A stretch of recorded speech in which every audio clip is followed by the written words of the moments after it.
Hello everyone and welcome to another Fatal Knockout tournament. This time it is FKO Rivals. This is the opportunity for those who played in the inaugural tournament to sort of like either get redemption or prove themselves again. Hello everyone. And oh my god, I just realized I'm echoing tournament. Mute that. There we go. Sorry stream if you heard me twice then. Honestly that scared the hell out of me then. I just heard myself twice. But yeah, so this is Fatal Knockout Rivals. This time we've got an extra round, which is the qualifiers, which are primarily for people who either didn't perform super well in the last tournament or people who are brand new to the Fatal Knockout competitive scene. These matches are best of ones, and then once you get through from the qualifiers, you get into the quarterfinals, and then so on until the final. From quarterfinals and semi-finals, a best of 3. And the final is a best of 5, so we're going to have a lot more games this time compared to last time. Today, at least for a few games, I'm joined by Philia. Say hello.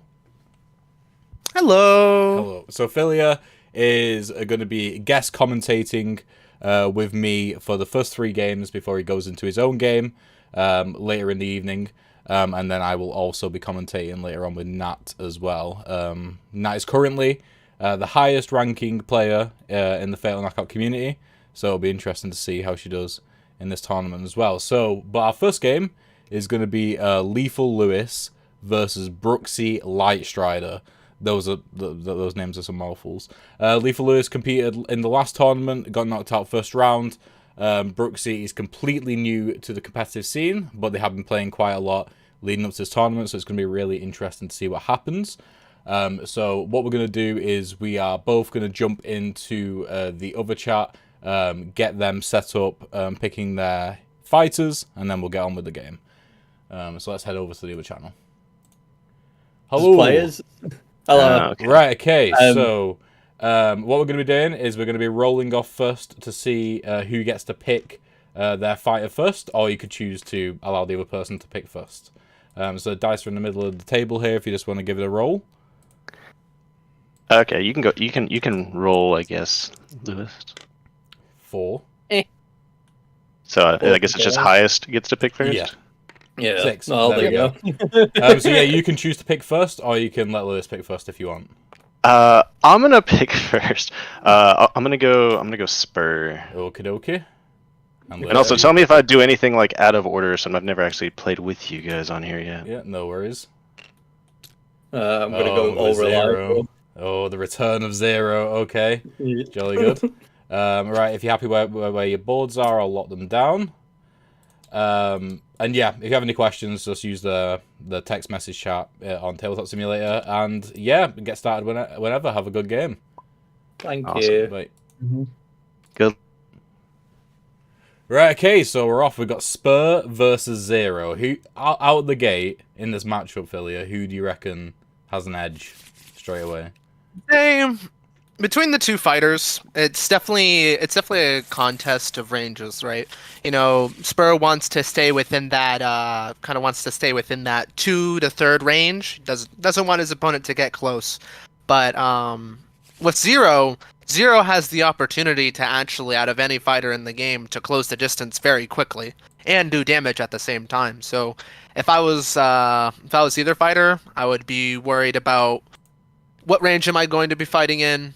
Where exactly do I want to end up on the board at the end of the turn? And just, am I getting into my game plan? Am I able to, get some value out of this turn? Or am I going to be having to be playing on the back foot and potentially going into the corner? Because in this matchup, the corner is deadly for both players. Yeah, definitely. And I think it's going to be really interesting as well, because both fighters have like a really... what's the word? Like an easy way to punish the opponent, or a way which they can punish the opponent without too much setup as well if they go in and close that gap without necessarily being able to defend themselves at the same time. So it's going to be interesting to see what happens here. You also have to think about the damage cards in this matchup as well. I think out of all of the characters in Fatal Knockout, I believe that Zero and Spur probably have the most highest damage cards in the game, bar none, for their damage cards. No, yeah, I agree as well. This could be one of those games because both fighters are so high damaging. If they decide to both play very aggressively, it could end very quickly. So we'll see what happens here. So Lethal Lewis has drawn Overclocked. Let me share my screen again so you can see it. Lethal Lewis has drawn Overclocked in the first hand. He's chosen to go into... What stance did he decide to go into first? I think he decided to go into red stance, but he hasn't put it in the right position, so I'll put it in the right position for him. There we go. Yeah, which is interesting because he made a similar mistake last game as well, where he... Let's move all the stuff out of the way for him. Where he decided not to start with yellow stance, which is quite interesting. Especially considering he's going to be relying a lot on range with these cards. I would have either picked yellow or green to begin with. Yeah, it's definitely an interesting start. Yeah, that's for sure. So we'll see whether or not Brooksy decides to... shoot on deck. Well, sorry? We've got the shoot on deck. We do. No, it's kind of interesting because if we think about the ranges here, nobody's going to be able to hit anybody this turn. So it's an interesting play of cards this turn. Mm-hmm. Okay. Oh, okay. They're switching to green. Yes. We just still missed that. Now, what's he going to do with shoot here? He's going to choose to move. I would assume he'll choose to move if he's highlighting it. Yep. So we got to rotate. And... Yeah, so move nothing, rotate. Yeah. Okay, interesting. Interesting. Probably doesn't want to waste any of his bullets without really needing to. That's another thing as well. Since the last tournament, there have been major patches done to certain characters. Spur is one of them. He now has significantly less reloads than he previously did. So players have, as a result of that, have started using his bullets a lot more sparingly. In the last tournament, on the last patch, he probably would have decided just to shoot the bullet rather than rotating, which would have put him at a disadvantage. So... Oh, no, now that I think about it, it was actually pretty smart to use the shoot on the first turn, seeing as they actually had the yellow bullet, so they effectively controlled up to the front of where Zero is standing right now. That's true, that's true. Yeah, it was a very good zoning tool to use that. Deciding to burn Run and Gun, which is probably one of the best cards in the deck. That's interesting. What are they going to redraw into? Probably looking to... Okay, so they've redrawed into... cards which don't particularly help in this scenario. I mean, Roll and Fire can again zone out Zero quite well. Especially since they're playing into the Zero's initiative. Roll is very vital in this matchup, and the fact that they're going to be burning again is showing that they're looking for a particular play here. Mm-hmm. I'll be interested to see what that play is. I think Roll and Fire will get them off to an interesting start because also it will give them a shield, a late initiative shield. But looking at Zero's hand here, I don't think that'll be particularly useful. Using the Roll and Fire in order to keep them back a little bit more. That's true. Yeah, because again, if Zero does go in even one space here, then Gunslinger will be able to use Spur will be able to use a yellow bullet in order to retaliate with some extra damage. Actually, let me see what this card is, actually. What is this? Oh, I can't see it. Can you look under the Zero card? I think they're going to be flipped over now. Oh, okay. Yeah, so Reset seems to be... He's going to do some damage with Reset here if he moves one forward with Lunge, which I assume he'll do. Well, we do have Hipfire going off here, so... Hipfire could get him just out of the way. If that's it's a very interesting turn. Meter's not going to be doing much in this situation, but with Roll and Fire going off at the end, Spur's definitely going to be getting to that KO card a little bit faster. That is true. So he chooses to shoot the white bullet because he have to. And then, he's just going to be just out of range here with Lunge and Reset, which is unfortunate. He's going to be getting that meter. This is exactly what you said at the start as well. It is entirely like a spacing game. 100%. Yep. But the thing is that Spur is getting into that corner, and the more you go into that corner, it begins to show how much aggressive the Zero can get. That's true. 100%.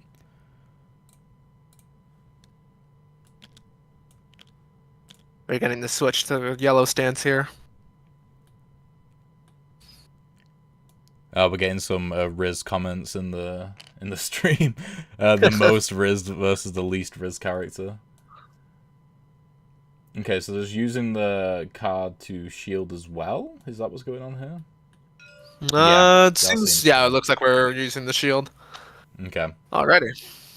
So choosing not to use another bullet, but we're down to two bullets. 2 bullets, yeah. And depending on what Brooksy draws as well, it could draw into some of his more high meter cards, which could definitely get into that KO card. And KO cards in this game, well, for Spur, the KO card for Spur, and he has drawn Dash and Fire. Is very, very powerful. However, now Lethal Lewis does have 2 high damage cards for 0 here. Provided they do get hit. Yeah, that is true. They can't be used at all at the moment. Also, I think Lethal Lewis has been putting his cards in his pocket rather than discard pile, so I'll move that for him. Yep. Okay, so with Swift Clip right now, we can go it's especially it's especially dangerous though here right now because we know that Spur wants to play at least one more card here, and that's gonna force a burn potentially out of 0. Yeah, it's true.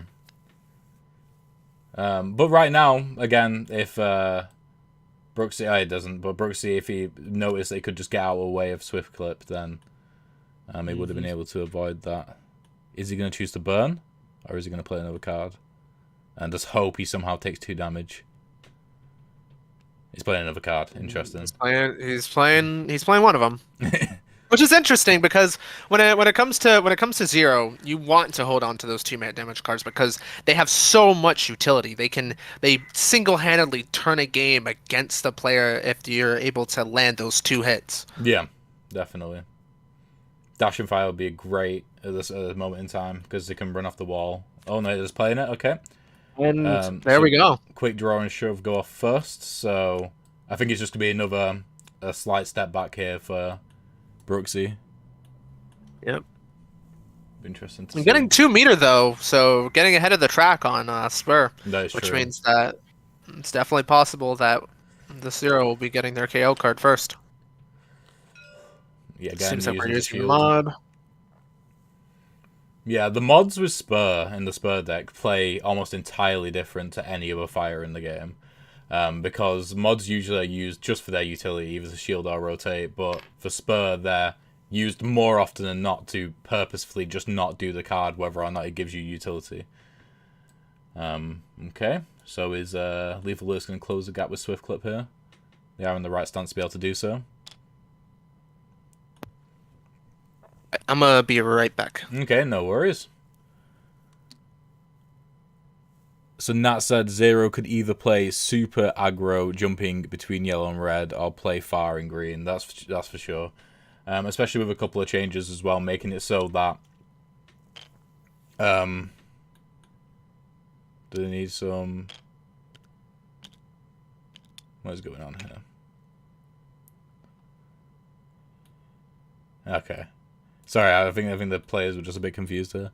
Yeah, that's the thing, especially with some changes to 0, it's actually probably a good idea to stay ranged and out of the way, as well as if Spur doesn't have that blue bullet. Why did they choose to change stance?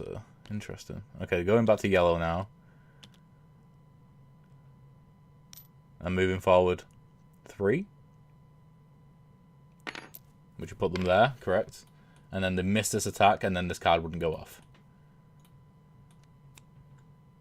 Okay, so, I mean, to be fair, like, this first couple of turns hasn't been, like, super action-packed, but the way they are currently set up now in the game can definitely lead to more action to come, essentially. Alright, let me just change this, so we got this a bit better there. There we go, get the UI out of the way. Tabletop Simulator UI isn't necessarily the best. Alright, I'm back. Hello. So yeah, now 0 definitely has Spur cornered.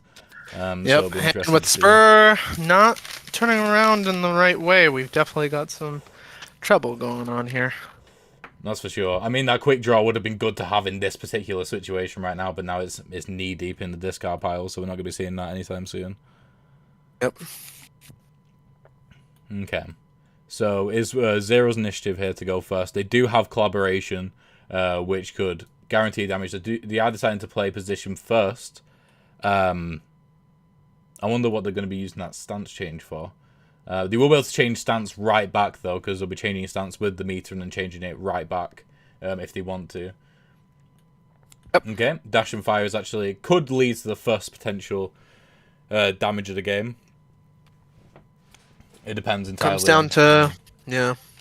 Entirely down to spacing and entirely down to whether or not they use position for the shield as well, because they currently We have to remember, because this is going to be at a very high initiative, and with all of Zeal's cards being played here, it seems we could definitely have some problems on our hands. Okay, a hammer card has gone out, which is an interesting play considering they'll probably only have one And they're bullet. stopping it there. Wow. Yes. Interesting. Okay, so A little bit of a good foresight here, seeing that he knows he's going to be taking damage this turn, so he wants to dish out some damage himself. But without the reload on deck, we definitely do have some problems with this Fan the Hammer. Yeah, that's for sure.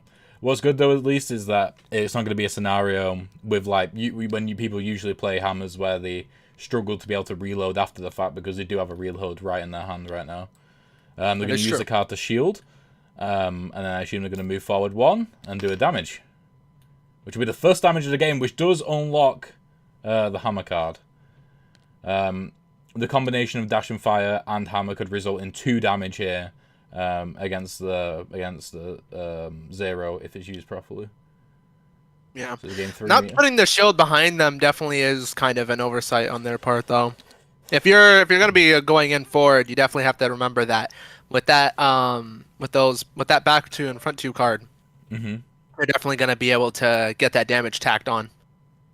Yeah, moving 2 here, definitely going to be hitting them with that white bullet, and then with Fan the Hammers, we're going to be getting out of the corner, and now it's advantage for Spur. It is, that's for sure. And again, with that reload in the card, in their hand there, that's going to be getting them right back to another 3 bullets, which could potentially be a black bullet as well. Yep. And they're going to even move 1 further space back, and then they're going to use the yellow bullet, which has increased range. Nice. To be able to do another damage. Either sequence of events would have hit. Yeah, definitely. This has given them the space, though, especially considering Zero is so good at closing the gap. You need to try and give yourself that space when you can. And the tricky thing is here is that it's also very good positioning for Spur here, seeing as they went behind them. And you have to remember with Overclock and Overrun. Well, no, Overrun can actually go backwards, but they're not in the correct stance, which means that they're going to have to get within that stance if they want to do that damage. Yeah. And that's not even considering if Spur decides to move out of the way. Though without a reload on deck, this is... well, we do have a reload. So... yeah. It's at least a minimum 2 cards here, so Zero has to play this very carefully. Yeah, and Electrode in chat says as well that Spur almost has their KO card, which can be incredibly deadly, especially at this point in the game. However, at the moment in time, they have already rinsed through their draw pile, so if it's not played... I mean, to be fair, they're going to be getting it, actually, before. What an interesting play with High Noon, considering they don't have any bullets. I assume they're going to play Reload next. I'll be very surprised if they don't. But yeah, this could be a very smart play, though. If they choose not to play another card, step being played immediately, so that way they can get their KO card first. Interesting. Oh, okay. It looks like we're going in. We knew that this was going to happen, but the thing is with there wouldn't be as too much advantage of saving the reload for when they have their ultra card, because the ultra card does come with a reload as well, which is incredibly powerful. Exactly. Yeah. We move up 1 and then reload.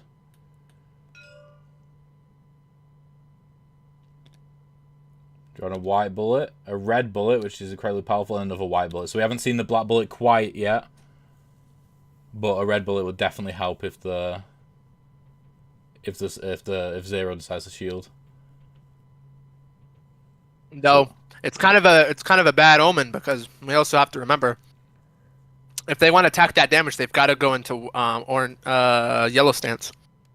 Getting that KO card as well. However, will they be able to reach it in time? Yes, they... Oh, no. Just 1 card off. seeing as not all of the hand was played this turn. Okay, and there goes the KO card for Spur as well. Zero should actually be able to do some damage here. If played right, because they are in the correct stance now to be able to close the gap right now. So they should actually be able to do 2 damage, which will be which will be huge for Zero. Regardless of which direction that the guards in. Yep.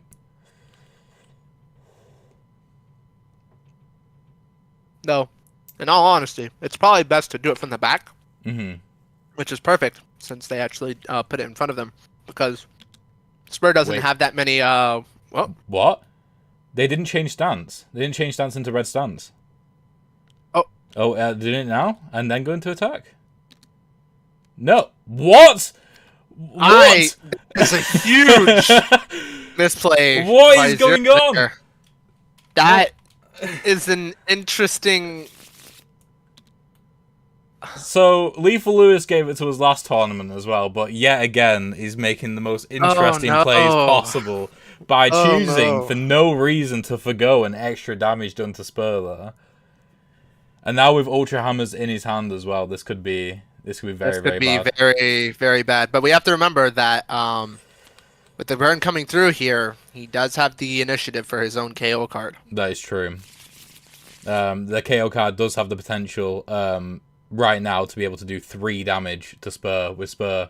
Spur does have Protect, which will allow him to not only get away, but also to shield as well. And considering not in yellow stance, it could actually use shield. No, it doesn't matter actually. Well, no, it does matter because with the Protect, could go behind. Yeah, exactly. I mean, you could just move forward 1 as well. And put a shield behind you. It all comes down to what exactly is played here. Yeah. If they just go for Ultra Clocked, Protect is the answer. But immediately after, the Zero could use Center. And with Center on play, it would actually make it unavoidable for them to take 3 damage from Ultra Clocked, and that would be game. Yeah. So it all comes down to if Zero knows the game plan. Does he know? Does he know? It all comes down to whether or not he knows. And who knows, Looks honestly. like he's thinking. He is. Okay. Oh, interesting. Center being played here. Not going out This is the actually gate very smart. Clocked. Yeah. Is Spur just we going both to answer know. with Ultra Hammers? Because the thing is, especially as not having my initiative, I think I would play. Oh, there we go. There we go. There we go. That's game. If he decides to play, that is game. Yes. Okay.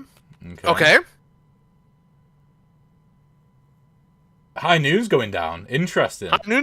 Okay. Not that it really matters. Nah. I mean, Ultra Hammers would have at least given him a chance to retaliate if Ultra Clock was played incorrectly. Yeah, and that's game. Yeah.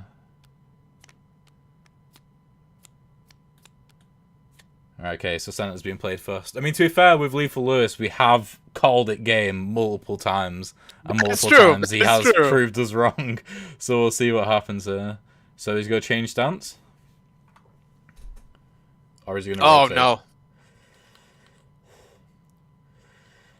Or is he gonna rotating shoot? Rotating is the best option here. Yeah. Well, actually, no. This is actually a very precarious situation because into green stance. That could. That no longer gives him lethal. Yeah. Yeah. Now he can only do 2 potential damage. So we're gonna choose to move back 1.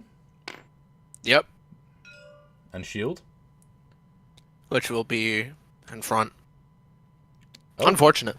Putting it behind, actually. Interesting. Yes. Now they can only really. They can still do 2 damage. Wait, no, he's dead. He can't be. He moved behind, shielded. Oh, he's rotating. Yeah. I mean, the stance changing. Just death. He's over. There we go. GG. Yeah, that's game. Yeah. My God, GG. Oh, There we are. no. So Lethal List Oh no! manages to be able to get through Brooksy there. What And make a it into the roller coaster of a quarterfinal. game. That was a roller coaster. I mean, it always is with Lethal List, that's for sure. Most definitely. Yeah, Electro said a Lethal List game can go either two ways. The way you expect it to go or a different direction. I think it just goes in a different direction. That's true. That is true. Right, let's hop into the chat. All right.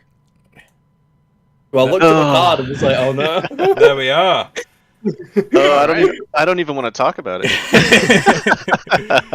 Yeah, that was very intense. Yeah. It almost looks like I threw it right there. I tried to predict and then just It opened does. myself up to a world of hurt. Well, that's what. Yeah, I guess is what happens when you like sort of overthink it. I suppose when you don't see what's right in front of you. Well, I sort of rectified the mistake I made last game, like the exact same mistake, Yeah. and I sort of actually made use of it this time. No, yeah, you definitely did. You used the card again, and this time actually used it well. No, that's I good. just no idea why I didn't just play my ultra or super that I had in my hand. I guess. Yeah, that would have saved. Yeah, that would have been good. Yeah, that would have been better. Oh well, good game. Good game. Yeah, GG. There we are. Good game. Okay, cool. So yeah, Lethal Lewis is moving on to the quarterfinal where they'll face Nat in a best of three, who's currently the #1 ranked FKO player. How do you think you're gonna do, Lewis? Yeah. Like terrible. Okay. I wasn't confident in this game. I'm surprised I You know, won. I'm always eager for an underdog. That's right? true. I'm always eager for an underdog. You could be the underdog. I mean- you can make the biggest. I mean, I upset. hope so. I'll try. I'm not promising anything. Okay. Right, we're gonna head into the other chat. Thank you guys for playing, and talk to you later. Bye. All right, thanks. Yeah. Okie dokie. Right, so we have about 7 minutes before the next game. Let's just get up who we are going to be playing with. So it's going to be Linquera, I'm not sure if I'm pronouncing that right, versus Purple Crab, who was a finalist in last month's tournament. So we're going to see you in about 7-ish minutes, and yeah, we'll see you there. See ya.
Hello and welcome back. So, we now have Linquera up against Purple Crab. Like I said before, Purple Crab was a finalist last time. He basically mained Grappler all the way up to the final, and then in the second game of the final chose to go with Spur instead. Didn't quite work out for him this time, but he has the opportunity now to get back in there and see whether he can make it to the final again. So, let's jump into the call with the two guys, and let's see which fighters are going to pick. Hello. How we doing? Hello. Hello. Right, okay, so, yeah, guys, roll off and see who gets to decide who's picking the fighter first or not. Dice in the middle here. Get my first. Okay, so 5. And a 5 again. So we have to roll again. Yep. Got 2. 2 and a 4, right, so, Purple Crab, you're picking first. I pick the grappler. The Cage Boy. Yeah. The Rage Cage. The Rage Cage. And, who are you going to be That's picking? it. The Mech! Interesting. Okay, this is going to be interesting. Okay, if you guys are happy where your boards are, I'll lock them down. Yeah. There we go. And, yeah, so you guys have a good game. We're going to hop into the other channel now. See you soon. Bye. Have a good. There we go. Damn, so first... Oh, I forgot to actually take the image off there. People couldn't see that picked. Yeah, so we got Cage versus Neptune and Calico, who are the first duo fighter in Fatal Knockout. Let's get these images up here. So we have that on the left, and we have that on the right. Alrighty. Okie dokie. Yeah, so with Neptune and Calico being one of the new fighters, we had some Oddity expansion fighters available in the last tournament, but not all of them. Now we have all of them with Neptune and Calico, as well as Puppeteer as well. So it's going to be interesting to see who picks who in this one, definitely. Ooh, right, okay. They're both very, very slow fighters as well, so that's going to be interesting to see what happens here. Sure up coming up. Yep. Oh yeah, put up the stream. Oh, yes, I should put up the stream. Yep. There we go. Alright, So we we'll shore go. up and Close the gap coming in here. We got pull and punch, which could lead to like straight up confrontation to begin with. I think what happens here is if Linquera decides to play more of a Neptune game rather than a Neptune Calico game, then it could really go either way, because the grappler has the great ability to just grab someone and throw them behind them, which will expose Calico, which are a lot more squishy. Alright, so we're ending it there with the shore up coming in with the 2-move front and eject. Yep. And close the gap is going to... As it says on the turn, it's going to close the gap. I'll move their meter 2 up as well. Ready. So we've got a face-off. Straight away. Still Gotta no be grabs, drawing though. into the operator deck. Yeah. Oh, straight away, yeah. But we haven't got any damage cards from Operator, but what they do have is they have 2 mech cards with damage on them if they want to do that instead. That's true. That is true. They do also have a Fortify as well with Harpoon Jab, which could be very, very good early on, which you probably should play as early as possible. Now they have Calico out. Alright, pull and punch coming in here. Mech's looking to use all of their cards this turn. If I was the mech player, you wanna be able to cycle through your deck. So, forcing confrontation, forcing more options out of the other player, basically gets you more value since you cannot burn through your own cards. Yeah, that's for sure. With the harpoon jab, we're definitely forcing a confrontation here. Most is a trade. Yeah, I mean, to be fair, what Fortify does, though, in terms of the pull and punch, is it actually makes it have more value because, oh, okay, they decided to draw the entire deck. Yeah, whoops. Oh dear. Yeah, they should give that a shuffle. Please go in the right deck. Okay, they're drawing the... Yeah, okay, cool. Okay, cool. Right, so back on track. So they have drawn into Dash and Whack, which could be more useful earlier compared to most games, just because of the damage output from Neptune. But with it being such high initiative, and we could potentially see another damage coming in here, that means that could potentially activate this card, but he's choosing not to use it this turn. Yeah, charge forward isn't really going to do anything either because of the fortify. So we'll see what happens here with how they use harpoon jab. Well, they can't really eject or pull, so it's just going to be a straight up attack and fortify. Yep. The fortify coming down can't get past. That's true. But this is definitely a very interesting. Oh, Yeah, with the knockback there. I see. Damage taken. Yeah, and pull a punch is going to result in another damage done. Yep. And so That's going to be first damage onto the mech. Yeah, and it's a relatively bad trade anyway because it's 2-1, but it's even worse trade because of how how much health Neptune plus Calico has together. Now this is effectively now a 2-touch game against the mech, who's looking very healthy. Oh, I would have potentially. Oh no, you have to move 2 anyway with charge forward. I would have tried setting up for quick grab, but it's fine. No, by getting behind with the reposition at their disposal, we could see either a draw from the pocket or from the deck, and it chooses to draw from the deck. Pull and smash and dash and whack could be very, very powerful here. Pull and smash would allow them to do a damage to Calico, and then also 2 damage to the mech as well, which would be really good in this situation. We're looking to kill the pilot, though. Seeing as the pilot is out and there is no... Though they don't know this, there's no remech in play right now. That's true. It could be a very fast game here. Mm-hmm. Because with pull and smash coming out, if they don't play anything here, it could potentially whiff and only results in 1 damage. Yeah. Well, not 1 damage, but only 2 damage onto the mech. Yeah. Well, I'm pretty sure what's going to happen there. Yeah, I'm pretty sure what's going to happen is going to move forward 1 and rotate, which puts them out of the range anyway, and now Calico is yet again protected. Yep. If I was in Cage's position, I would rotate, but it seems like we are not getting to rotate. No. And now it's advantage for the mech and pilot here. Mm-hmm. But chooses to draw from the mech deck. Interesting. Yeah. I mean, they do have burst into charge and smash into dash and whack in the grappler deck right now in his hand, which could result in 2 damage potentially to Calico. Mm-hmm. But you also have to remember, if they're going through that mech deck, not having remech is pretty dangerous. You're playing a very dangerous game with Cage on the field. That's for sure. Pillage is coming out. Mm-hmm. Resulting in another damage. Yep. Oh, going all in? Going all in. So there's definitely going to be damage dealt here as they just pummel each other in the middle of the stage. That is true, but...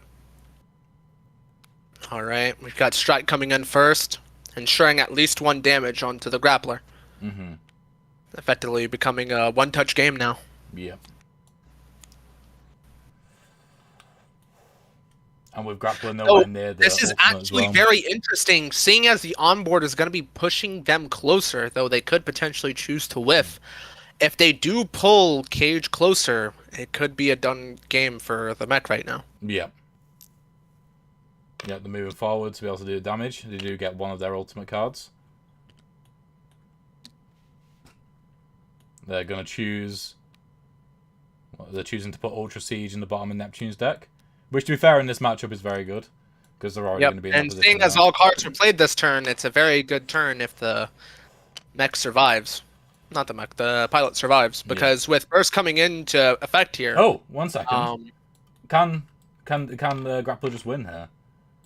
Yeah, that's what I was thinking. They could have done. No, they could have. They could have. They forced it. They would have had to have rotated anyway. Yeah.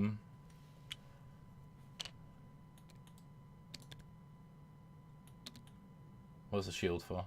Oh, for the. Oh, the shield might be able to protect them from 1 damage because of the meter. Oh, yeah. So it's going to be a very, very good turn here for Cage. Yep. With 2 damage onto the pilot, you also have to remember we're going to be activating damage cards. Yep. It wouldn't end up being 2 damage onto the... Oh, no, if they move over and do it, then yeah, it will be. Yep.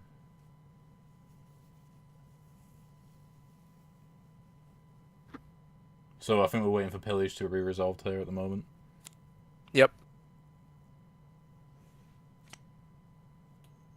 What's going on here? I don't know. I don't know. Yeah, I don't know what's going on. I think they're looking through the discard pile at the moment to see if they played any other pilot cards. Mm.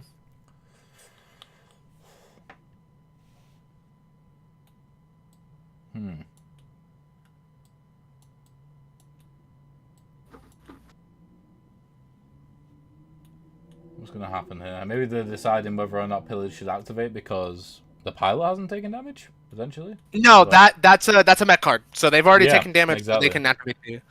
Yep. So Yeah. taken off, and then dash and whack coming in here. That's gonna be damage onto the pilot. If they decide to move over. Oh, Wait, what? deciding to damage the. Oh, wait, no. There we go. Yeah, so they decide to do that, which would actually result in 2 damage onto the Calico. I see. Yeah. Okay, so they have decided to damage the pilot. All right, so damage cards activated for the pilot, but now both characters are effectively now playing a one-touch game. Oh, damn, it's a They're lot of all high down. initiative damage there. What? Okay, so they played that instantly. The cage, Oh, the cage needs, and they've that got- could be they've got safe be. attack. That is true. They can protect themselves against one damage, but what about the others? They can actually win here because they have stride and Oh, pull grab. right, because of the high initiative damage. Yep. If they choose to end it there, they save themselves. But if they get greedy, it's a done deal. Yep. Decide to play another one. And they're deciding to get greedy.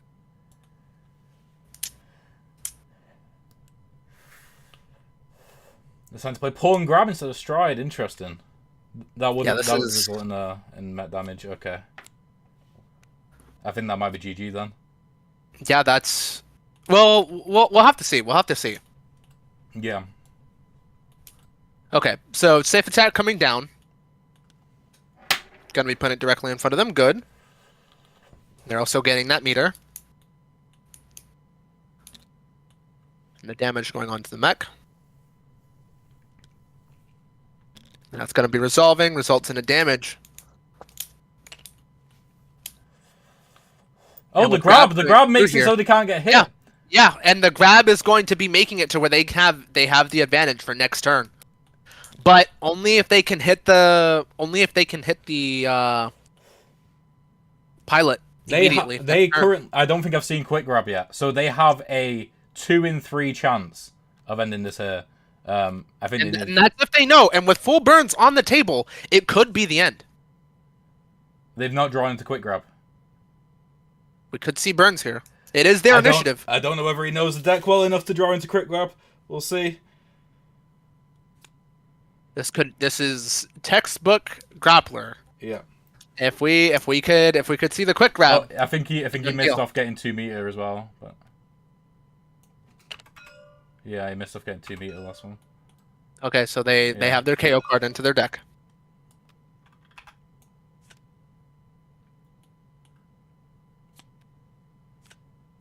Now the question is, do they know? Do they know? That is the question. Are they going to choose to burn? Or do they think that they have enough in their hand currently?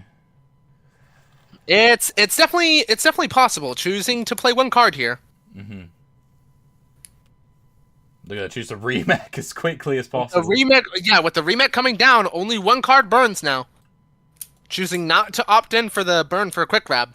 I think either way that potentially Grappler wins here, because if he rotates with stride, and then moves backwards one, then he should be able to pull this off here. That is true. The question is, do we see burns? Oh, He's he looking was at the hovering. burns. He's He was looking at the hovering. burns. He's hovering over the burns. He's doing it. He's burning. Okay. He's got the quick grab. That's And the GG. quick grab comes in! That's GG. If he plays it, If he plays it, he's playing it. It's GG. he's playing it! It's GG! And it's GG! And it's over! And it's over! Good games! Shake my hand! Grappler Gaming wins again. There we go. All he's got to do is turn around. Just do a flip instead. Turn around, Yep. grab him, flip Grab, him over. and just utter GG. destruction. Wow, what a game. That was, I thought that was going to be Neptune and Calico's game pretty much the entire time there, but the grappler managed to be able to do what You grappler have does to best and remember, just grab them. once you get within that cage, Yeah, it's over for you. that's true. Right, let's head over to the other channel. Damn, that was such an intense match to watch. We were literally looking at you guys and was just like, does he know that he has quick grab inside the deck right now? Yeah, we knew because we hadn't seen quick grab that if you burned, you would get it. And we were just shouting at the screen. But yeah, we thought it was definitely going to be a Neptune and Calico win for the vast majority of that. And then he just managed to be able to get in and just keep grabbing them back and forth. Good game. That was a good game overall. Yeah, so Purple Crab, you are on to face... let me get it up. You're on to face Just an Irish Noob in the quarterfinals later on tonight.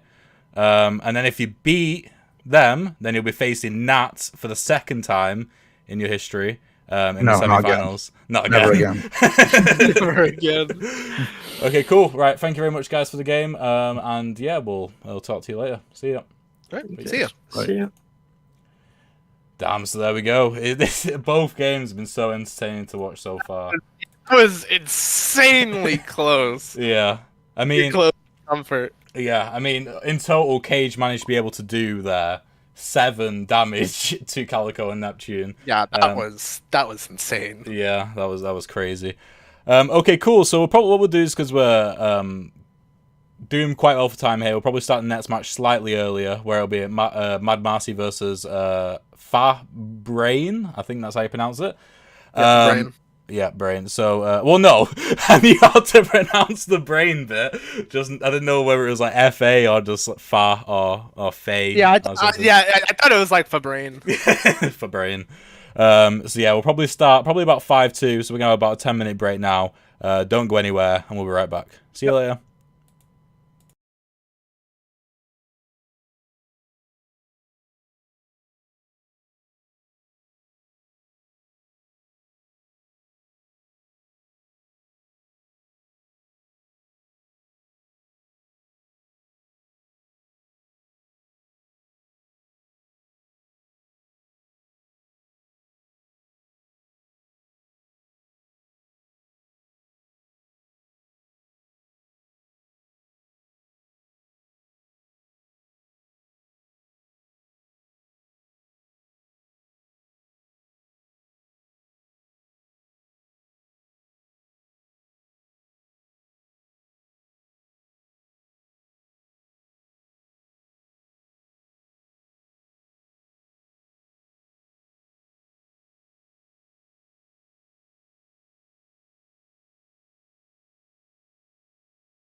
Hello and welcome back to Fail Knockout Rivals. So we're going to have Marcy versus Brain here. Marcy was in the last tournament. They got knocked out in the first round. Again, it was a very, very close match between the eventual winner of the tournament, Nat. It was Axel versus Mercury, and it was right down to the wire. I'm pretty sure it was 5-4 how it ended. And they're up against a newcomer to the competitive scene, Brain, so we'll be excited to see what happens there. But let me this time take off the image first of the of that, and then change the names quickly before we head into the call, so I don't forget to do that. It is, let me just get the right file, this one, open up, there we go. Right, and let's head into the call and speak to them. He was planning for me, so I'll be rough. Oh, hello. Hello, how are you doing? You doing good? Oh my god, my heart is pumping so fast that I just can't wait to just get this game started. Yeah, no worries. So if you two want to roll off to see who gets to choose who picks first. So we got a 1. Right, okay, so you can pick your fighter first if you want to. Yeah, I'll just pick a fighter first, no Okay. problem. Oh, we're getting V, okay. Yeah, she's like my personal main. Who are you going to be picking, Marcy? Let's pick this. What? I thought I was 100% certain you were going to pick Mac there. Not into V. Okay. I don't want to take 1 damage to both. Okie dokie, cool. Right, you two have a good game, and yeah, we'll see you on the other side. See you in a minute. Yeah. All right. Yeah. Right, okay, let me lock their boards down. Yeah, that was a smart call there by Marcy to pick a Mercury. It is a really rough game. Yeah, that's for sure. All right, but we got the classical matchup here: the Rushdown versus Zoner, Mercury and V. Yeah, two who were what I would call in the legacy fighter sort of position, in that they were one of the first few fighters ever designed and implemented into the game, and have some of the initial mechanics of the game as well, like interrupts and the ability for V to be able to retrieve the weapon. So it'll be interesting to see what happens here. Since last tournament, Mercury has received a slight nerf in that they only have 2 interrupts on their board now instead of 4. It is still incredibly powerful, as Philia told me the other day, that it basically changed nothing, so we'll see what happens. Yep. But V is going into an early burn, which makes sense considering he drew 2 cards, which require the stream. taking damage. Oh, the stream, yes. I will get that for you. I will forget that every time, so you need to remind me. Yeah, it's all good, all good. Okay, Yeah, so well, they've got We definitely do have some interesting choice of cards here. Being that Super Throw is on the board right now, inside pocket. I forget what else is in. What else is inside the pocket? It's the other one. It's long attack. Long attack. Okay. So with both of those inside the pocket, we're playing a very interesting game here. Because it's V's initiative, correct? Yes. Yeah, being that it's her initiative, she doesn't want to play more cards here because the fact that we have scrap up, we want to be able to throw our weapon. Yeah. And by not giving them, and it seems like that's what we're going to be doing here. By denying the interrupt, By denying the interrupt, both on meter and on the card, we're effectively giving ourselves a turn. That's what we want to do against Rushdown. It's not even like an actual zoner thing. When you're going against Rushdown, you have to understand when your turn is. And while she has interrupts, it is not your turn. Yep, that's for sure. Definitely. Okay, let's see what they draw here. Oh, they draw into leaning throw. That won't quite work with scrap up, but it can be a great way to get out of the way and also deal some early pressure as well. That is true, but remember, the closer we get to the corner, it gets a lot scarier. That is true as well. Rushdown doesn't have too much punish in the corner, but they do have a couple of pushes, which could be very bad. So we'll see what happens here. So going with a very aggressive player sliding kick, basically saying if you don't retaliate to this, you're going to take some damage right here. But being that we do have the low initiative guard here again, that's what they're going to be playing. Getting guard, we're saving our resources, getting resources. That's all we're trying to do right now. We're trying to stave off Mercury's turn early into the meter bar. That's for sure. Okay, they're playing leading throw. I don't know how good this is actually going to be in this current situation because I'm pretty sure they're already going to be right up face to face in the corner here. Being forced into play scrap up, which is going to be a waste of that card, unfortunately. They could have chose to burn it instead, but decided to play it. Maybe we have to remember with both of the damage cards inside of the pocket, that is true. They can't easily do that. That is true. Okay, so now let's see the interrupting. Well, to be fair, they're only going to be able to get one interrupts off because they'll be just outside of their meter to be able to do We've that. got the interrupt shield going up. And what makes this worse is that since most cards are going off before leaning throw, we could potentially see a mix-up here. If V has the foresight to use scrap up to rotate, to shield, to use scrap up to rotate and shield in front of themselves, we could potentially not shield behind themselves, but oh no. Back. To be fair, so we're pushing, moving back. If they still do retreat, what's the word? Rotate with scrap up. Then they could still get some damage out of leaning throw. Yeah, depends entirely on what. Now we've forced that. What is it? The kicks will not do any damage, and with scrap up not doing anything this turn. Oh, sliding kick also doesn't do any damage either. Yeah. Yeah. But without the turnaround from scrap up, it's. What they can do is they can throw their weapon at least, and if they draw into some remotes here, some early initiative remotes, they could do some damage. That is true. And with remote and another card, with remote and style still being in the deck, we could see some big damage right now. Yeah. Actually, this actually could be a very good turn. Because if we think about it, they have Super Throw in pocket. If we get a remote card, we get a Super Throw, this could be a very lethal turn. Okay, but so we're opting not to go for the Super Throw, but we do have Lob, and we've got a perfect hand, actually. Yeah, we've got Style and Lob. Yeah, incredible hand. But we do have to remember, it's not your turn, it's our turn. Yeah. When we're playing Mercury. That is true, and it is. I don't know who. It's V's initiative, correct? I'm pretty sure. Yes, it is V's initiative. Okay. But with Interrupt on play for both of their cards, along with Meter, yeah, you want to only play one card here. Yeah, that's for sure. But it's definitely going to be hard to get value out of that one card. Yeah, unless, to be fair, unless Mercury goes backwards, they'll at least be able to get damage out of knockback, which will put them back in range as well. That is true. So they're in a good spot. Dark Kick forces an answer, but with that going down, that might actually be good for what is it? That might actually be good for Zoner here. Yeah, just choosing to play another one.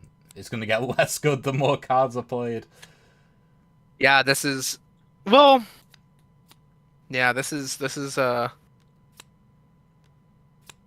yeah, and with the interrupt coming through, that means that with interrupt coming through, that does mean that they're going to be getting a shield mod instead of interrupting. Did you get to interrupt it with the meter tracking? Oh, right. That is correct. That is, yeah. So it'll be interesting to see what happens here now, because either way, I think both fighters are going to take one damage here, assuming the Mercury does the damage, because there's two remotes on the board. There's also one knockback, so either way, I think it's going to be very difficult for Mercury not to take damage here. The only way to avoid it... Well, there isn't really a way to avoid it at all. So, can I choose not to interrupt? Except on card, meter... Not on the meter. Yeah, you have to interrupt on the meter. Interrupts on meter.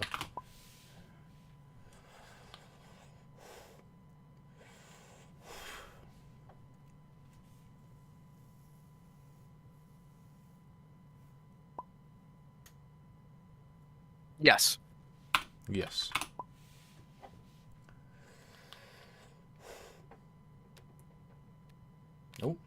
which is not that bad. I don't know why they wouldn't want to do that. Yep. But being that they did place the shield behind them, now they're opening themselves up for a damage. But honestly, seeing as not that much. Oh wait, no.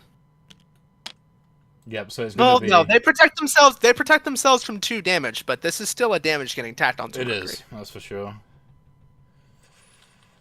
But being that they're going to be activating, damage cards for Mercury, this could get ugly inside the corner. Mm-hmm. That's for sure. Yep, 1 damage, and then I assume remote. Remote. Yeah. Yeah, there we go. Once again, it's a scary situation for Mercury. Yeah. Remote is still within the deck, although it won't get that much value if they have another card in order to play afterwards. Yeah. And with the Mercury scarily close to the end of their meter track, this could be a done game. Mm-hmm. That is true. Ultra Kick is going to be very difficult to avoid here for V.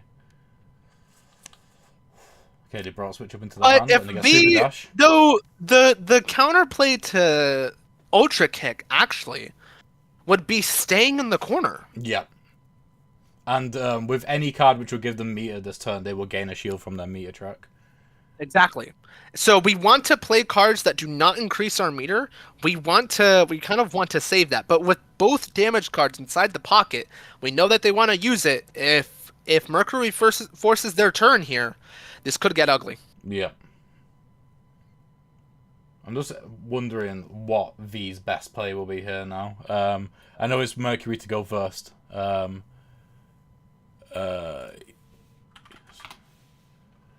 Yes.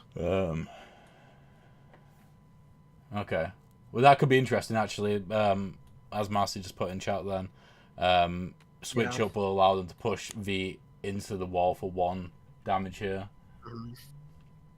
But that's if V doesn't get out. But seeing as all the cards are high initiative on V's side, this is very hard to get out. Yeah, they might have to do a full burn here. And it's probably their best chance. Yeah. I think they're just going to choose to stay in the corner and just try and do more damage. I think that's probably their best play though, because with everything happening in the corner, they have to draw a low initiative shield here, or else it can get very ugly with 2 damage coming out next turn from Ultra Kicks, because they do have enough to burn. Yep. Assuming that they're going to be playing their entire hand here, Marcy will be able to get to their KO card. Mm-hmm. But that is only if they actually play the last card. In this regard, yeah, that's what I was just gonna say. In this regard, I would just sacrifice the 2 throw cards and burn. There we go. Reposition, that could save them. That'll save them from the push at least. That'll save them from the push. They could even play escape. If they play escape as well, they could even push Mercury into the corner, depending on how it plays out. And with no interrupt on deck, everything's going to be very high initiative. Yeah. So we're actually going to be forcing. It's actually going to be kind of an interesting way how this is going to play out with Super Dash being all the way at the end. It's unavoidable damage, but Oh, they got the weapon back as well now, which is good. They can decide to. So decide 1, to 2, attacks. and then they can choose to move back. Choosing to move back, nothing. Yep.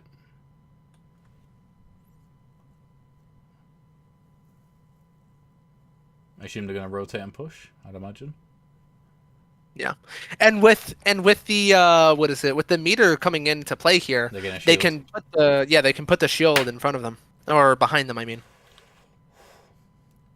because at most, all that actually no, this is actually very interesting. Well, no, the only damage that they get in here is going to be their super dash, because if the V plays it correctly, they put it behind them, or rather in front of them, because they're going to be turning around and pushing. Putting the shield in front of them will at least prevent the charge kicks from doing damage due to the shield in front of them, and even if they do run behind them, that's once again foregoing damage. Well, I mean, to be fair, they can run behind with switch up and rotate. Oh, true. True. Oh wait, no, actually no, they will be facing the wrong way, so they won't be able to do damage with charge kicks. You're right. Oh, they're moving back. Wait, what are they doing? Something's going on here. Yeah.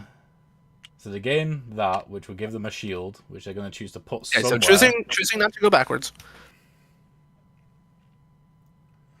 Thing is, do they have that foresight? They're going to put it in front of them.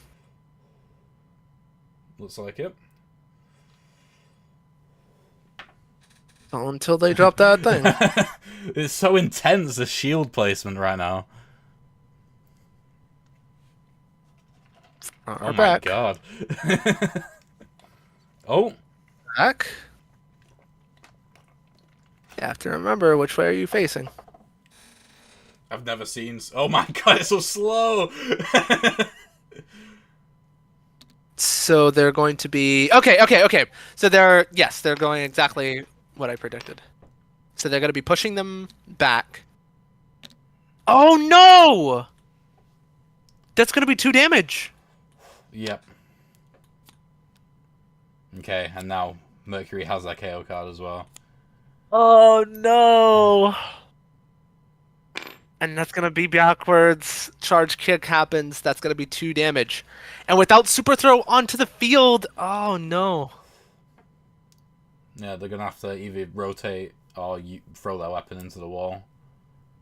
Yeah. But they can run up and get it again, but they will be in the corner at this point. Yeah, it'll be straight back into the corner. Perfect. There was a void super dash. Oh. Next level plays. I'm gonna assume that was all meant to happen. Yeah, I guess we'll take it. I guess we'll take it. That's we take those. that's avoiding damage and preventing. Wow. Yeah. That's crazy. Huh. I didn't even see that coming. I didn't have the foresight for that. No, same. Oh, they finally got remote as well, but definitely not in the best time. Oh, to be fair, spin attack into remote. That would be incredible. That is true. That is true. And with the knockback, oh, this is... If they choose to burn here for one more card, it could potentially be lethal. That is true. But we have to remember, Ultra Kick is up. That is true. I'm pretty but sure it's V's, not their. But it's not their initiative. That is true. If a single card goes down with the shield mod, but that's showing the hand way too early, seeing as they could just straight up just not play Ultra Kick.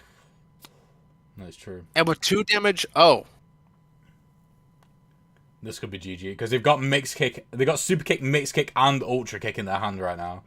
That is true. That is true. If V does not finish this game before those cards happen, it will be GG. I think. Well, you have to remember, if they forgo doing damage and the zoner shields here, super kicks will not activate. The most that they'll be taking is 1 damage. Yeah. And with an ultra kick gone, that's actually going to be very vital for the. Yeah, definitely. That'll be the best play right now. But being that the KO card is going to be at the very bottom of the deck, it's definitely going to be a very interesting game. Oh, they decided not to. Choosing not to. Oh no. And they're going to be getting the KO card, but too little too late. Yeah, it's over.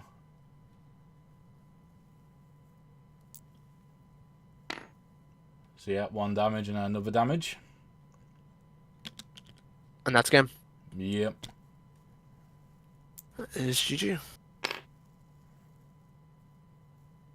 Oh wait, they'll be able to gain a shield, but no, that still won't. Nope. Yeah. Yeah, it still won't be enough. Yeah.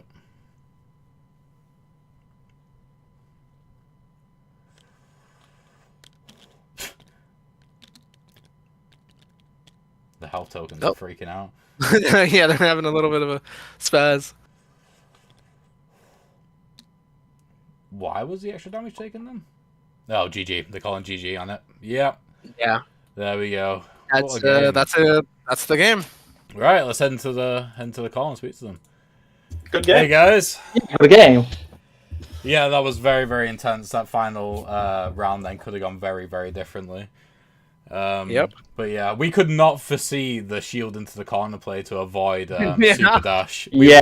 We did That not was see that was coming. insane. Yeah. Yeah, I did not expect this to go through me. Yeah.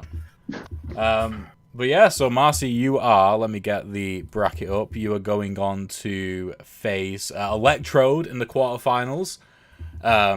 So we'll see if they pick Mercury, in which case you'll probably have to pick a different fighter. Depends on who picks first, I suppose. But do you think it was definitely a good call not picking Mech in this matchup? Oh yeah, no, I'm not dealing with both Mech and and Calico taking 1 damage from the sword. Yeah. I'm just not going into that. Yeah, and it's super difficult as well without Calico being out to be able to close down V. Yeah, Mercury is the if opposite. Calico is out, that means she is vulnerable to taking damage from behind. Yeah. And you don't want to have a Calico take too much damage, otherwise you would lose, because she has free health. Yeah. No, definitely. Cool. Right. Well, anyway, guys, thank you very much for the game. Yeah. And yeah, we'll see you later. Goodbye. Alright. Yeah, see ya. Right, so there we are. So, Marcy, let me update the bracket whilst we're talking here. Yeah, so Marcy has made it through to the quarterfinals to face off Electrode. Just a reminder as well, all quarterfinal matches will be a best of 3. So even if one game doesn't go someone's way, they will have the opportunity to bring it back in the next game, which will be really interesting to see. In the last tournament, we only had a best of 3 in the final. So we're definitely going to get a more, I reckon, a strategic outcome as well, because we're going to have the opportunity for players to be able to switch up which fighters they are picking. So it's going to be interesting. But Philia, you're up next. How are you feeling going into your game? Feeling good. Feeling good? Feeling good. Feeling good. Okay. Yeah. Do you think you'll be able to take it all the way to the final this time? I'm looking forward to it. Okay. That's all you're going to say, I suppose. Fair enough. So yeah, brackets updated. There we are. So yeah, tonight, just as an update for you guys watching, we're going to have this final qualifiers match where it's Philia versus Sloth. And then we're going to have 3 quarterfinal matches. And then tomorrow at the same time, we're going to start off with the final quarterfinal match. And then moving on to the semifinals and finals. But yeah, we're going to be going for about 5-10 minutes. So stick around and we shall see you soon. Bye.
Right, okay, guys, so we're back with the final qualifiers match for the Fatal Knockout Rivals Tournament. We're going to be having Philia versus Sloth. We've got them in the game now. Because Philia is playing, he's obviously not commentating, so I am being joined by the official #1 ranked Fatal Knockout player, Nat. Not for very long. Not for very long. We'll see how my game goes. Yeah, we'll see how it goes. But yeah, you're going to be playing next against Lethal Lewis, so we'll have Philia hop back in for that as well. I'll have to I'll have to stop saying that I'm the best player in the world, technically.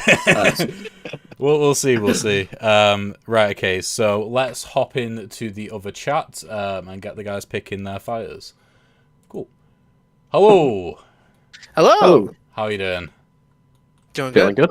good? Good. Right, okay, so here's the dice. Give it a roll to see who gets decide who gets to pick first. Alrighty. 4. 4. And the 1. So, Philia, are you picking first? Yep. Okay, who are you picking? Another V. Okay, interesting. And Sloth, right? That's what you go by, correct? Okay, who are you picking? Oh, V versus Surge. Interesting. This is going to be an interesting matchup. This is actually Surge's first competitive appearance in a tournament. Dear. So, cool. Right, guys. I will see you after the game. Good luck. Alrighty. All right, thank you very much. Right, okay, so we got Surge being picked first. I thought Electrode were going to be the first person to pick Surge, but it looks like we got Sloth picking Surge straight away, which is really interesting. Like I said just then, not Sloth's. I mean, it is Sloth's first competitive appearance as well, but it is also Surge's. So it'll be interesting to see what happens here. Definitely. Who do you reckon has like the upper hand in this matchup, just off the bat in terms of the fighters? So my immediate instinct is Surge because you can't play away from him. He's got so much movement that that V's going to have a hard time keeping Surge in our effective range. But I do think with good use of the knockbacks and the remotes, that it's not as decided of a match as it might seem. Yeah, well, that's the thing as well. Especially if Surge plays their early movement cards, well, their early initiative movement cards early, which they're doing. It's going to be very difficult to avoid those medium initiatives, like 3 to 5 remote attacks and just damage doing attacks in any case, because definitely. Pretty much all of Kinetic's middle of the road initiatives are damage doing cards without any movement. But they're choosing to move right into the corner straight away, which is interesting. Which is even despite having the shield on the board. And Philia is not choosing to throw their weapon at all. Interesting play. Yeah, I think they don't want to end up relying on the retrieve so early. This is a little bit of a weird position. I can't see the actual cards in the hands, so I don't know what the plans are. I will get it up. There we go. Go live. Sure. Yeah, Philia every single time when we've been playing has had to remind me to do that.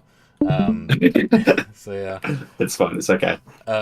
Surge has already built up a couple of energy, which is quite good. They are deciding to pocket their shield up as well, which could be vital. Or they're deciding to burn it again straight away. No, they already burned it first round, it seems. But shield up is a great card to have in your pocket to be able to bring back in when you need it. Because it's a 1 initiative shield card, which is obviously insanely good. Especially against V, where they have, no 0 initiative cards. Yeah, and also I don't think any of their 1 initiative cards do any attacks either. So they can. Yeah, you're right. I think the lowest one might be remote at 3. Yeah, definitely. Okay, so starting off by playing Generate. At the very least, it'll give them a shield, but also allow them to move up 1. Okay, the burning all 3 cards here. All 3. Interesting. Very interesting. Okay, so they're drawn into control attack and style. Style doesn't really give them too much movement, but control attack does. It gives them 1 movement, but they might just use the card to rotate. In any case, with Surge also having lightning in their deck, they'll be able to close the gap even more. But Surge really needs to be worried about potentially going into the overcharge and taking a damage into the turn. Yes, definitely.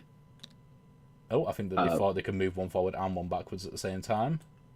Philly is correcting them, it's fine. Yeah.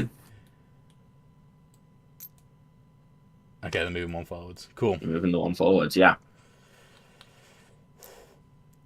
Yeah, just using the card to rotate. Thought so. I think we'll see some classic Philly. Oh, never mind.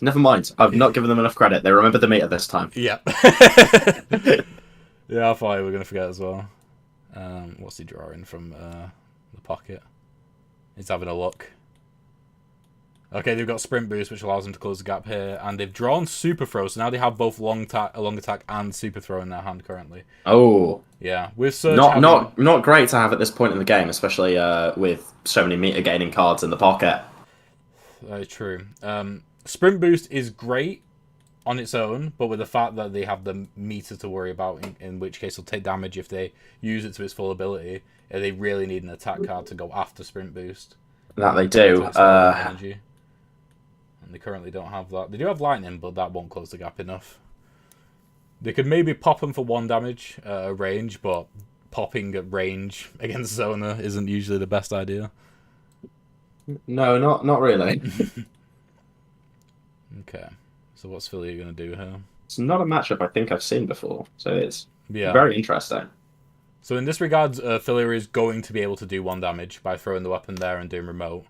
And that's a classic Philly thing to do as well. If the first 2 cards are played down, and he can get value out of it and win a trade, he's not going to play any more cards, because the more cards you play, the more opportunity you have. You give the opponent to be able to get out of that. He's what I'd describe as a risk-averse player. I think when which is probably good. It means the games are, he's playing for guaranteed value where he can get it, and kind of waiting for the opponent to make a mistake rather than making big plays from the get-go. Yeah. Okay, I think Sloth is actually deciding here that he's going to be taking damage at the end. I can respect that. Yeah. What's happened there? They're just deciding. Yeah. Okay, yeah, they're doing another 2 as well, which will give them full meter. Full energy, yeah. Full energy. But they will take a damage at the end of the turn. Yeah. Does Surge have any 2 damage locked, 2 damage modded cards? They have 2 1 damage lock cards. Okay. Oh, they might have 3. I can't actually remember. I know they definitely have 2. They have a 7 initiative and a 12 initiative one, but I can't remember whether the 10 initiative one is. Yes. Well. Yeah, so we're going to be seeing at least Surge at full potential here now, with that much energy to spend on. Not many cards that can capitalize on it, to be honest. Maybe Rush Slam, but it's pretty high initiative that it wouldn't be out of the question for V to get shield up. Yeah. Oh, Pulse! Oh, they're facing the wrong way, unfortunately. Okay, they're playing Lightning. Interesting. That allows them to move back 2 and do a knockback attack, which could potentially knock them all the way back into the wall with maximum true. energy. They'll have to spend an extra 4 to be able to do that, as well as 2 to increase the range of the attack. But it will do 2 damage. I would say that's definitely worth it. Yeah. Which will lead nicely as well with... into Rush Slam next turn, because they can run into the wall and then rotate back and then do another damage. That they can. Interesting. Okay, so with repositioned, they'll be able to actually space themselves away, so they'll still miss the attack unless... they'll still be able to miss the attack from Lightning completely.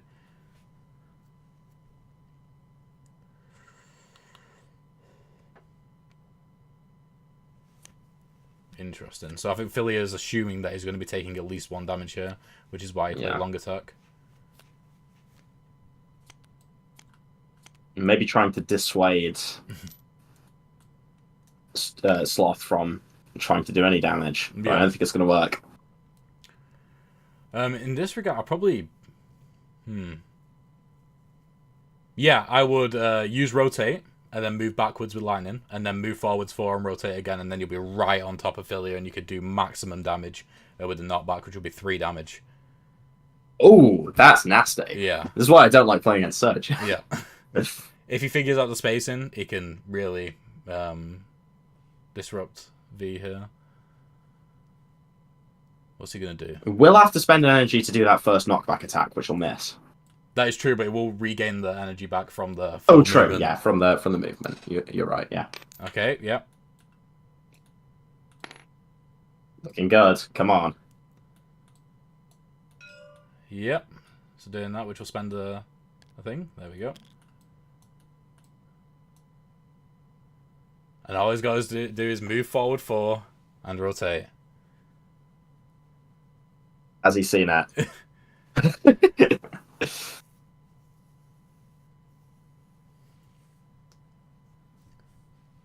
I'm so stressed. What? Oh, actually, this works just as well. And then 1, 2, 3, 4. I mean, works exactly the same. Yeah, either way. exactly the same, and not on the same side as the weapon, so probably a bit better. Yeah, definitely.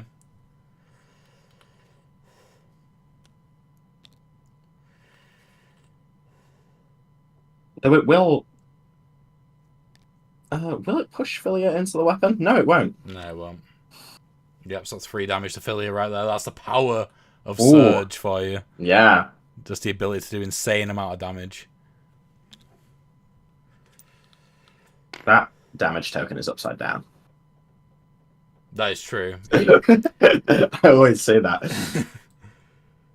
Yeah, Philly has now picked up his weapon, which will be obviously good for Zona. Zona does have Super Throw right now to be able to use. We could net 2 damage and put them back. Well, actually, it'll put Surge, more damage taken. So even though Surge might be able to do 3 damage there, it's not. It really is just sort of evened up the game more than anything. Yeah. Interesting. Well, I think I don't know, because I think Surge has easy potential to land 2 damage. V doesn't have massively easy potential to land 3 in a single turn. So I think if I was Filia, I'd be a little worried here. Oh yeah, definitely. Realign is a great card to have right now, just to be able to put him facing the right way again, because the vast majority of V's attacks are forward facing. Yes. And that leading into a lob could be big if we see some high initiative cards from Sloth here. Yeah.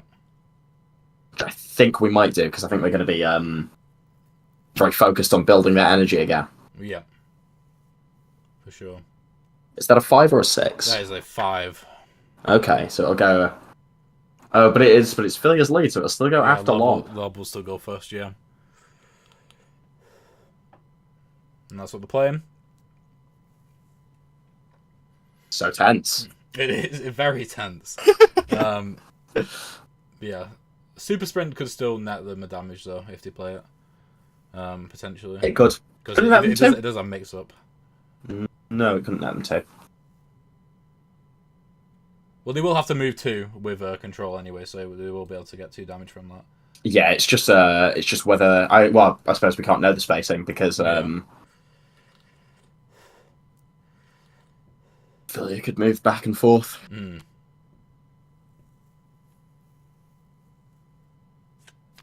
Okay, interesting.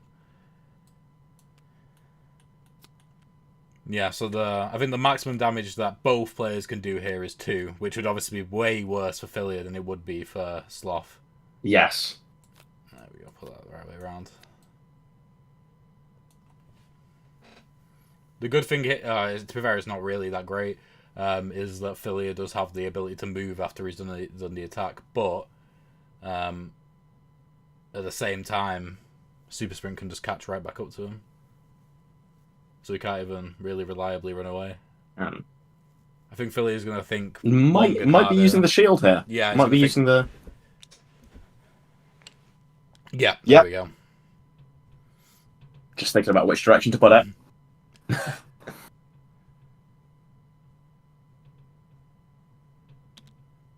think either way it's going to be difficult here. Yeah, with that pull as well, you're not safe in the corner, so... That is true. Well, can't get to the corner before. Yeah, I think I would potentially agree with Filia there and put it behind them. Because I think a Sloth isn't going to be able to rotate here, so he's going to have to come back around, back behind V, in order to be able to do damage here. Or at least meaningful damage. You might be able to do 1 damage without rotating. Yeah, possibly. 1, 2, 1, 2, 3, and then that'd be a lot of energy to increase that range. Not sure enough energy. Yeah, I think, yeah. To be fair, I think this might actually work well for Filia here. I think Filia is guaranteed to do 2 damage here, 100%. And depending on what Sloth does, and what Filia does with that move up to the 3, forward or backwards, it could mean that it doesn't miss us completely. God. Yeah. Yeah. Does this say, this is still a qualifiers game, isn't it? Yeah, this is the final qualifiers game. Yes. So, if I was Villiers, I'd throw it and then just run away backwards, because then it would mean that they wouldn't be able to hit him.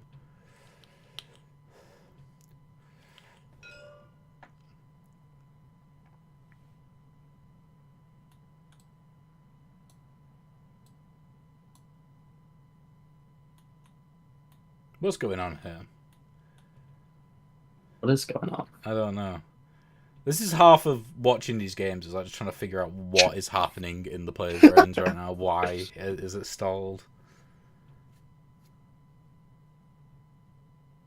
And then, oh, moving forward. Why? That is very surprising. Does that completely block the damage? I think that might be why. I think they're choosing to do 1 damage, but with the retrieve weapon and dodge all of the damage. Yeah, I mean that works. That does work. It does, and it's probably. I think it's a very good move. It puts Filia on the upper foot here. Like, yeah. Okay, so they're going above the meter, and then they're going to spend 1 to do the attack, which will put them right below it, which is very essential at the moment considering they only have 1 health left. Yes. There we go.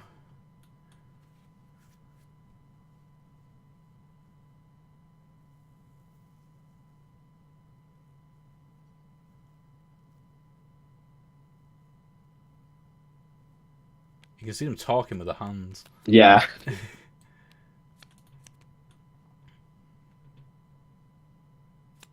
Okay. Right, what have they drawn into here? Remote isn't hugely useful. Lob is. If they're facing the right way. You can remote to face the right way. That is true. They can remote to face the right way, which I'm pretty sure that's what they'll do. Whose lead is it? It'll be Sloths now, won't it? Yeah. And Sloth can definitely use charge up to be able to do a damage, at least 1 damage with the range. It's just whether or not they can do 2 damage, which I don't think they'll be able to, because it will go up to 6. I'll spend 1 to attack, and they'll have to spend 4 just to hit them. So that's 5 in total. And if they were on 1 more, if they were on 7 rather, they're only on 5. Yeah, if they had 2 more, they'd be able to kill them because then they could knock them into the wall. Yeah. And they would only be able to get 1 energy from moving. Yeah. I would get rid of Pulse at this point. I mean, Pulse is great because it gives you that shield. But it's not useful. I think that might be why they're holding on to it. Yeah. In case they get faced with guaranteed lethal unless you've got something low initiative. Yeah. That is smart. What are we going to play here now? He's playing Spin Attack, interesting. Maybe just to get that shield up again. Yeah. Play defensive, classic Filia.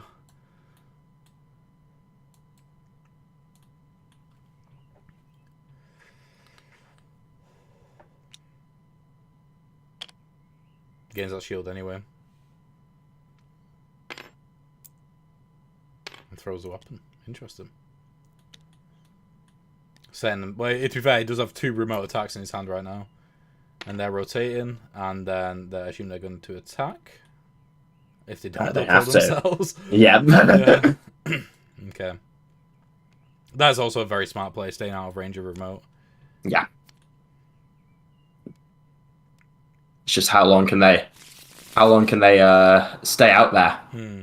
They need another beam rush, I think, or a super sprint, which they've got. but they do need to be able to rotate as well. That's the thing. Kinetic, his whole thing is being super fast but very uncontrollable, and part of that is the fact that he has very little rotates. He kind of has to use the stage. Your rotation's to from the rotate. wall, isn't it? Yeah. New drinking game. Take a shot every time now, says classic Villia. Alright, so okay, so he started with back off. Interesting. Probably just to create more space between them. Yeah. Oh, actually, probably just to get a shield. Maybe, but I think staying having the option for it is very nice. But being able to just stand on the wall with the weapon out on the stage is a very powerful position. Yeah. Um. Okay, they've played Pulse. I'm pretty sure that's just to maybe just to even end To end stall the out, round. yeah.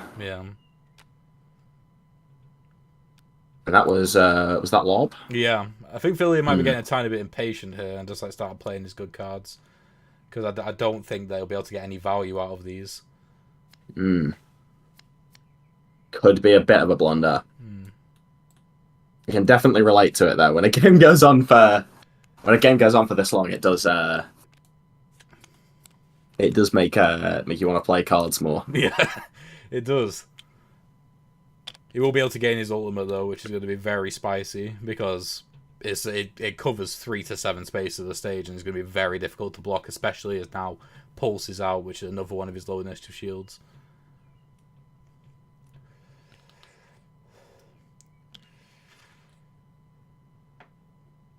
Okay.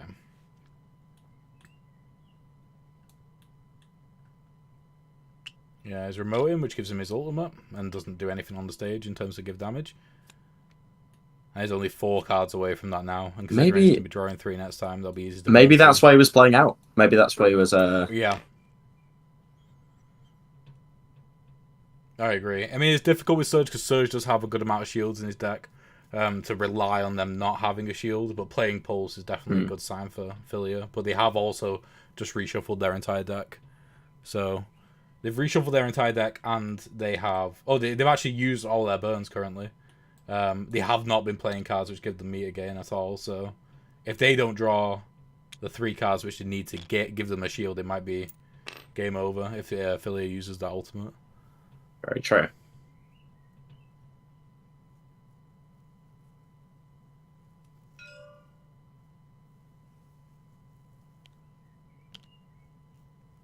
Okay.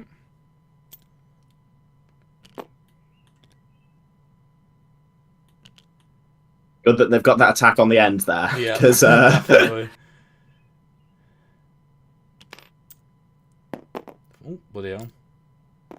Oh, the shield's gone into the fighter. stuck in the standee. Yeah. They've got to move another 2 squares, I think, here. Oh, it should just be 1. It should be 2. Just 2 squares, not 3. Used 1 to rotate. And I assume they're going to attack. Hopefully. Have they decided not to attack? Are they going to attack? Well, they have to, don't they? Well, I mean, they do. Yeah, they have to. Yeah. They're trying to figure out whether they can hit them. 1. So I presume 3 to extend the damage there. And 1. Oh, it'll be 1 to attack and then 2 to extend the range. Yeah. They're finally drawing Beam Rush. That's been in the pocket for ages. Started drawing Spiderwebs to it. Oh, they have actually managed to be able to gain a shield and also meter gain as well, so... This is the opportunity now for Surge to get properly back into the game. They don't have any attack doing cards, which isn't... Actually, this is terrible for them. Yeah, they need especially to play looking at Generate. Philia's hand. They need to play Generate and just shield because they can't do any attacks. They will die from their energy. Oh my god, yeah, you're right. So they need to just not move at all. Should we take the shields off the board? Yes, I will do that. There we go. Boom. Boom. Obviously, Philia doesn't know that they're about to overload on the energy and die. Yeah. If they do play another card, it is over for Sloth. But I'm pretty sure they're... Yeah, I think they've seen that. realised that. Okay, good. They have seen. Yeah, okay, Yeah. cool. We're good. We're good. Waste a shield on the meter as well, which is good. Yeah. This is probably the most strategic game we've seen so far today, definitely. Definitely, Which yeah. is great because it's a good example of a very new player to the game as well, understands it very well to be able to make these decisions. Mm. Yeah, what was interesting actually, Philly was telling me a story. It's not like a great story, it was just a story. About yesterday, Philia and Sloth in particular were training together, like practicing, because because of the previous bracket, they were in different games. And so they were practicing, and now they're in the same game, so they're very familiar with each other. They know all of each other's tricks, yeah. Brain just put in the chat, thanks for having me in tournament, it was such a blast to play. No worries, Brain, thank you very much for playing. It was great having you. Was that who played against Marcy? Yes. Yeah. I thought they played very well into a very, very good Mercury player. Yeah, definitely. Ultra Throw has been played. The 3 meter will not give them a shield. It will be just one off. Will they be able to back up enough? No, I think this is a loss. Yeah, I think this is it. No, because the meter just doesn't give them enough to In get fact, the shield. No. Oh. They can't rotate. So they're going to have to move into the wall to be able to rotate. Oh, of course, yeah. So they might be just out of range. And gain 3 on the meter track as well. Yeah, there we go. You've done it. Yeah, I think Ultra Throw is going to miss. Ultra Throw is 1, 2, 1, 2, 3. Oh, no, it'll just hit, I think. Wait. They're moving backwards, so it won't now. It definitely won't now. That was... I think that was a blunder, wasn't it? Yeah. There's 1, 2, 3 to rotate. Or 1, 2 to rotate, 3 to move into the second square along. And then 1, 2, 1, 2... It would have hit. It would have killed. Yeah. Classic Philia. There we go. This is so intense because Surge makes a game where even if the opponent has 2 health left or even 3 health left, feel like it could be the final round every time. Yeah. It's very, very intense. They do have Rush Slam though, which they have Rush Slam, Beam Rush, and Control. All the cards which are needed to get in there and do damage, just whether or not they can survive on the journey towards V. Exactly. If they can, then it'll be game over. But Control into Rush Slam here, or Beam Rush into Rush Slam here could definitely end the game. It's just a case of will they get clubbed by the weapon before they can get there? Yeah.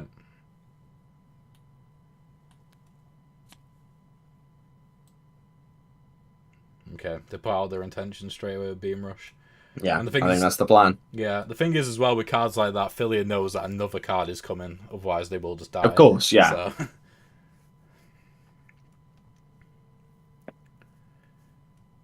Yeah, I mean, I think this is GG if he ends it here. Just because Philia will do all his attacks before those cards will go off. Yeah, I think it might be, unless those are the wrong way around. A shield can't even protect them, really, because of the knockback. Well, it depends on a shield could protect them for at least 1 damage. So Philia could still be alive here, depending on how it's played. Because you still get knocked back from a shield, don't you? Yeah. So against the wall damage will still occur if they get hit by the shield, but that will only be 1 damage. Knockback damage can't be scaled up. I'm not sure what they're going to do here. Are they going to surely shield up with the first card, rotate with the second card? I would say so.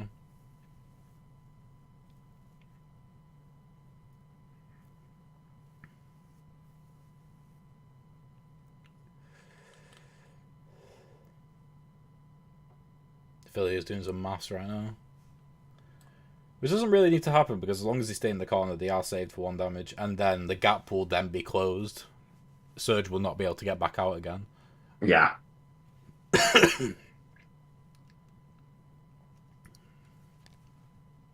Yeah, shielding behind. And then I assume Scrap Up's just going to be a retrieve weapon and remote, which does nothing. Oh, they're moving back 1. Could that could be a huge misplay if the maths is right. Who is it who's playing against Dan later? Is it? It'll be Purple Crab. Because Yepith is flaming them in the in main chat. Yeah, I've seen that. Amazing. Yepith is the person that actually makes the website. That runs the website, yeah. Yeah, he's a funny guy. So That shots fired. Yeah, this requires a lot of maths right now, because basically, Sloth really, really wants to get into that space right now, to be able to do that 2 damage. But I think it is just going to be a 1 damaged out here. Moving back 1, and then turning around, and then moving 4. 1, 2, also 1, and then 2, and 3, and then 4. And yeah, it's GG. He's mathed it. 1, 2, 3, 4, and then turn around. I assume he'll wait. What? Yeah. That's right. And then he'll turn around. I assume. Huh? What is going on? What's happening?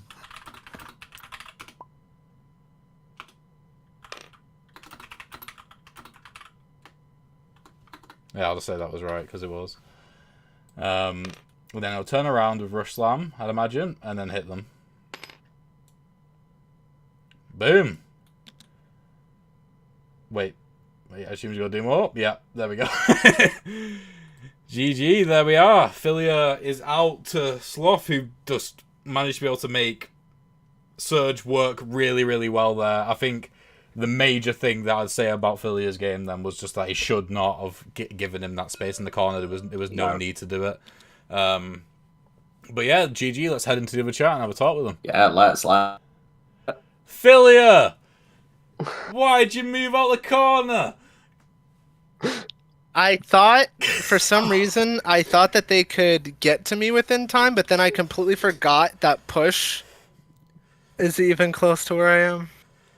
Yeah, it would have been the case of if you shielded and just stayed in the corner, you would have just got hit with knockback damage and survived. Yeah. Damn, that was some next Sloth. You're just like in the Matrix, just like trying to math it out. When I play Surge, I was sitting there. I was sitting there, and I was like, I don't know if he'll actually be able to get with like in front of me, because I was doing it myself, and I was like, he only gets up to like right here. I didn't know that they could move forward. I forgot about the move forward for and then turn around. Yeah. Surge lives by 2 rules: 1 HP in a dream and ping pong rules. Yeah. Yeah. I tried to have you kill yourself like 2 different times, and then you had a damage card every single time. Yeah. We were trembling, to be honest, at one point, because it's when you play Generate and we thought you were just going to move instead of shield, and that would have been it. Honestly, Philia, when he played Generate, if you were the leader that round, you could have killed him, because he didn't have any burns and all his cards were all movement. No, but that was their initiative. Yeah, exactly. I was saying if it was your initiative. Yeah. Yeah. But anyway, GG. That was a good game. That was very intense. Yeah, it's by far the most strategic we've seen so far. And with characters like V and Surge, I guess it's no surprise. But cool. Thank you guys for playing. And yeah, we'll see you later. Goodbye. All right. Thank you very much. Boom. Right. Okay. So. That's I'm just going to protest the use of the word strategic for Surge there. Yeah. But, that's just my personal biases. Yeah, so there we are. So if we bring up the window now, that's the wrong thing. If we bring up the image now, so then that'll be Sloth in the quarterfinals, which will be happening tomorrow. That specific quarterfinal match will be happening tomorrow against Ants Mason. Up next is UNAT versus Lethal Lewis. Yeah. So what we'll do, we're running a bit over. The game should have already started, but we're going to give you guys 5 minutes to get in and set up. and then Good we'll guys. get going. But yeah, I'm going to go a quick break and catch you guys later. See you.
Right, okay, and we are back. So for this match, I am going to be commentating by myself. Phil here is indisposed currently. Maybe might have something to do with the results of the last game. Who knows? Anyway, so this game, only joking by the way. This game we have Natalie versus Lethal Lewis in the quarterfinals. So you've already seen Lethal Lewis once tonight in the qualifiers when he beat Brooksy Lightstrider with great 0 plays. So we're going to see how he turns out in the quarterfinals against Nat, who is currently our #1 ranked player in Fatal Knockout officially. If you want to go check out the official rankings, they are currently in the description of the stream. So yeah, anyway, let's head into the call and see what's going on. Hello. Hello. Hello. Right, okay. Let's roll this dice. So the way, just to remind you guys, the way it works in the best of 3 and best of 5 is, as usual, you pick your fighter at the start based off who wins the dice roll. They decide who picks first or not. After that, whoever wins this first round has to stick with the fighter they're on. Whoever loses it gets to change. And that's the same for... Gets to change or has to change? Gets to change. They do not have to change. Okay. Yeah, so the loser can change if they want to. They can stay on the fire if they want to as well. So yeah, roll your dice. Are you commentating by yourself now? I am commentating by myself. It's going to be very lonely. Okay, so Nat rolled a 5. You go choose to go first. I am picking second. Oh, okay. Lewis, you're up first. All reliable, back it again. Okay. Then Axel versus Zero. Return of the Axel. Axel it is, yeah. Okay, right, I'll lock your boards. Thank you. And yeah, good luck, have fun. I'll see you after I'll see you after the first game. I'll come back for you picking the next fighters. Yeah, that sounds good. See you later. Bye.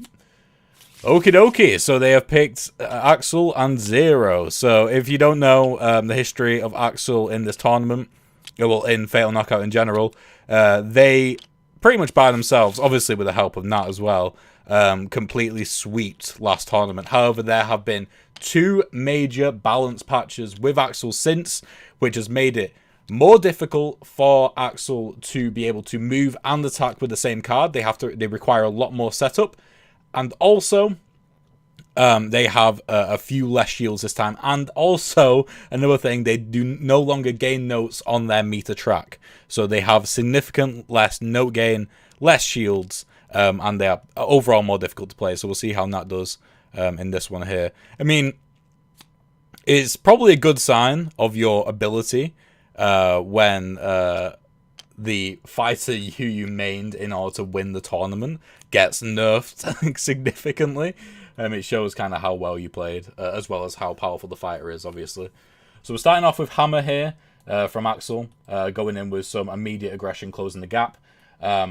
Lethal Lewis decided to start in green stance again, despite not having any green stance cards in his hand. So he's going to start off with Step here, which will probably change the stance into yellow, which will allow him to move up and close the gap on Axel here. The thing is with Axel is unlike the cards which they have in their hand at the moment, they do not have super high movement cards in their deck.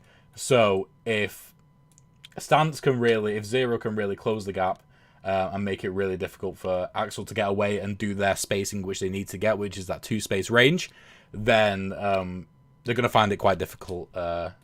Axel's going to kind of find it difficult for Zero to be able to do anything significant here.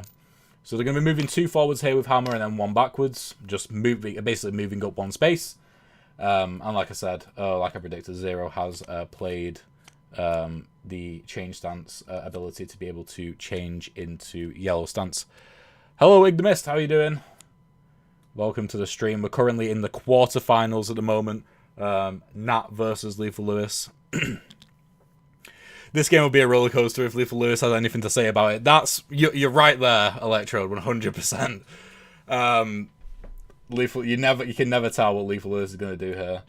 He's going to be playing Swift Clip, which is immediate aggression, moving up and just dealing some damage here. Let's get rid of that shield as well. Okay, currently doesn't have it. If you don't know, shields do go away at the end of each round. They do not stay. Epic knee slides are going into some extra movement and then some damage as well. I think they're just trying to get it to the point where they take basically they do an equal trade.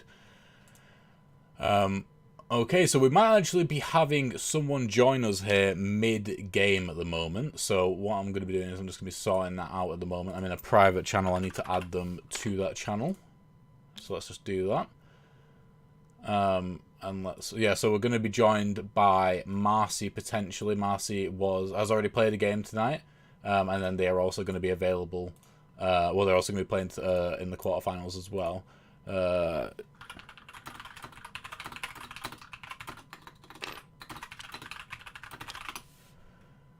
Okay, so Swift Clip has done a damage to Axel, and then Axel again traded with Epic Knee Slide here in order to be able to do damage as well. Hello, Marcy, how you doing? Oh, how's it going? It's going good. Let me just share the screen with you so you can see what's going on.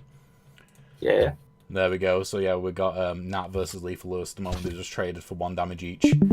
Nat has also just played Tenacious, which is like an immediate response to like do another damage.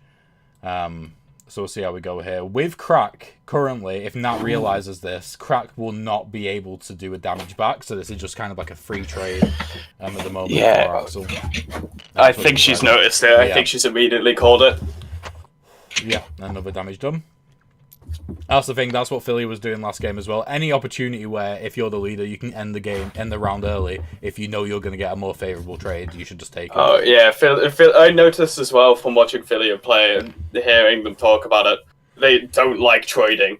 No. They really don't like it. And I was watching in the sidelines, getting angry at Sloth for not threatening a trade early on. Yeah. He could have threatened to dive straight in on Philly where Philly hit them. Yeah, and much like Philly's last appearance in the last tournament as well, his undoing was all down to just one tiny little error. Tiny slip up, yeah. And that's the thing with Surge. Surge is insanely powerful and can really, really capitalize on any sort of mistakes which you might have. Alright, they're leading with Overclock. Oh, that is a big hit if it goes off. Yeah. Let's have a look. And it has the option to switch up into red as well on it, so it's a very good move right now. It is. Especially with Sharp coming out. Yeah, Zero might actually be one of like the sort of the sleeper hits in order to combat Axel's early aggression, because as soon as you do that 2 damage against Zero, then they have 3 insanely powerful cards which can really negatively affect your chances of being able to do anything. Oh yeah, Zero is very much the back foot kind of character. Yeah. You don't want to get them low if you can avoid it. Definitely. And they are in yellow, so they can put the pressure on. I'm unsure on that move, but oh no, that gives them the option of Sharp. Sharp could have stepped over, and they would have had to turn around. That is true. Okay, that's and now they can threaten direction of attack. Yeah, and then moving 1 more backwards. Oh, the noting and also moving 2 backwards. So that actually protects them entirely from Overclocked, which is a very, very good move. Yeah, very much an escape attempt here.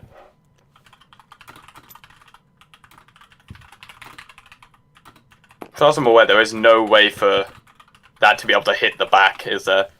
You can't, no bouncing you can do or anything with that attack off the wall. Yeah, it's definitely a...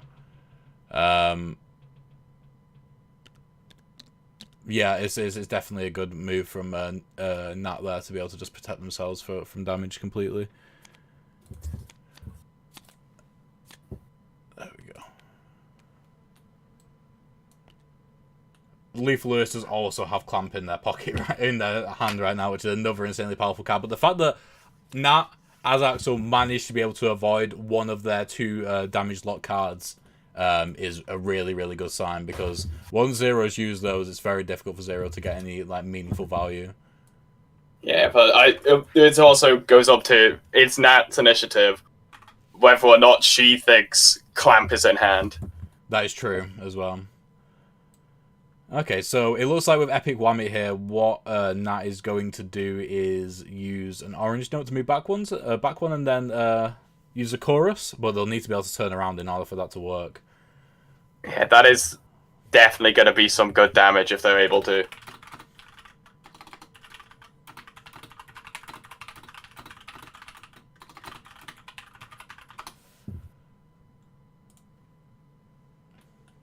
Okay, see what happens there. I think that Nat will probably have to play epic knee slide, well, just regular knee slide, in order to turn around.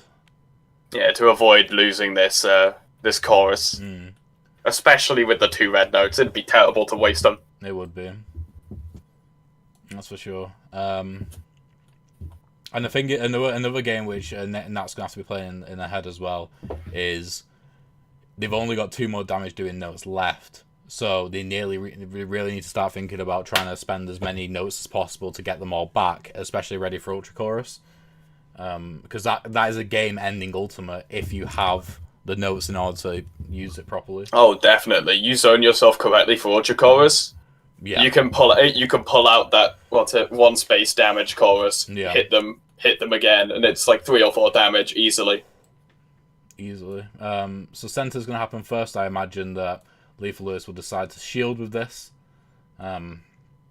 He will be forced into changing stance here because of the meter gain. But I think he's going to be happy with that and changing to potentially yellow stance. Or red stance. I was going to say, it could be a red stance change here and you burn it to shield. Because he's still got the 1 movement on clamp. So no matter what Natalie does here, it's a threat. Yeah. Definitely. Like, he's going to take damage if he doesn't shield.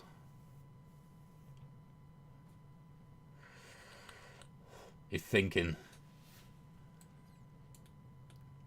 Thinking man's game. Oh, changed to yellow. Okay, interesting. And, a nice option for the move. Oh, definitely. Yeah, and then shield him. Good Yeah. shot. He's in the prime damage that Zero wants to be at. Any more is a bit unnecessary. 2 meter gain, and then even moving forward when or rotating here does the same thing. So I assume that's something which they'll do first, and then probably use the orange note. In fact, they'll probably use the orange note to move backwards first, and then rotate. They probably don't want to rotate actually because. Oh yeah, because I don't know what they're going to do. They need to hit behind with that note, really, but then they've got the chorus can hit behind. So if they're able to move without rotating, that would have been very nice. Yeah, they decide to shield with the instead of gaining a note here. Oh, or have they? Oh, they might change their mind. A lot of spinning going on. Yeah. To be fair, actually, in this current state, Clamp won't do any damage. That is true. It needs to get in, and then you'd need a stance change to be able to actually hit with the second one. Yeah. Though if Natalie approaches here, wait, orange to move back, and then using the chorus to play all the notes. Fair enough. Yeah, and then Clamp will result in nothing again. If anything, it'll just result in a move 2 forward. Or 3 forward and rotate if they want to do that. Yeah, this is an unfortunate usage of Clamp, but it happens. Yeah, again, that is another 2 damage card wasted, though. Another 2 damage lock card wasted from Zero. Oh, yeah, it's not looking good. They're gonna. I feel like they're gonna have to burn rapidly to try and cycle those back in. Yeah. But to be fair, closing the gap like this with Axel is a really, really good move, because Axel needs that space in order to be able to do damage. Yeah, especially against the wall. Yeah. Or force either, like, an opportune movement. Oh, Whammy okay, slide. never mind. Yeah, Whammy slide is perfect. Whammy slide to go over and then orange behind. They have drawn into Overrun, though, which is their almost basically guaranteed 2 damage card. They have so much damage. Yeah. Yeah, it's going to be interesting to see what happens there. Okay, so it's going for straight up damage. So probably, play pull off to be able to get away from that. Yeah, because that's actually a really smart move. Calibration can only really move you forward and attack, not move you backwards. So that staves off an attack right there. It's crazy because Axel is is a very powerful fighter, but this entire game they've had to play super defensively. Oh yeah, they're nowhere near getting away with as much as they did last time. Yeah. God, that last my last matchup with Natalie in the tournament wasn't the best. No. Just getting turn 2, 3 damage already taken. Mm. But it looks like she's having to play a lot more defensive than she did last time. She's going to get Ultra Chorus though for next round though. That is true. And Zero will not have their ultimate. So if Nat can survive this round, then she's going to get some serious damage next round. It's just whether or not she can survive or not. And I think she will though have to. She won't not be able to cycle her notes though. That is true, but she does have 2 green notes. Yeah. Yeah. And what she could do as well is she play like a green, yellow, blue note to save a green note and then use a chorus. If the round. Yeah, she may be able to pull. Yeah, she may be able to pull out that very big 2 damage hit. Yeah.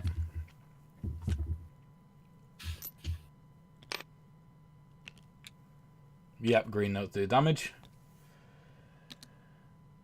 Feels like a boss fight, even though the Axe is winning by 2 health at the moment. It feels like it's still Zero's game. It's that kind of Dark Souls feel of I am evading and I'm winning, but as soon as I stop, I'm gonna die. Yeah, literally.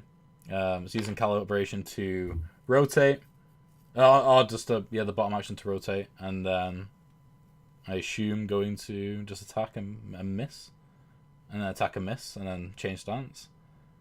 And then if it but they'll have to change stance out of yellow though. Which that is unfortunate for the overrun. Significantly worse. Well, they can change out and then change back in, but that won't give. They will lose out on damage. Oh, actually no, because it's all mixed up actually. So they'll be able to, oh yeah, they will. They'll lose out on 1 damage, won't they? Yeah. So change slight inoptimality, but yeah, it's fine. And then Rocket Slide will just allow them to move 2, and then. Oh, I think they miss out on all damage here. Yeah, you move 2, and then chorus gets rid of notes. There we go, and no chorus happens. Interesting. And Overrun, the final huge powerful card in the Zero deck, also not getting any value whatsoever.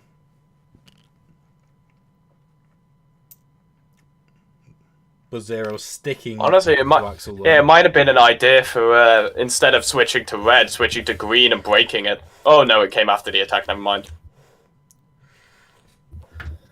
That shield coming in clutch, but I don't think Natalie has many shields left with the Axel nerfs. No, I'm pretty sure that's all the shields gone now. I'd be surprised if they have any more.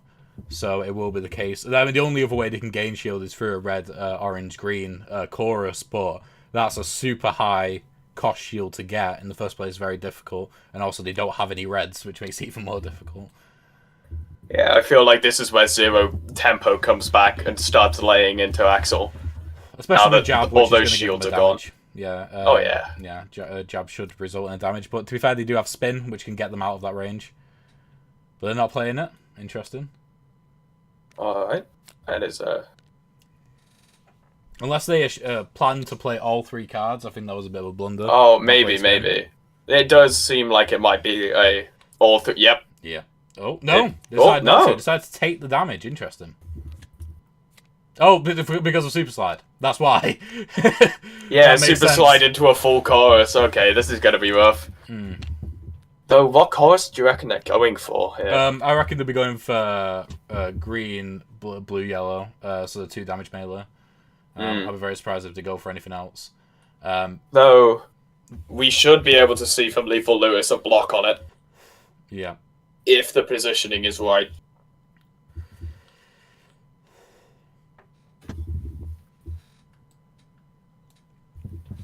Because that is only a front attack. Yeah. And then, well, blue and yellow goes forwards, blue rotates,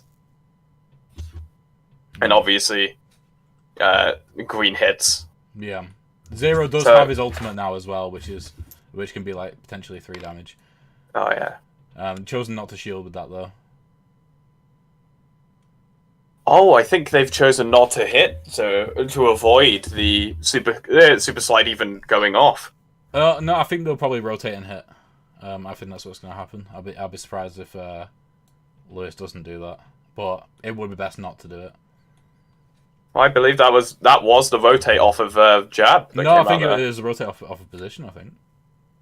Was it? I think so. We'll see. Well, we'll see if Rhodey starts triggering now. Yeah.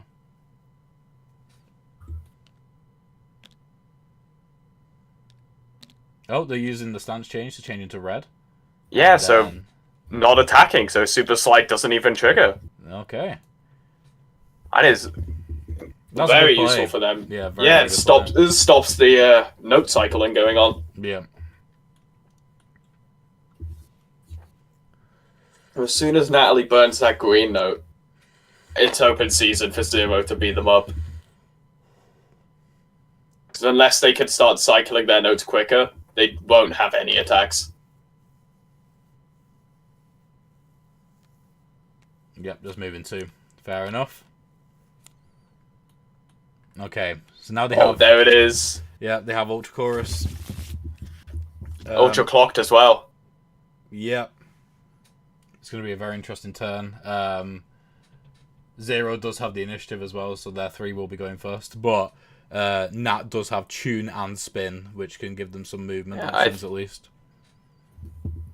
This looks like it's going to be a one-card turn. Yeah, potentially. Because they both know they've both got it. So it looks like if I was Lethal Lewis, I'd just advance. Yeah. Advance to reposition myself to avoid this attack and turn around. The thing is, the only issue of Ultra Clocked is that it doesn't have a rotate. Yeah, that's what I mean. Just spend this turn setting up for next. Because if Natalie plays Ultra Chorus, you could just dodge it.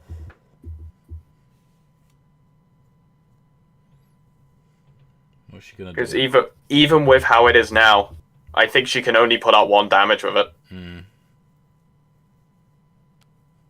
Because at most she could hit you with the green note, and that's it. Yeah.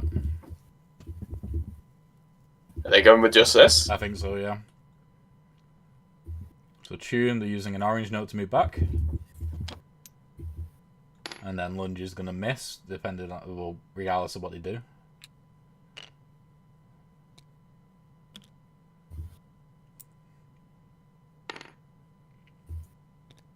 Yeah, cool. This is very, very intense right now. Yeah, this is a lot of overclock coming out as well. That is true. So they're playing spin, played it with conviction as well.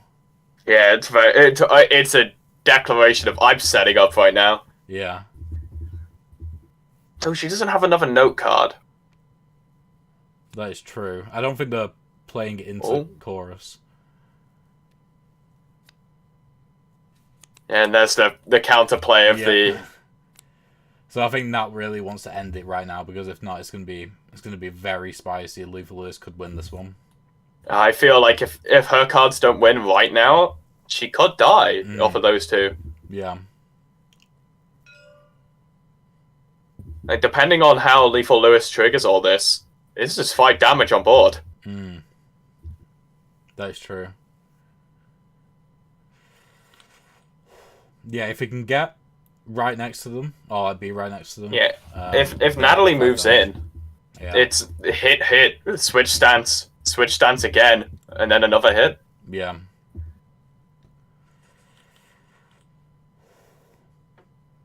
It's very difficult to gauge what Axel's going to do because of how versatile the versatility of those notes. Yeah, I literally have no idea what Nat is going to do right now. You can guess what will be a good idea for us to do. Oh, she's got blue, green, and yellow. Yeah. I think she might just run away and turn around. Yeah, she could just do a damage right now with green. Like, that is something which she could do. But whether or not she wants to do that or not. Because I don't think the damage would help her. It'd leave her in a unfortunate position. Wait, one second. I think... Okay, no, never mind. Yeah, so rotating with that. Rotating again. Yeah, okay, no, I think she's won. Because then she plays the chorus, and then she rotates with blue. Or moves back one with just hits with green. Rotates with blue. and then moves forward with yellow. With the yellow and chorus goes off. Chorus That's goes GG. off. There we go. GG. Damn. Oh my god, yeah.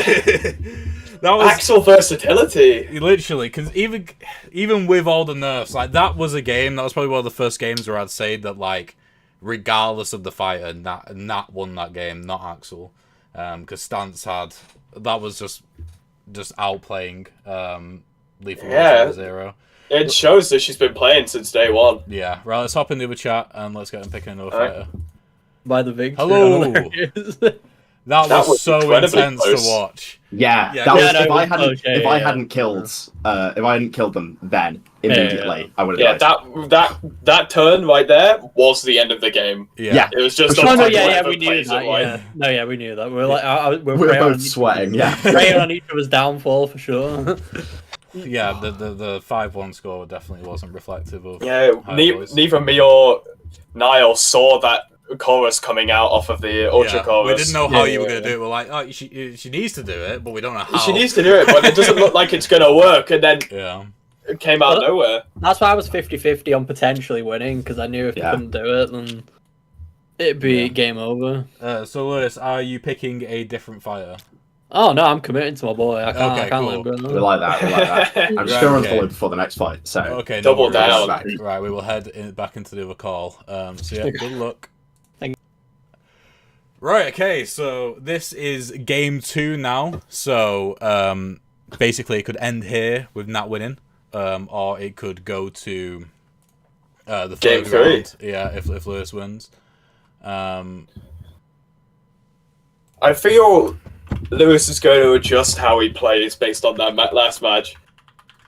I feel like he might adapt a bit, and it could go worse for Natalie. But I mean, with just the versatility and how well she plays those notes, Yeah.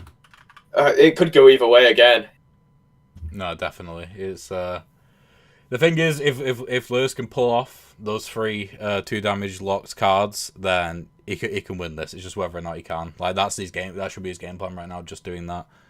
Yeah, I feel he might do better, like holding on to them and just pulling them out on his initiative of just I'm gonna play this one. That's it. And just laying into Natalie when she can't maneuver around him. Yeah.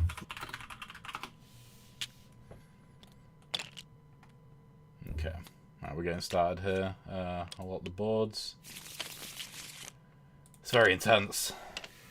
Very much so. Yeah. Drew into 2 damage. 2 damage lock cards straight away. I assume he's going to burn those to begin with. We'll see though. We'll see what's going to happen here.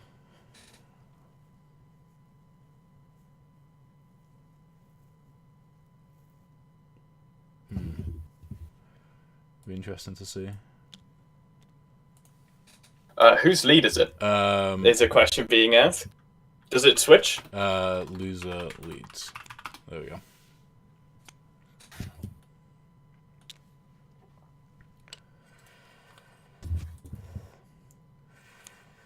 By the way, can I get a Oh, you can. time accurate stream? Yeah. Yes, you can. There you go. Always.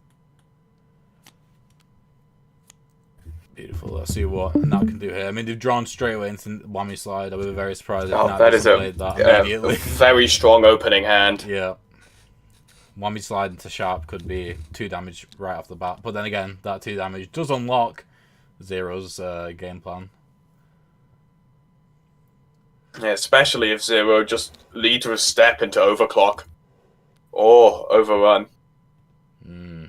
So they got swift clip, so they have that immediate response to whammy slide. Even though, I mean, to be fair, whammy slide isn't being played first. But that, yeah, whammy slide either way can like hit them from the front or behind here. Oh, either this- with a red or green note. Yeah, this is immediately a 1 damage trade. Yeah. And I think Zero likes it. I think that's a good trade. All for it. Yeah, double down into the trade. Yeah. Because with that step, it's still only a 1 damage trade. This then. Well, it could be 2 damage with sharp, depending on how Zero plays this. What I would do is I would shield in the back. Yeah. I mean, you get the shield in the back with just put it on Axel then. But using the shield in the front, interesting. Yeah, it's not. It's burn for shield, so Yeah. no movement comes out of it. Oh wait, no, it's shield off of meter. My bad. It is, yeah. And so then I'm gonna hit with swift clip. So that's an example there of just purely not really worrying about the trade. Like if he was able to shield in the back, then wouldn't be able to prevent himself from the 2 damage he's about to take now.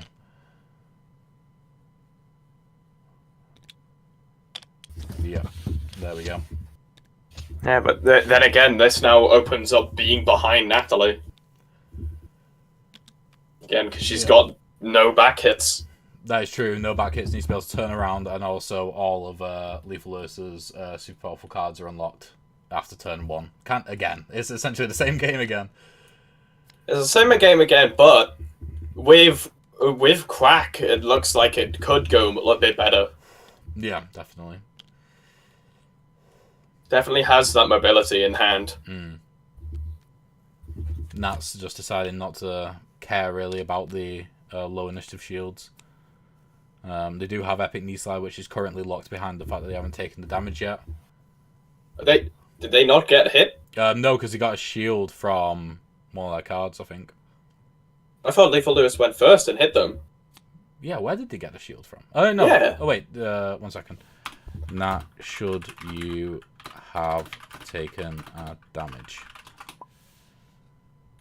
Yeah, they should have. You're right. There we go. I was gonna say it was a very early swing from Lewis, and then just nothing went tracked. Yeah, so Epic Knee Slide does play off, which is good. It was good for Nat anyway. Not good for Lewis. I don't know how good it is though. It's not good by itself, definitely. Yeah, depending on what Lewis plays here, might be able to capitalize on it. Yeah, because playing Overrun right now wouldn't be smart because you can't guarantee that 2 damage because but Axel playing could run Crack, away. playing Crack into this gives a threat to Axel to stay back. Basically, Yeah, that's true. Yeah, Crack into Overrun. That could work quite well. They're playing Jab. Interesting. That works too. That works too.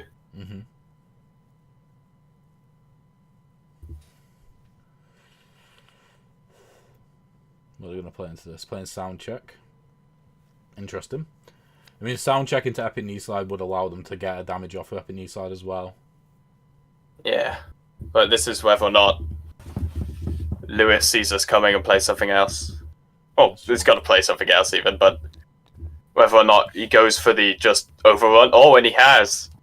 Very aggressive move. Interesting. I think that Nat can very easily avoid that right now, just by running away. Just whether or not they want to do that. She may be able to, but it looks to me like Jab's going to be to turn around to just punch. Yeah, so we will be seeing which will miss. Overrun in full yellow, going into red for the hit. That is true, but if they just keep backing off into the corner, then they won't be able to hit. It'll be 1 space away. Yeah, it's a good reduction in damage that Zero was taking, and they've always got overclock in the pocket to pull out as well.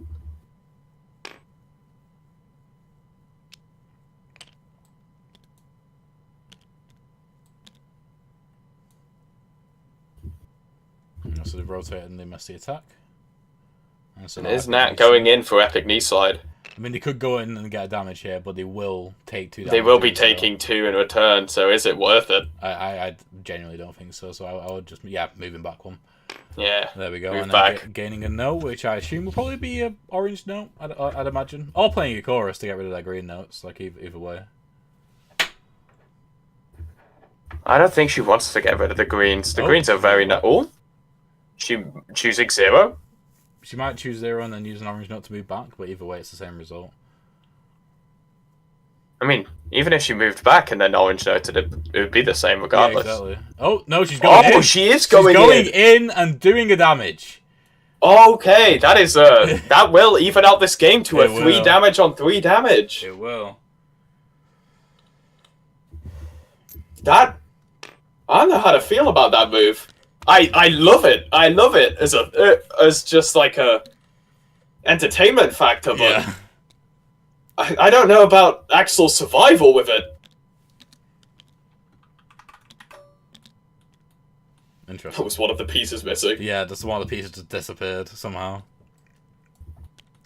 Nat does not usually play aggressive as well, so that's really Yeah, I interesting. don't know. I mean, she's got pull off in her pocket, so she's almost definitely going to pull that out. Yeah.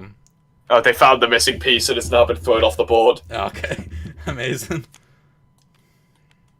Oh, she does have Tenacious, but... Oh, it's the super slide. Yeah, now they got super side. Interesting. Yeah, she's gonna correct it. I reckon she's gonna correct this to a, What's she gonna do with this? Yeah, change it to a... correct it with super slide to a 2 damage in the front and just... absolutely delete 0. Yeah. I also wonder what Axel is planning Electrode as well. Because I have no idea what's going on with that. It might be just looking for the 2 damage chorus just to end it like that. Because Super Slide gives her the movement, it gives her the notes or the movement, and then rips out the chorus. Yeah. Let's see. Seems to be at a standstill right now. I think that's entered the Mind Palace. Yeah, Thinking very 20 much turns ahead, 50 notes strategizing all these notes. Oh Yeah. no, it was Lewis's declare. That's why. Yeah. Ooh, what's he going for? What's he cooking? Don't play Quack, please. You can't let Super Slide come out. Super Slide's already out. Oh right, yeah. I know No, what Super you mean. Slide's in hand. No, I thought it meant in terms of damage, but yeah. Yeah, if it comes out on board, it's gonna kill you. Yeah. You need to keep it there and hope that you draw something quicker. He's thinking. Yeah. Because Crack will give him one more. He's done it. He's done it. He's done it. He's done it. If he... I mean, he has only 2 damage out right now. Nope. So Natalie won't... Oh, Natalie could be dying this turn.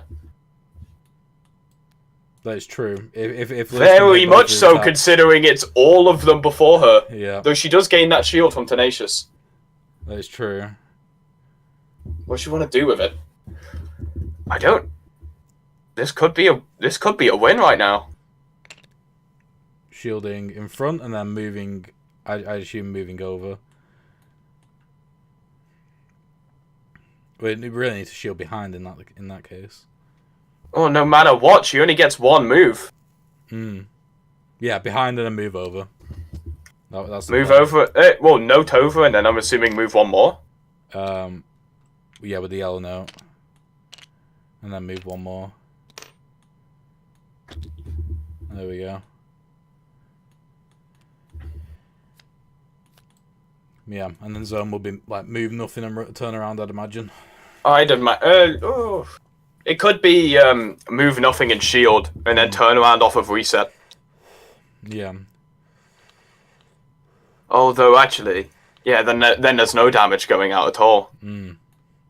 What do they do here? I think you're right with the turnaround stance change. Yeah, definitely. Turnaround stance change. But it's what they change into. I think like Nat's negated all damage here right now. Yeah, definitely. So I think it's just defensive now. Yeah. I think that's Lethal Lewis's only option. Yeah. Because right now Nat has 1 more damage doing no, and then almost definitely a way to construct a chorus to do another damage. Oh, all she needs is Rhodey to give her an orange. Yeah. Rhodey gives her an orange, she's got that that damage at 2 to 3 range. So Lewis will, I feel, have to run away. Yeah. I mean, it would only be 1 damage at the end of the day, though, at least, which is good. Well, that and the note as well. Oh, yeah, a note. The a note red coming out damage, will hit. and then, yeah. Yeah, I think Lewis's only option is to get out of dodge. Yeah. Put it behind and keep running. Oh, in front and run backwards. Mm. Either way. Yeah, in front.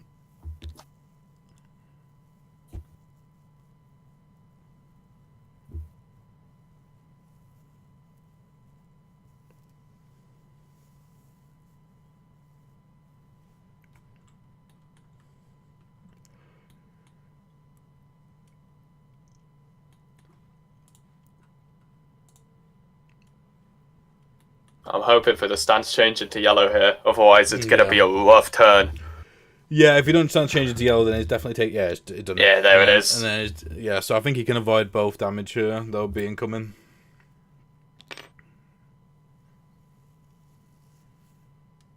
Oh, is he doing? Is he not turning? He didn't turn around no, and his shield's facing the wrong way.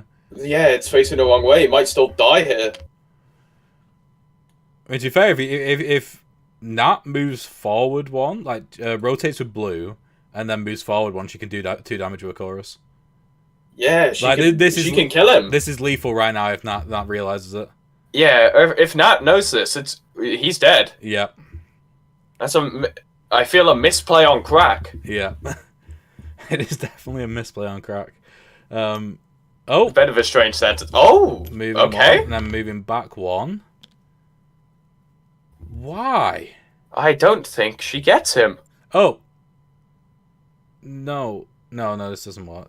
That's Rhodey for forward and back, and then... Yeah. No, yeah, she can't do She can't get in? No. Damn, misplay from I think Nat. she's missed it. Yeah, both of them. Very rare occurrence. Both of them, I think, fumbling the bag here. Yeah, though she has identified the chorus. Oh, no, she's going for it. I think she's just clocked that she can do that chorus. Yeah, I think picking up that blue then made her realize that she can do that chorus.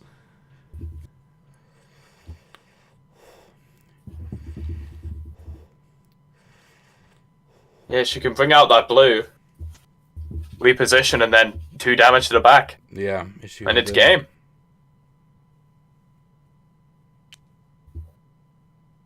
But what card is she doing that with? She's doing that. Yeah, she's doing that with. She was doing that with Rhodey. Round, and then gonna move forward with Rhodey. Well, it doesn't even matter if it's moving forwards with Rhodey, because Super Slide will let her get in. Oh no, because yeah. Oh yeah, it will. Yeah. No matter what she picks on the bottom of Rhodey, she's got this.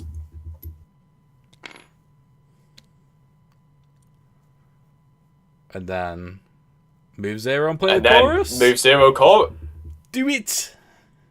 Come on, this is game.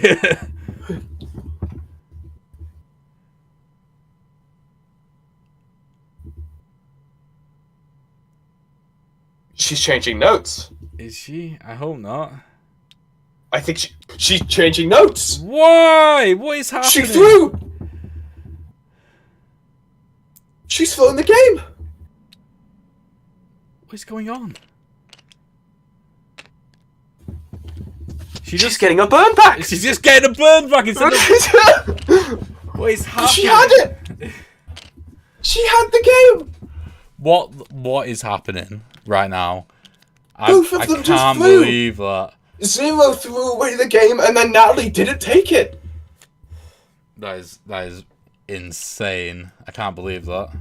What are we watching? Oh. So now it is back to anybody's game. Yeah, we're running it back, I guess.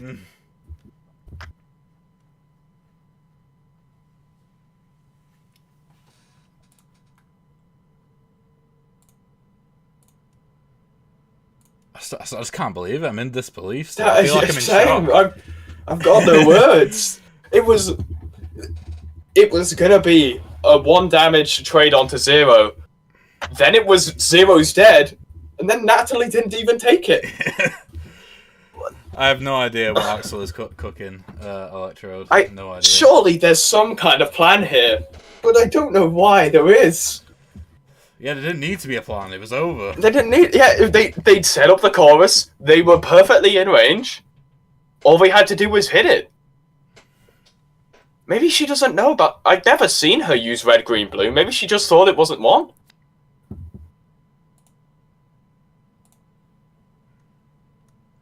Maybe she just forgot about it. Maybe, yeah. Surely it's the only option here.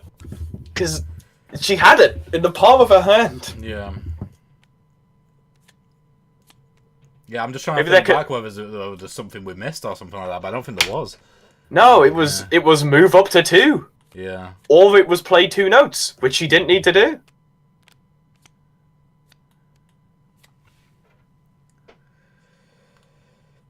Is she toying with her food, thinking it's too easy? Potentially. It could be a throw for content. Yeah, it could be a throw for content.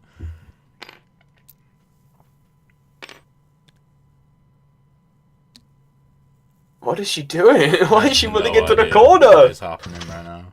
What is going on? Oh, the force stand change coming out. Yep. Has to change out of yellow. Which is going to be frustrating, I can imagine.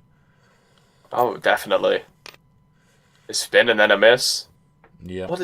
Why is Natalie running to the other side? She's not getting hit with anything. Nothing can hit. What is going on?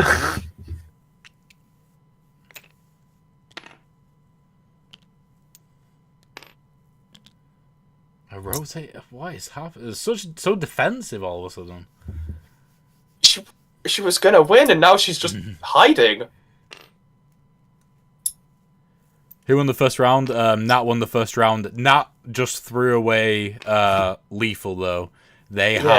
She had basically guaranteed 2 damage to Lewis, and then she just didn't do it somehow. So Lewis is still back in this right now. Both games have been very close. Oh, definitely. Lewis didn't shield correctly or move correctly on the last turn. Opened up for the 2 damage, but then Natalie refreshed her burn and ran away. Yeah. So we're seeing the aftermath of I don't even know what.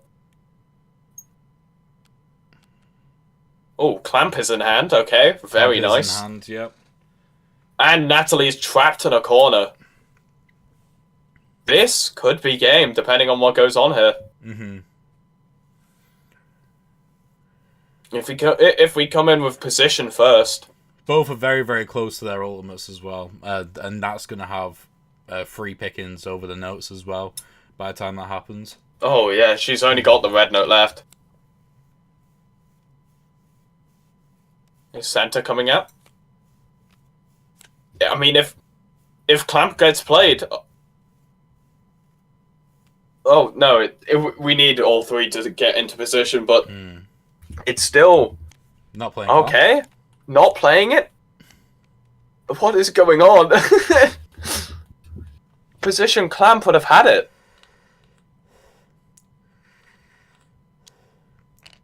There goes the ultimate. Overclocked perfectly Are timed. Are they just playing for ultimate cards right now? Maybe.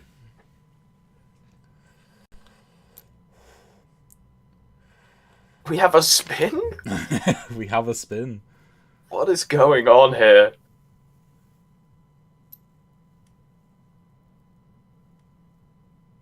Is she gonna spin too? But she'll have to That spin. goes in? Oh, she could shield, but... Yeah. Well, her only note left is a red. Yeah, she shielded. And that goes into... Is there a chorus for that? I don't think there is. Nah, there isn't. What is... What is happening? I don't know. Why? Why is this occurring right now?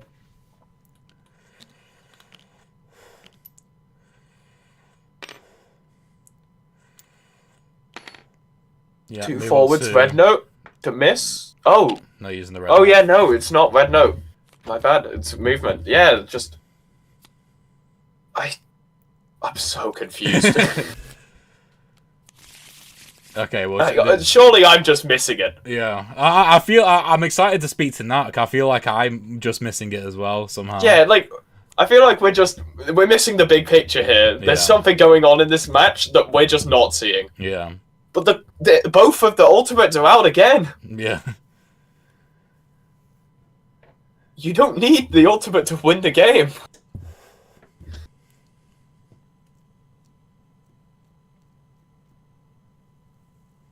Because Natalie has I mean, even if she just plays Ultra Chorus, this is a win. It right? is. Well, no, she'll need to play Tune first. Well, Tenacious is probably the card that she was looking for.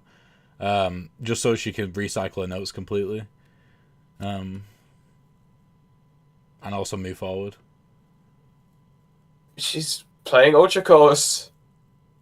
Yeah, if she plays Tenacious or Tune, then she's won. That's whether she does that. Yeah, it's whether she decides she wants to win now or later. Yeah. Electrode, I know it's a Lethal Lewis game, but the craziness isn't coming from Lewis, it's coming from Nat, which I did not expect. Yeah, Lewis throwing away a win and then Natalie just going along with it and not taking it.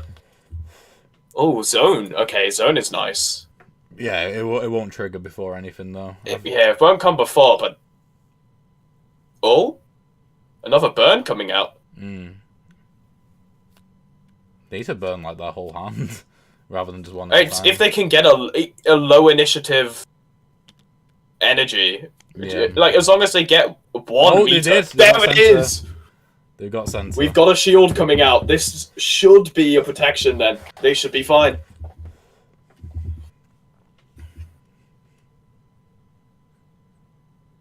It was just cycling for either something quick with a shield or any kind of meter gain. That's the thing, if Nat can't finish off Lewis, then Lewis is going to finish off Nat. Yeah. This is, yet again, a tense closer for the match. Oh, it's Tenacious first, Nat. Yep.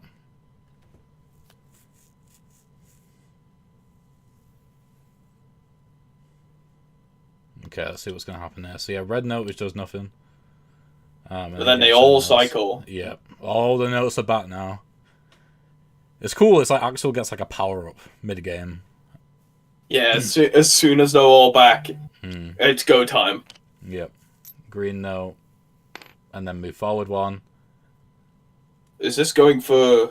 What is this going for? I have no idea. Is she going to go orange?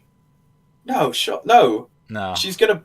Yeah, green and red here are gonna get burnt away. Then what's she coming out with it with?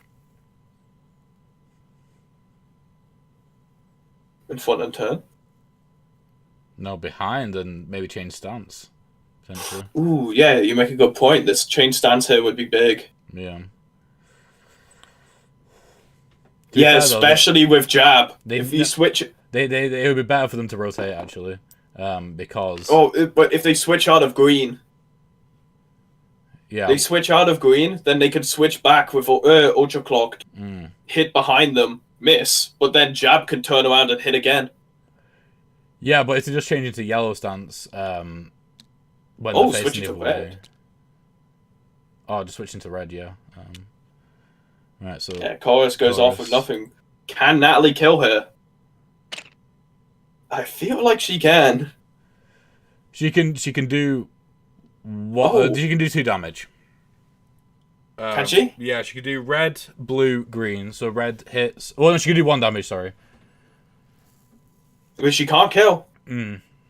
She might just, then red, green, orange to get a shield. I feel, yeah, she has to get that shield up. Otherwise, this is a Lethal Lewis win. I don't know, actually, because Ultra Clock currently doesn't do anything. Like, it does literally nothing. It might do 1 attack. It switches to green. And yeah, it'll just do 1 attack. Yeah, it'll just do 1, but it's still 1. It will do 1, but then that'll set up jab. Jab, yeah. Yeah, that's what I was saying with the switch. Lethal Lewis is set up for 2 damage, whatever Natalie does here. Yeah, unless they use the chorus against shield. It's gonna have to be a shield chorus then.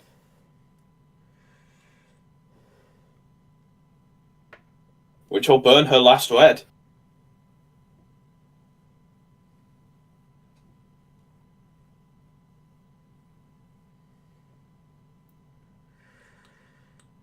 I don't think she can run fast enough away from the stance attacks. Yeah. She might be, though. She might be trying. Blue to rotate. Interesting. Oh. And then yellow to move and then 1. I think that will also work. Stance is still going to hit her at least once, though. I don't know if that's true, because he can't move forward. Yeah, but switch to green. Green hits behind. Oh yeah. Oh, yeah. That's at least going to be a one damage turn though. Yeah. Which is very nice a stance to get into.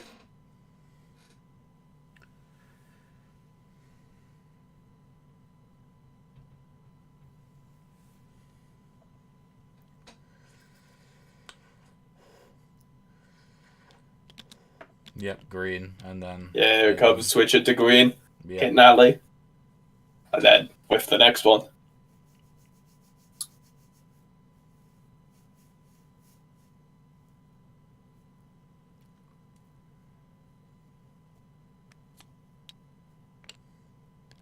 There we go. How's jab resolving? I assume just either a stance change or a rotate. Yeah, that's what I'm looking for though. Are we switching back to yellow? Yeah, I don't know if he gained 2 meter already. I don't know. Yeah, there you go. Yeah, he gained the 2 meter, so okay, got you. no forced stance change, but we switch back to yellow. Oh, and a perfect hand to switch back to yellow for. Yeah, literally.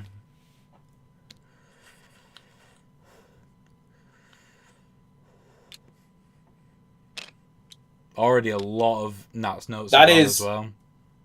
Yeah, if it's step into calibration, that's a win. Mm. As long as Natalie does not have a shield in hand. It depends if Lewis decides to use step to rotate, then it won't be. Well, yeah, step to rotate, and then you mix up calibration to just walk up a punch. That's true. Just play calibration, and this is a win, I think. Step will get them 1 space out of the. Oh, the true. range. They have lunge now, though. Lunge now. Yeah, this is a win, I think it is. I mean, Vody and Epic Whammy is too slow to do anything, so's Vody. Yeah, if he just plays everything, it's a win. Mm-hmm. Unless Natalie starts... Yep, there it is. Rapidly burning her hand to try and get something to do. Oh, Whammy slide? Whammy slide. Whammy slide... Oh, wait. She's playing... That's not going to do anything. It's too slow. Just play calibration. If we see calibration come out, I think it's GG. There you go. Right, I think that's it. Let's see how they resolve it. We can't call GG with Lethal Lewis. We don't know what's going to happen. That's true. he might just throw it again. Yeah. Let's see what happens here.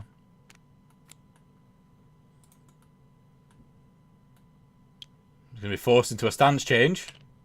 But he can just... Okay. Which would be good for Nat because that'll force him to use the step again to change stance if he needs to. He currently isn't in a stance somehow. How? I don't. I think he was sorted in yellow. himself out. Yeah, he was in yellow. Yeah. So he's gonna have to switch to something he doesn't want. And then I think he's gonna have to step to change again. Mm. But then he can't lunge in. Oh, actually. Oh, I didn't. Yeah, I don't think he's won it. Because of that forced stance change. Yeah. Depending on what Natalie does here, though. Because this game does seem to just make no sense. She might just walk in and give it him. Oh, he's turned around? Okay.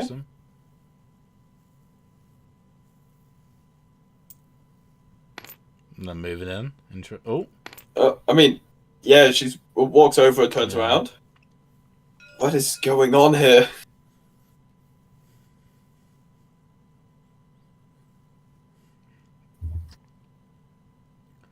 I mean, surely he steps one forwards and takes the hit, right? You think so? Because Natalie's going for a red hit here. What is... Why? Why? I don't know. Is the plan to step back? I think so. Yeah, step back and do damage. But the step back is on the same... It's not on the same action. Right. It's not in the... Yeah, that's true. And it's not in... It's also not in the right stance. Yeah, Natalie went one forwards and hit. I think this is a Lethal Lewis throw. Yeah. Classic Lethal Lewis throw. What? Yeah, nothing happens here, surely. If he just hadn't turned around before, he could just step up one to Natalie and punch her in the face. Mm-hmm.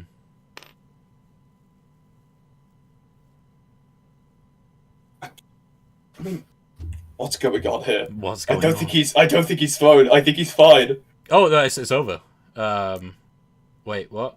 Okay. No, it's not. If he just does that, he's fine. No, it's not because orange, yellow, into chorus wins the game. Oh, true. There we go. That's a GG. God, My that game. God, that was intense. Right, let's head into the playtesting chat.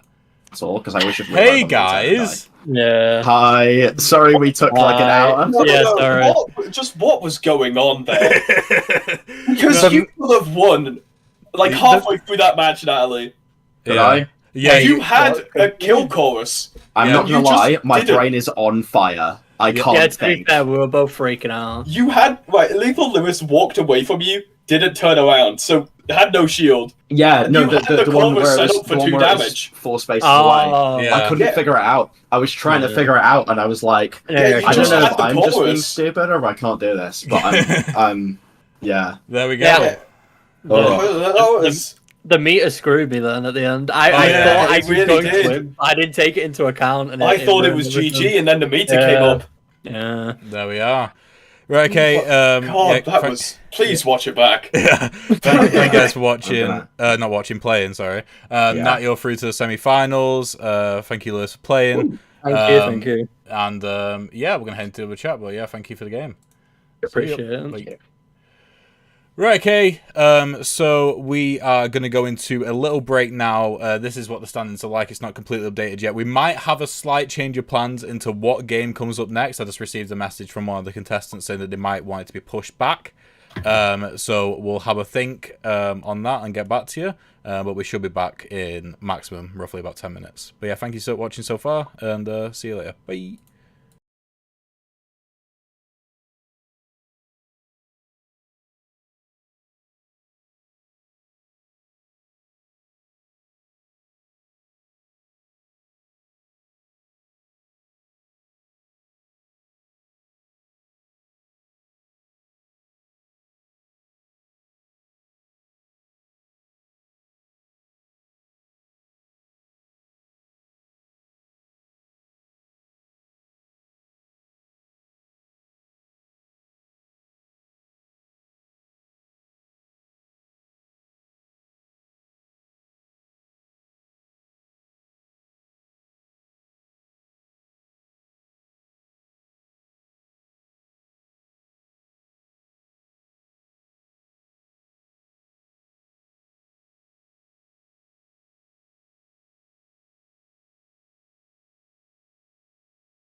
Right, okay, and we are back. So, I'm on my Billy Todd again. Billy Todd, is that how to say it? I don't know. Just for the first part of this game, Marcy will be back to help me commentate. There's been a quick change of plans just because Irish Noob can't currently make the match which he was scheduled for against Purple Crab, so instead we're having Electrode, who hasn't played a game yet because he also made it through to the quarterfinals based off player rankings. Electrode's going to be playing against Purple Crab instead. And Irish Noob is going to be facing Mad Mars in the final game of the night after this one. This is also best of 3. We'll see how it goes. But I'm pretty sure we got both players set up right now. So we're going to head into the call in a second.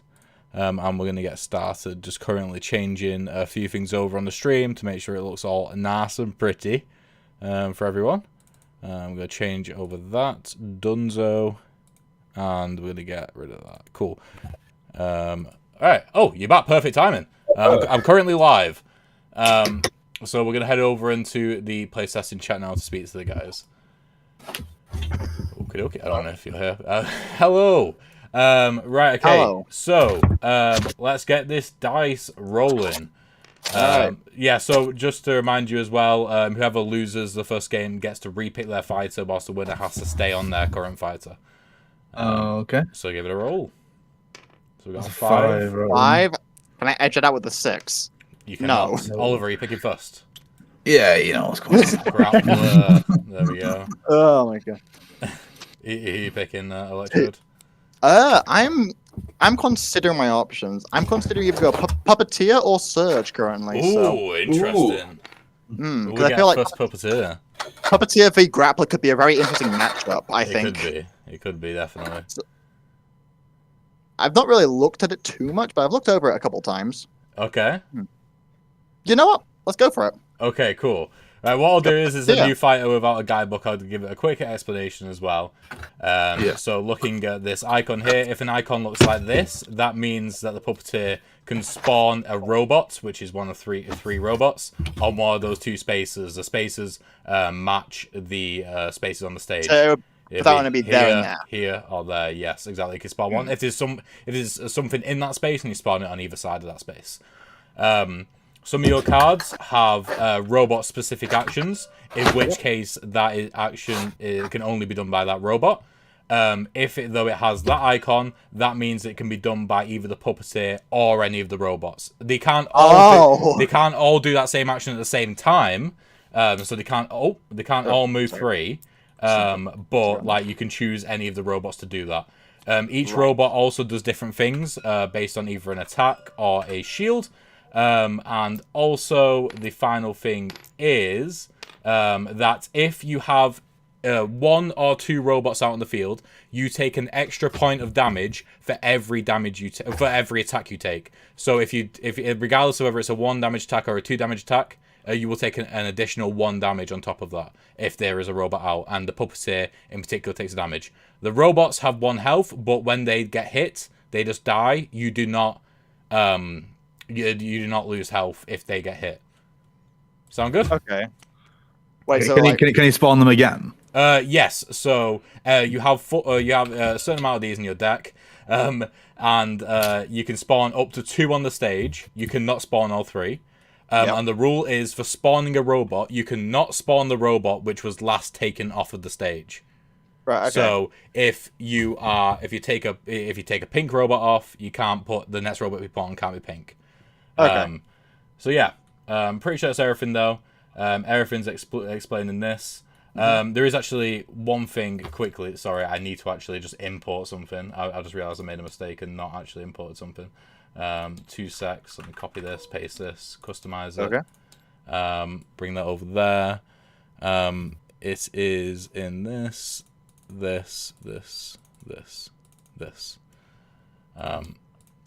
So yeah, so your black robot in particular does a thing called root when it does a successful attack, which you cannot move once you've been rooted unless you use a movement which gets rid of rooted, but you can't move with that movement if that makes sense. So you need to spend the movement to get rid of root, and that persists throughout rounds. Okay. Right, okay, so even if it's like up to 3, if I use like all 3 of that up tos, it's still Yeah. It does Okay. get. It basically negates your next movement. Yeah. Yeah. Okay. Exactly.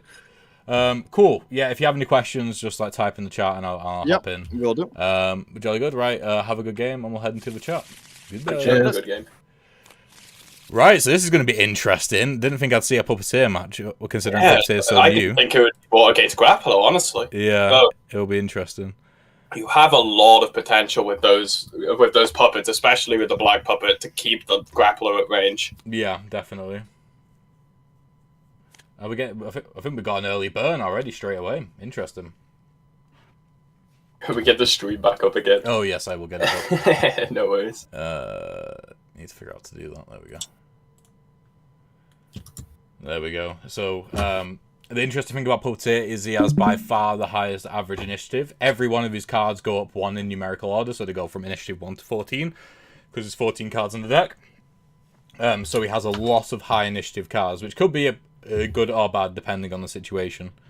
Definitely. He has a lot of high initiative, but as we can see in hand right now, those high initiative cards do so much. That is true. They do a lot, but he needs a spawn. He needs to be able to spawn those. He does need a spawn. Ah, he's got one. And he's not get. Oh, actually, there you go. Yeah, I did not notice the spawn on the bottom. Yeah. Evade is a very good spawn to have. It is.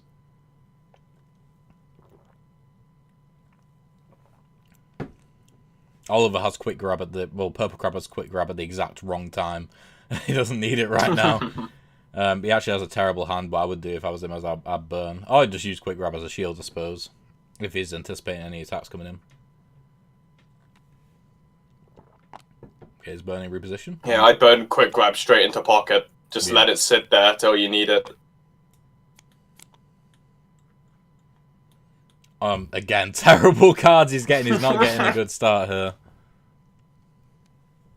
Yeah, especially with those 2 damage requirement cards. That is not great against early Puppeteer. Oh, okay. Yeah. We're seeing the safe grab come out. Or safe attack even. Indeed. This is when Puppeteer can start getting going now, especially with that spawn. So Influence would be a great card to play. So would Doctorate. They're all interesting cards to play. So we'll see what happens. Yeah, Influence can allow that damage to come out turn 1.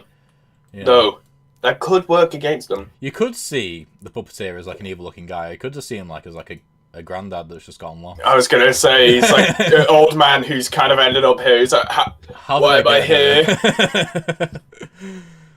Just, I'll get this guy to fight for me. I don't really want to do it.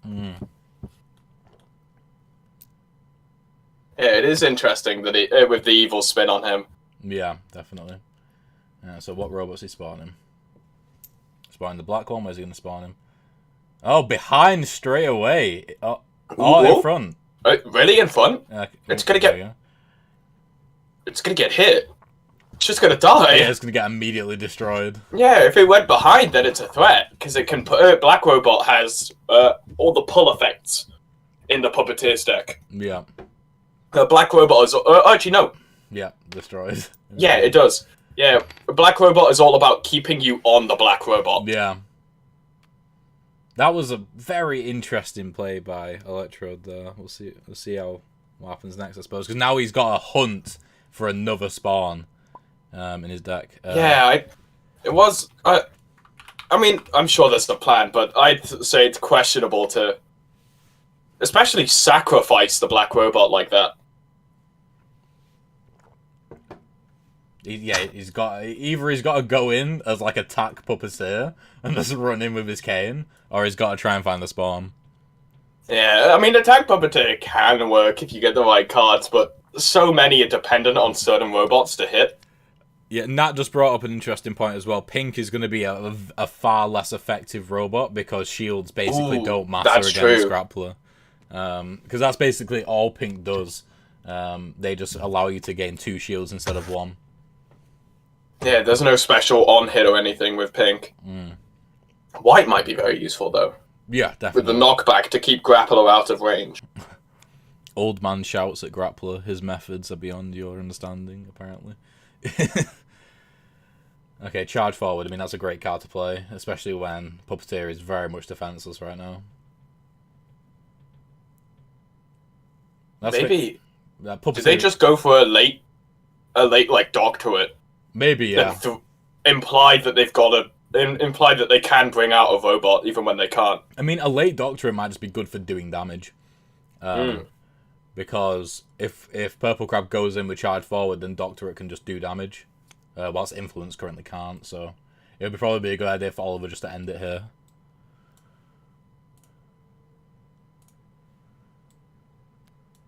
Oh, playing a pull and grab. Pull and smash, assuming that he's going to take some damage, which he probably won't. He's definitely not until Doctorate hits him. So yeah, it's just going to be damage for Puppeteer here, which is interesting. It didn't seem like it was going to be a damage doing turn for them.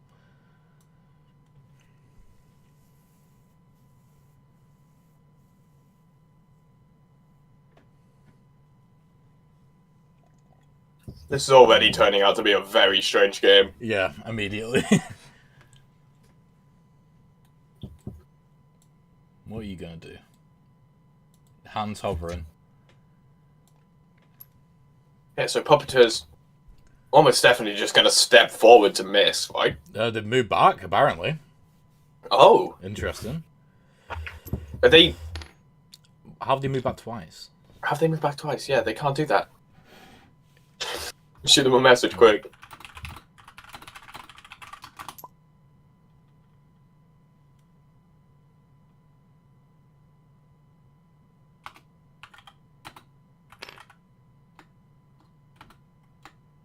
Wait, it might have been... No, because it's only Influence. No, because it might have been from Evade. Previous turn, he might have moved back one. I think he... Oh, maybe.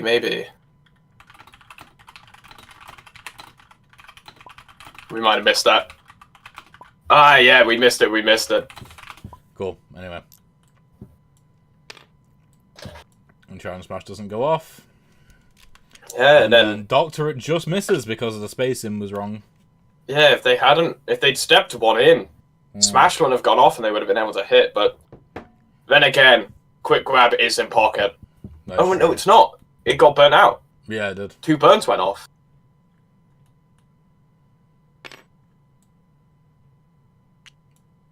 No, they just ended not moving forward. Interesting. They need to get a spawn, which they still have not got. Still no spawn. All oh the my spawn. God. Like, there's 3 more spawns in that deck, and there's 4 cards in the draw pile right now, so they're all at the bottom. This is a very unfortunate drawing for Electrode here.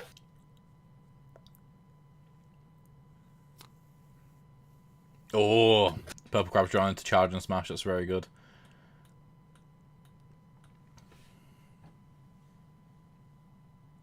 It all depends on what our lead Electrode does, though. That's true. If Electrode steps forward at all, charge and grab's getting them. It is. And if they allow them to play 2 cards, and charge and grab's getting them because Stride as well. Yeah. We'll only do 1 due to them not having a robot. True. No, I don't think sacrificing black like that was a good play. It was the opposite of a good play. They are burning, and they almost... If they burn more than 1 card, they're guaranteed to get a spawn. Yeah, there we go. But it's a high initiative one, which is interesting. But that can work nicely, like takeover. It'll still go before charging smash, yeah. Yeah, it can work nicely into offensive, which can allow them to pull back the grappler before they run forward and charge and smash. Yeah, if they spawn black robot, oh no, they can't spawn black robot, and they can't pull them back. That is true. They can't spawn black robot. The best thing they can do is push, or like somehow get the white robot. Spawn white in front of the grappler, and then walk up to them and punch them, which will knock them back 1. But yeah, it's not putting damage out with the Stride coming in.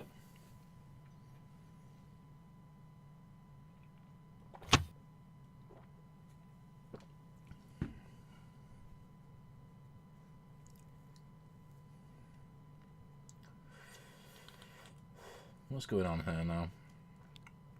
Oh, just ended it there. That's probably smart from Electrode, though. Yeah, it allows them to get a robot out without it getting broken. Yep. Oh, white all the way at the back, really? Well, they can now move two forward. Oh, true. But then they'll... one forward to them.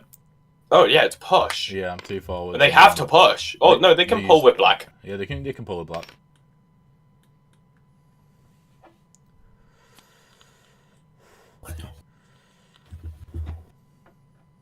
What are they looking at? They're looking at for some rules.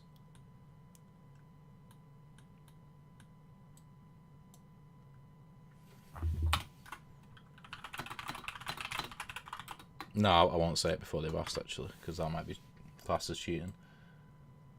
What were you thinking of? I was going to say you can pull instead of push, but...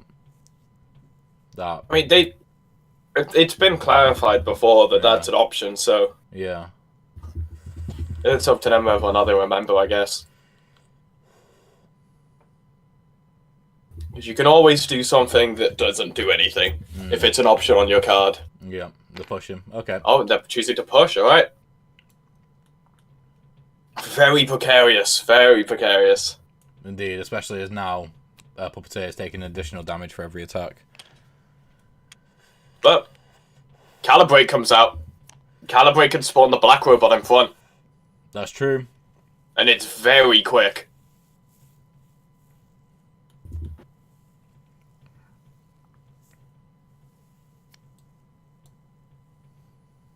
They go with Calibrate. You can't get into them. At least Pull and Punch can kill that robot very quickly, and then just run into Charge and Smash, which I think is his plan. If they bring out System, yeah, System might be able to save them with the root.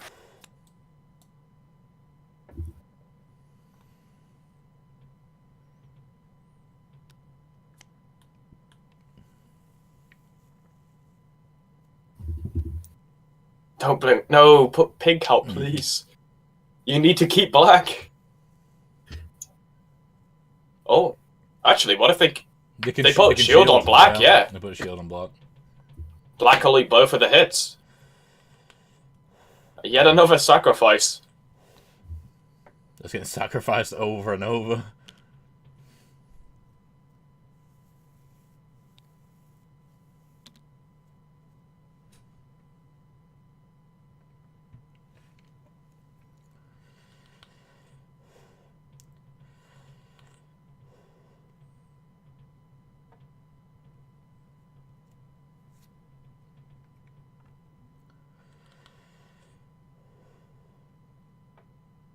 Interesting.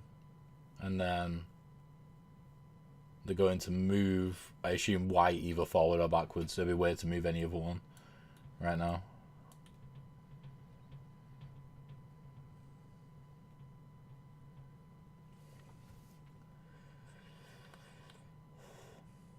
If they really felt like it, they could open up their Puppeteer to be hit. Yeah. Oh, I think they probably just move Puppeteer backwards, actually.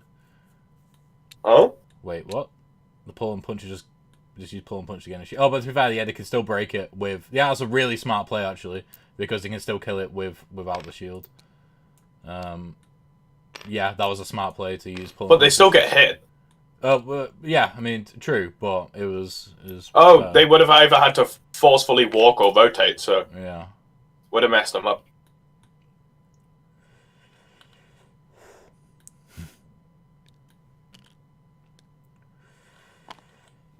They get knocked back as well.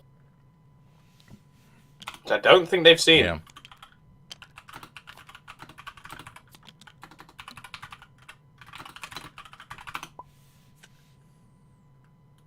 So Grappler is now in melee. Yeah, that is true. He's right on him now. It'd be amazing if he had his ultimate right now.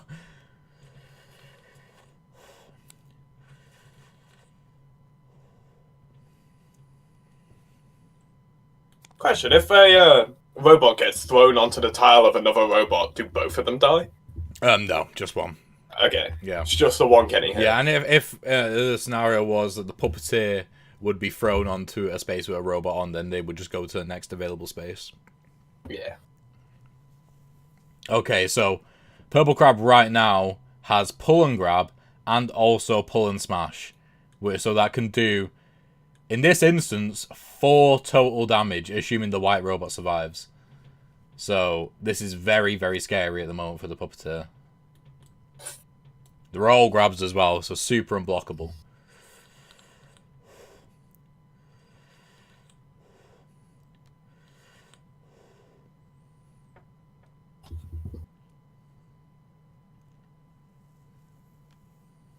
Yep, there we go. They can't really do anything against that. I mean, they could move 1 forward, I suppose. Yeah, but then... Yeah, they could punch him and then, I guess, walk over. Yeah, but then pull a smash will just hit Actually, too. No, if they walk over, they're out of pull and smash. No, they're out of pull and grab, not pull and smash, though. Oh, yeah, true. But that's at least a dodge for the Puppeteer. Yeah, if you play controlling, they can get even further away. Like, I think that's their thing now, just to sort of slowly walk the Puppeteer away before the grappler can start doing what he needs to do. Yeah, very much so.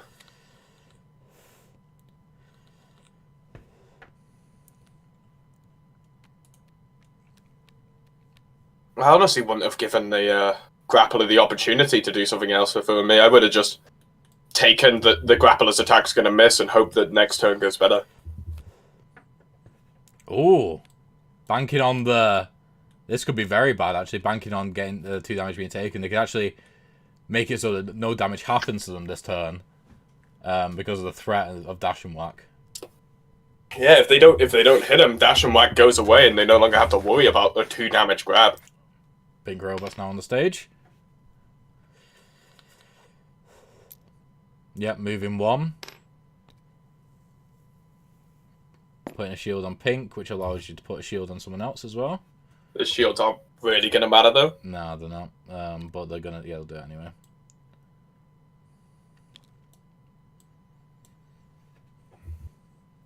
Oh, currently, advisory will miss because he's facing the wrong way. So he's got to turn around. Yeah, turn around. And back off. Yeah, this is going to be very bad right now because they're going to pull and grab the white robot. Oh, we'll just pull the white robot. We'll pull the white robot, do nothing. Yeah. And then do nothing. Yeah, well, it's a good escape. Not do nothing because dash and whack will hit them. But did they take no, they didn't take a damage. No, they did not. You are right. That was a good escape. Yeah, it's a really good escape there. All that the grappler can get from that is a pull-in. Yeah. And then white robot next turn, hopefully, will push them into the corner and keep them there.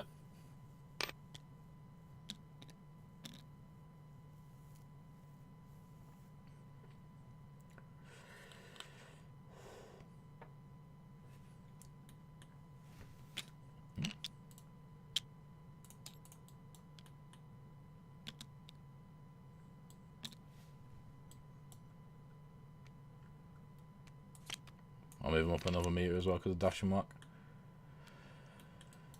Okay, and these go away. Okay, so what they've got now is they got pull and smash, which is another great opportunity. That with close in to move back 1, pull and smash to grab the Puppeteer. That's good. Yeah, that's gonna hurt if the Puppeteer doesn't do something about that. Yeah. Oh, they do have takeover. They do. That is true. But they can pull out the black robot and just. Yeah, actually, what could they do there? They could. Black robot couldn't do anything in that scenario. Yeah, black robot wouldn't be useful. Yeah, I guess their best option is system to just punch him into the corner. Yeah, definitely. I think that is the best play. Oh, but either way, closing's going to happen first, and white robot isn't going to exist. Ooh, actually. Close in. Oh yeah, he steps over. Yeah, exactly.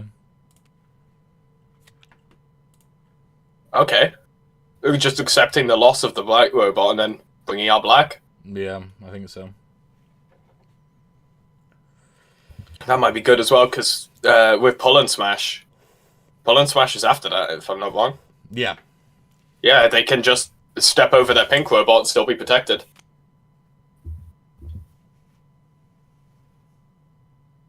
Why are they gonna? Oh, to be fair, if they do close the gap to rotate, they can do an extra damage to puppet. Oh, they're not doing it. Okay, that's fine.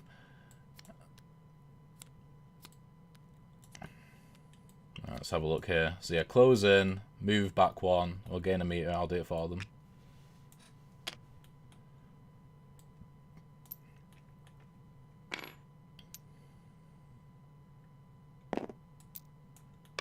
Oh, I've already done it. I've already done it.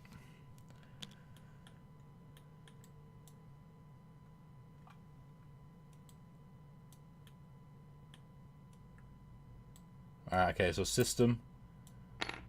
Yeah, it does a damage and then moves back 1. What's takeover gonna do? Takeover brings in the black robot. It does, yeah, but I would put it on the other side and then move 2 forward to get out of the way. I mean, you can do either way. Oh, true, yeah. You can put it in front and then snap it over. Oh, you could just put it in front as well because it's... Oh yeah, because it can't go in that tile. It'll be that nice available space. But it's not going to matter anyway because it'll move 2 forward anyway. Yeah, move 2 forwards and then just sit there. Can't pull the puppeteer if you can't land on the tile. Mm-hmm. And yet again, Black Robot comes in to die immediately. Immediately. Over and over and over again. Oh? Rotating instead. What a strange play. Interesting. There we go. That's 2 damage. Maybe they're wanting to be able to use their damage cards? Maybe, yeah.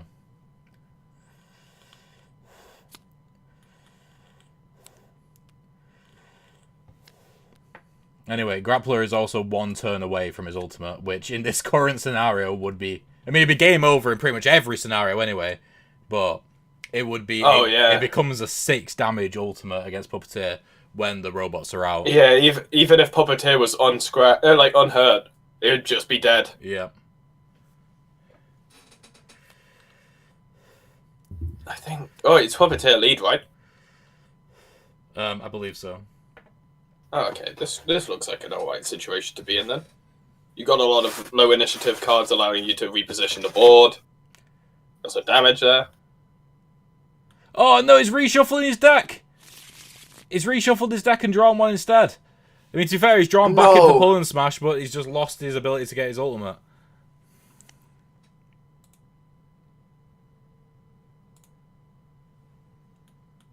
Did he just burn to do that? It didn't. You know, he didn't. He was just drawing. He could have drawn from his pocket, though. Yeah.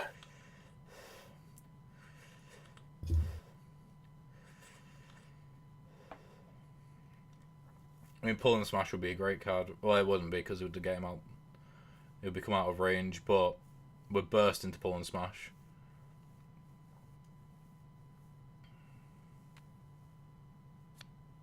Close the Gap also works.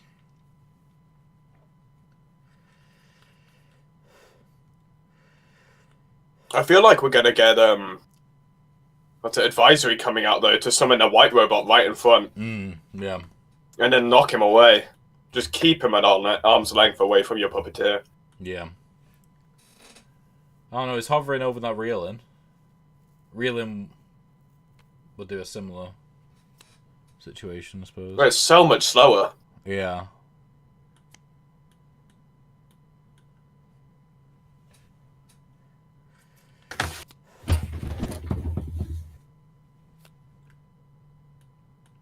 Okay, so I think this is going to be another damage for the Puppeteer here. I can't see a way that they can avoid it, really. No, if they step back, summon somebody in the way. Oh, yeah. Do I have to spawn in a new robot, or can I choose? You have to. They're choosing not to put a robot in the right in front of them. I mean, yeah, they're taking damage here. Yeah. Yeah, if they played their their 4 cost, they would have been fine, I reckon. Or 4 speed even. Because it would have gone before Close the Gap, punched him in the face, and then knocked him back 1, so all he could do is step forward to pull it. Yeah. Pull, and then grab for another 2 damage. Yep.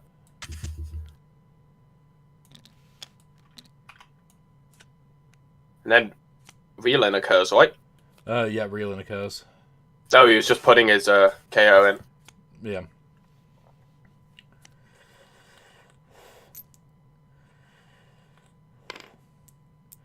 Pull him into the middle and punch him with the black robot. Yeah, which roots him. But to be fair, this is a perfect scenario for Grappler to be rooted. I don't think he's too bothered. I mean, unfortunately, he cycled his deck before putting his KO in. If he had his KO here, it would be GG. It would be. It does have quick grab, which allows him to get rid of the black bullet. Look at the hand that the puppeteer just drew, though. Yeah, 2 more spawns.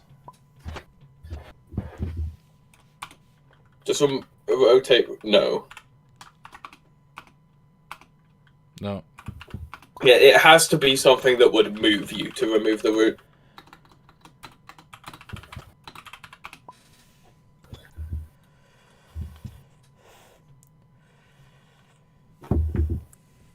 Yeah, he was probably looking at quick grab, wasn't he? Yeah. Actually, quick grab kills. It does not, because he has to rotate first. Oh, true. That is so unfortunate for him. Oh no, Black Robot's gonna die again! Unless, actually, is Quick Grab 1 initiative? It is.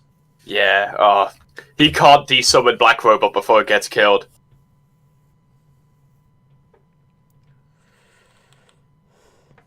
So if he plays Calibrate and is allowed to play Controlling, he can get it back out. Honestly, what I might do is, in this scenario, I might quick grab to shield, potentially, and then use pull and grab. Ooh, maybe that's a depending good on what choice. Puppeteer does, though. Yeah. Because Puppeteer could just walk forward 1 and he'd walk 4 spaces in this current situation. Yeah, and there's no way you could get back on top of him. Yeah. It looks like that's exactly what he's gonna do. Yeah.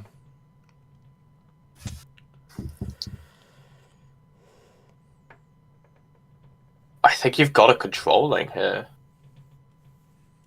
Just for the extra movement and pull. Actually, no, Black Robot's gonna die anyway, so the pull means nothing.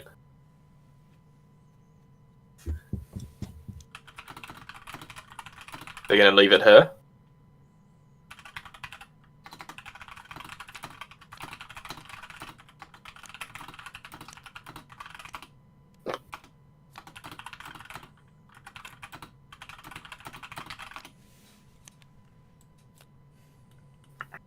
Oh, this is actually. Oh, that. Okay, pull and grab doesn't do anything here if Puppeteer doesn't step over. If Puppeteer just steps back, they'll be fine. Yeah, rotate in, grab in, and dead. Yeah. But then, like, Puppeteer could summon the pink one behind them, and now they could step even further away. Yeah. He gains a shield, though, which is good. Why would you put it in front of you? Don't do that. I think it works, actually. I don't think he's getting... Oh, actually, yeah, if Puppeteer does the pink thing... Yeah, he's not getting hit. The only way he'd get hit is if Puppeteer summoned pink in front of him.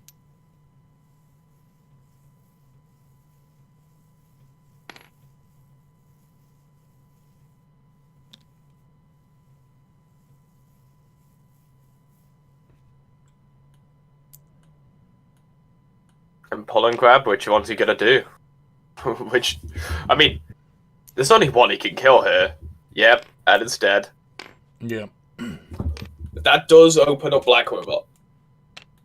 It does. Well, Black was already open, but I guess it forces Black Robot. And yeah, Advisory does absolutely nothing other than a move. Yeah. This is... I don't know how to feel about this match. It's... I mean, Grappler is doing very well. Yeah, I mean, Charge and Smash should win him the game here if I mean, to be fair, it could potentially win the game because Electrode is drawing into some high damage or high damage he's doing. Well, to be fair, herd mentality will kill right now. In this Oh my exact god, it current will. state. Because the thing is as well, Grappler is rooted right now. So Oh yeah, Grappler still can't move. yeah. So what Purple Crab needs to Is do Herd is say, is Herd a third hit at the bottom? I can't see the hands in a way. yeah, but it's only is. it's only 2 total damage because of the directions. Yeah, but if he then controlling is a hidden card, yeah, he can bring out something in front just to punch him. yeah. Pull and punch will shield for 1 attack at least.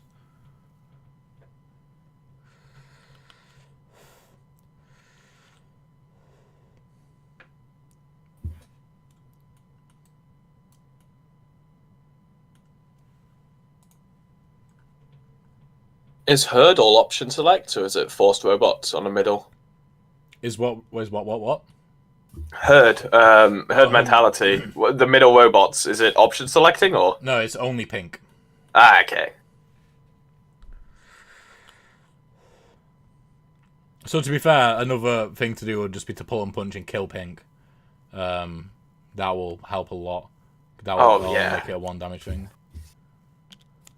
Burning. Okay. Charge and smash. Pull and punch into charge and smash will win the game. Yeah, if they could. Oh, actually, if Pink's still there, Pink shouldn't be there then no. after pull and punch, I don't think. But I mean, if there are any shields, there's no shields. Puppeteer needs a shield on that Pink, otherwise it's a loss. Oh, there is a shield on the controlling. Oh, there is. Yeah. There is. Yeah. Pink specific one. I think if controlling comes out, this is a very good situation for the Puppeteer, regardless of what. There it is. Regardless of what Cage might play, I think this is really good for him.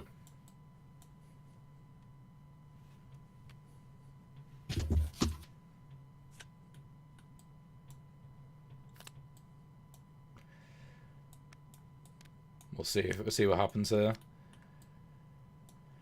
I mean, also, he could just use depending on what happens here now, he can just use the move forward on pull and punch to just move. Oh no, he needs to rotate. No, he can pull. What's it? That black robot can pull off the bottom of it instead of grabbing. Yeah. I think this works out well either way. Root. Yeah, the root stays. No, it's a pull. It's a pull. That goes actually, because of the pull. Does pull clear it? Yeah. It's whenever he gets moved.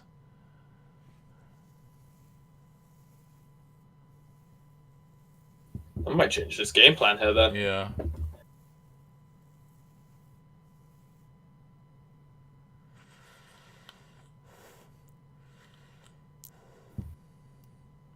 Okay. Interesting. Steps over and whiffs. Yep. So you're gonna do a charge and smash.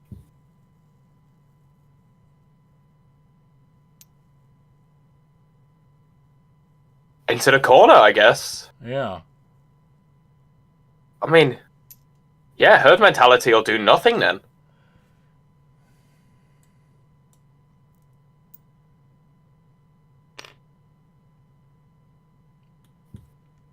Yeah, it just goes for the defensive play. Interesting. Ooh, we do have Puppeteer KO. I just noticed that. How many cards are in the Puppeteer deck right now? There are 5, so... And there's a burn on board, so that means we could be seeing it next turn. That is true. And how many have we got in the Grappler deck? We've got 6 in the Grappler deck. Grappler has 2 burns Two left. burns. Ooh, we could be seeing KO versus KO. I do not know how this game is going to go, though.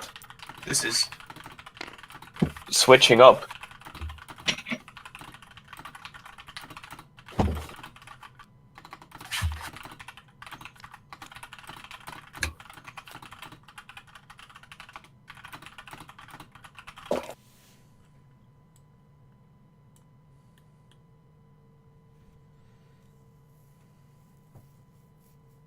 To be fair, it might not even need the KO card because he's got Doctorate, Pummel, and Gang Up in his hand right now, which are all very. Oh yeah, just the black robot is gonna bully him in that corner. If he gets, I mean, it's his initiative, right? His lead. Grapplers. Puppeteers, is it? Or is it I'm not Grapplers' actually lead? too sure. I think it might be Puppeteers. If it is, he could just one card Doctor it. Hmm.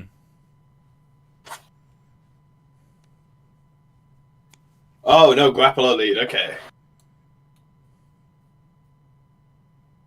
The root this still applies even if you block, correct? No, it's only if you do damage. Oh, okay.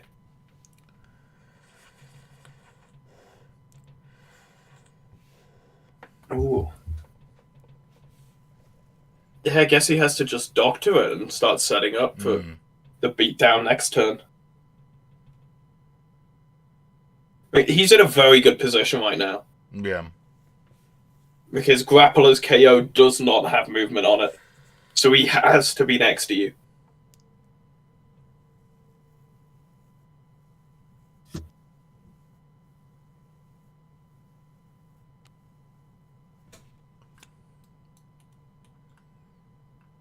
Interesting. So Gang Up right there will do 2 damage. We'll do 2 Ooh. attacks.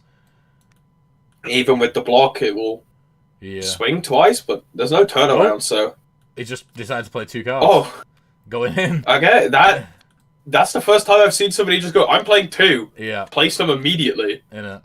Okay, let's see what happens here. This is... Ooh, what is going to happen here? I have no idea. Yes. Safe attack to gain a shield.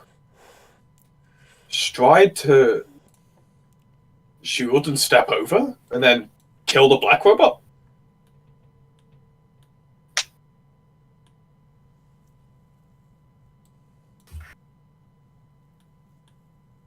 And if he kills black robot, then pink can get in and hit him. And kill him, actually, because there's more. We've got, at least 3 optional hits on here. Okay, put a shield behind.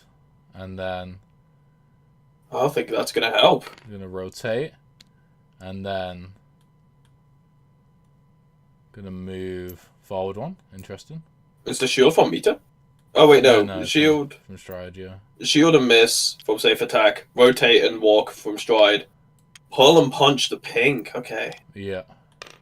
But then, that's still game, I think. That's 3 forwards damage from the puppeteer, so that's any robot. What is it doing? I don't know. I mean, actually, it still works. It still works. Because there's two optional damage directions for those puppeteer robot damage. There we go, GG. Yeah, it's game, GG. Right, let's head into the chat.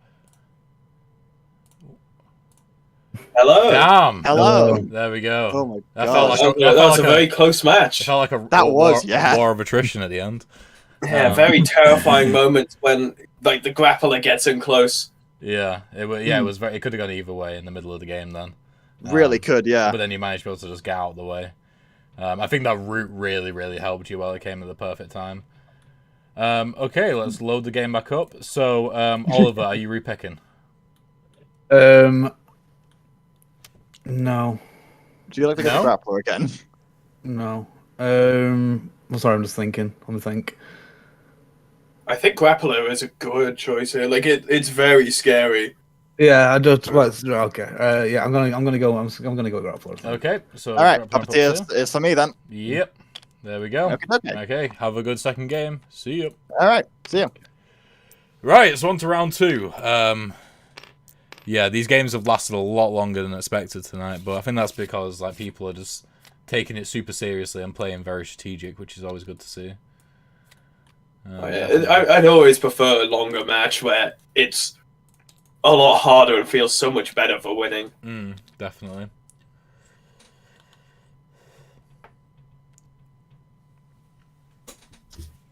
We get the streak going again. Yes, we can. There we go. Right, okay, so Purple Crab has decided to burn 1 card to begin with, and is going to burn again. All right, immediately. Nice. Trying to get rid of that immediately because it's not great to start with. Burst is good. Burst into charge and smash is a really good initial beginning. Or into pull and grab, depending on what Puppeteer plays. Well, pull and grab's earlier initiative than those two. Oh, is it? It is. It is. Yeah. I thought that was a 6 on burst for a second. Although that rotate might mess him up. They can walk backwards at least with charge and smash, so we'll see what happens here. I assume evade is gonna just make the Puppeteer go into the corner. I don't doubt the Puppeteer's running away. Yeah.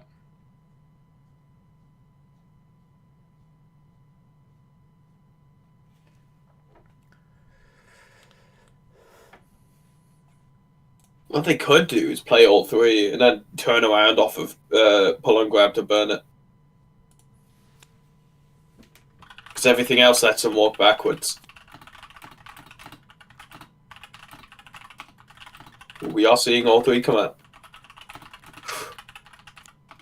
Oh, birds are occurring. They've preemptive flip there.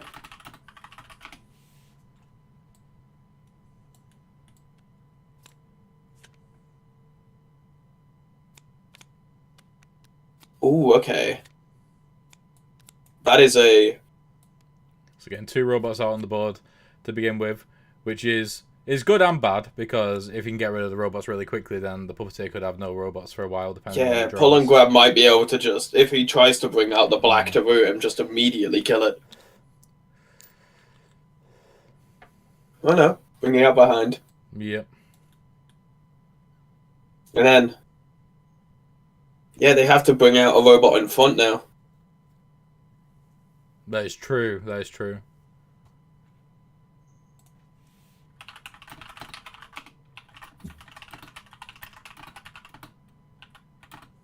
That is... Yeah, that's an option.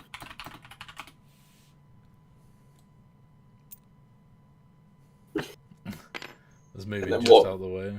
Walk back and I'm guessing, yep, shield. Ooh, Niall, grab the shield off of the Puppeteer. Yes. Oh wait, no, it hasn't. Yep. No, never mind. I thought that was lingering from last match, but no, Evade gave it them.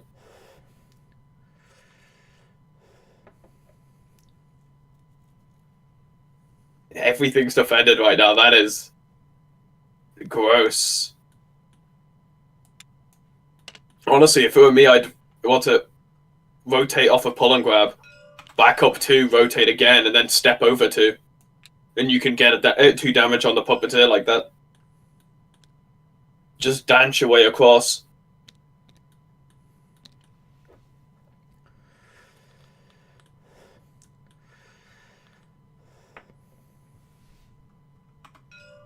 You should be on this. People need to keep track what... of the meters. Yeah, let's see what they do here.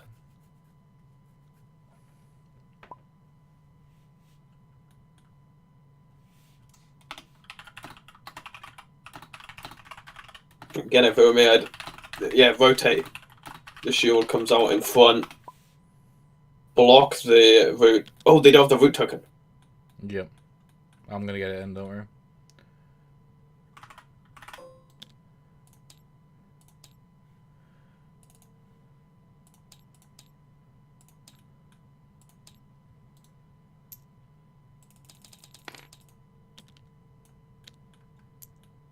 Very fun hearing somebody honking out a tune on my road. Yeah, that is them.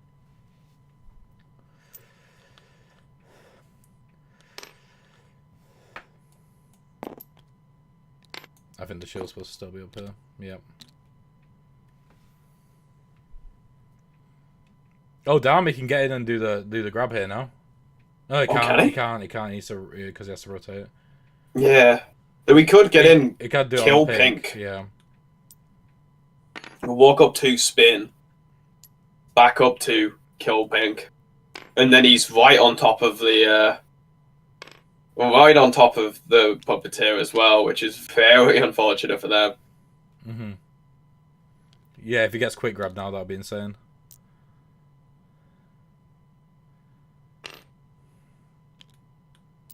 Yeah, then that kills pink.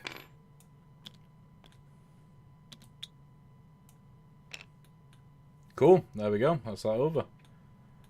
Yeah, so Grappler's in a very, very, very good spot right now. If he gets quick grab in this one, then it'll be an easy 2 damage. He did not, unfortunately. He did not get it, but he does. It is his initiative. And he does have the burn. He has stride and close in. Wait, I don't know if it is his initiative. I think that was just the first round. Oh, it might not be. Yeah. Yeah. I might be wrong on that one entirely. But he does have stride and close in, so he can turn around, step back, step forwards, and hit them. Yeah. And that'll give him back a burn as well.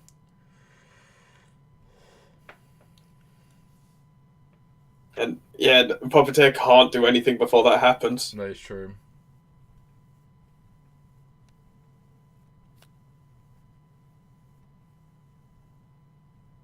Let's see if he sees the option there.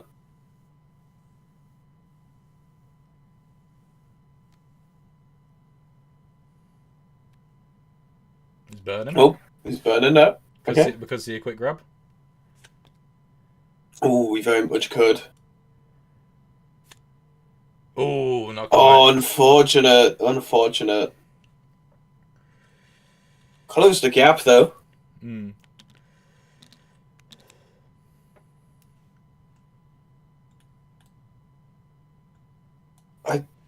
Actually, wait. Oh, yeah. No, he can do that and then close in to get behind the Puppeteer. Yeah. Oh, and then he's protected from the robots, too. That is true. Oh, is that ended there? Yeah, it's just a burn to rotate. Oh, fair enough. Does set him up in a better position. Yeah. And Grappler. Oh, Grappler Black does take Robot, damage though. and get rooted. Yeah. That was very good. Very good play there by Electro. Very nice, yeah.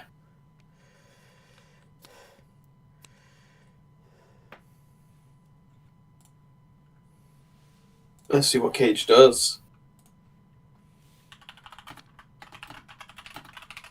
Ooh, pull and smash. Pull and smash. Not enough range, unfortunately. They do have charge and smash, though. Yeah, charge and smash will get him. Charge and smash. What is going on here? What is going on? What is happening? Oh, there you go. There you go. We've had the declare and then the 2 cards come down. Just going in. Yeah. So aggressive. Listen, I'm going to do this. And 2 others.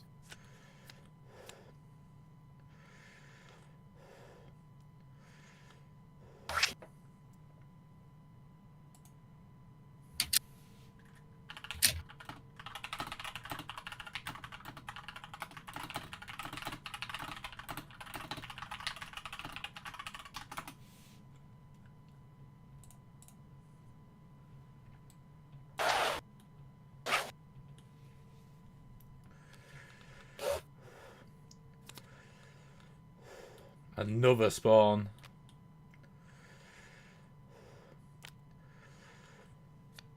It is. Alright, this is... God, this matchup is... It's a lot of stuff happening.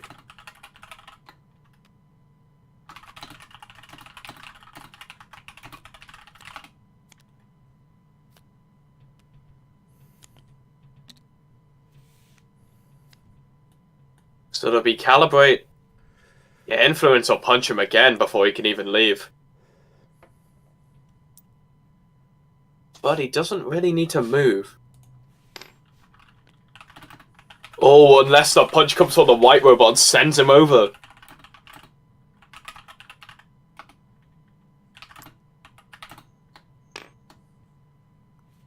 I'm guessing he's going to pull him and reapply the route then. Just get him further and further away. Yeah, pull him all the way back. Hit him.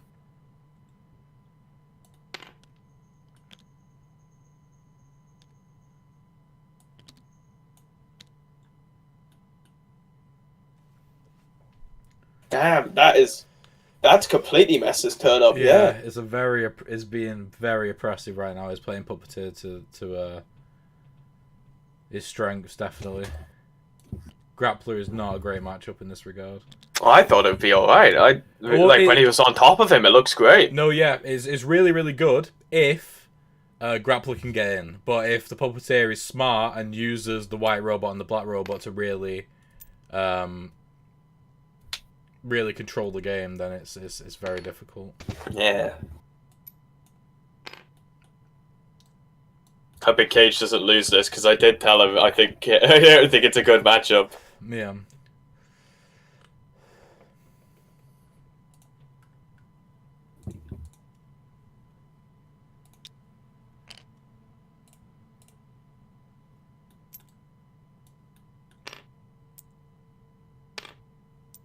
Okay, so the black robot's off the board at least now.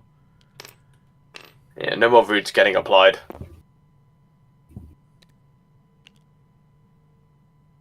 Oh, and the pink robot's going to be off the board as well. Oh, and yeah. Okay, that sets him up quite well, I think. It does.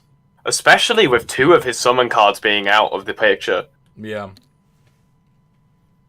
Okay, this might be a turn. This might be a comeback. Touch wood, though. No, I. Don't want to call it and ruin it. Oh, there's that quick grab they could have done with. Yeah, and safe attack too. Yeah. Ooh, honestly, if I were him, I'd just burn it. Yep, same. Just put quick grab and safe attack in the pocket and hope to draw something better. Because you need to make it in now. It's your perfect opportunity to get some damage in.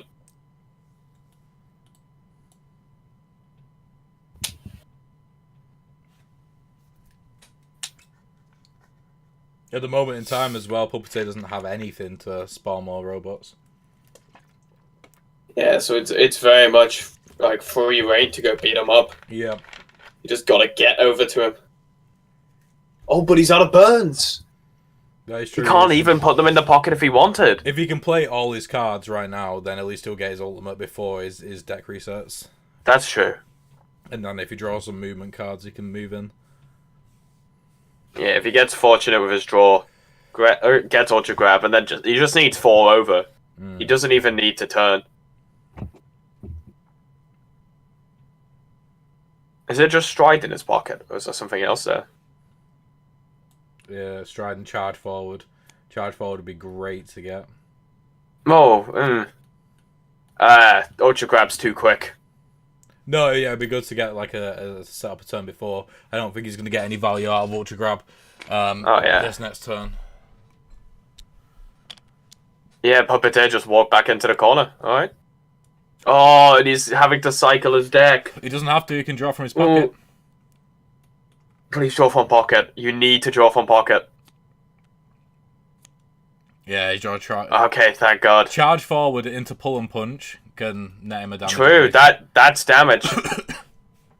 That'll get him. And again, Puppeteer doesn't have any spawns right now. Which is good and bad. He hasn't got any robots out, so you're gonna not do much trading with him here, but yeah, I mean, all damage is damage. Play 2 cards and get in, and then he's got Ultra Grab next turn. And that's true. This could be a win if he plays another card. He needs to notice this. He needs to notice that he has Ultra Grab if he gets in. It doesn't matter if Puppeteer hits him. Yeah. It's not going to help. Just pull and punch, get him.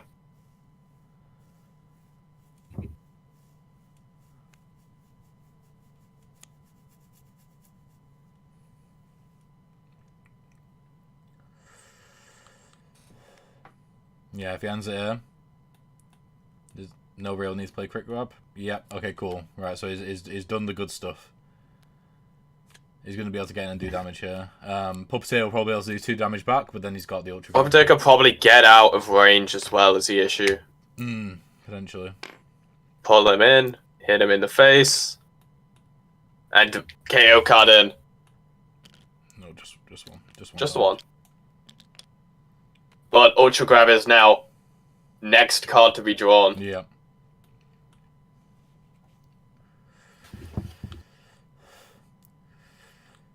To be fair, if he wants to do damage, he can't move. So it's up to him. Oh, true. Does he want to trade 2? Or does he want to play safe? That's if he even realizes that he's going to die next turn. Yeah, literally. It's deceptive how much damage Cage does. It is. Oh, he's hit him at least once. Yep. If we see that second damage come in, I think it's GG.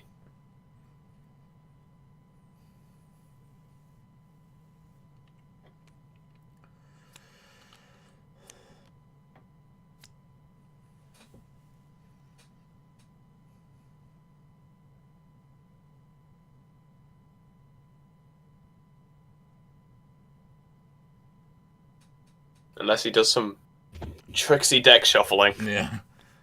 Yeah, it's taking the other Yeah, damage. second damage comes in. Okay, cool. I don't. Yeah, there you go. He's realised that one's Yeah. flipped. Yeah, get the KO card in there.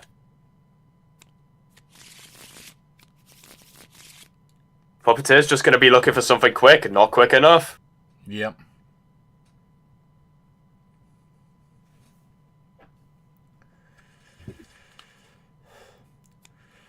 Oh, it's his declare as well. Does he Yeah. even know? Does he know? Ultra grab? Just hit him with it, I think. Let's play Ultra Grab. Yeah, just play it. He's got to shuffle his whole deck to try and find something faster. He's only got he's got 3 cards in there that might help him. Oh, they're ending it there, I think. And that's GG. Oh, wait. I think he might just be miming it out. Oh, okay. Yeah, he is. Yeah, it's being mined. Oh, he got calibrate. Right. Yeah. But, yeah. Damn.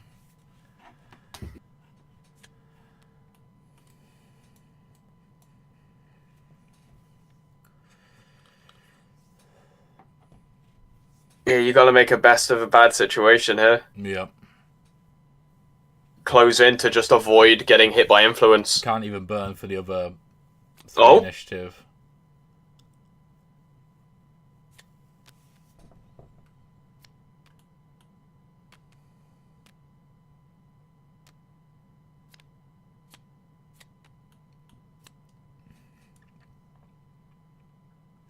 Yeah, he has to move back here, because if he moves forward, then Quick Grab will just grab him into Ultra Grab.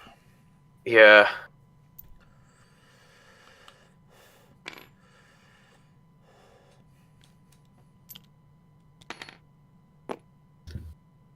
I mean, Quick Grab just turns around and kills the Black Robot, but that is true. But if he does that, he'll get killed anyway. I think it's GG. It's not. I think it's GG on him, is it not? Because he could shield against the Puppeteer and then use Ultra Grab to kill the Black Robot. Oh, true. It's just where if he blocks. Yeah, blocks Puppeteer, kills Black Robot, he's dead. Well, no, he's dead. He's fine. He does not see it. Yeah, it's GG.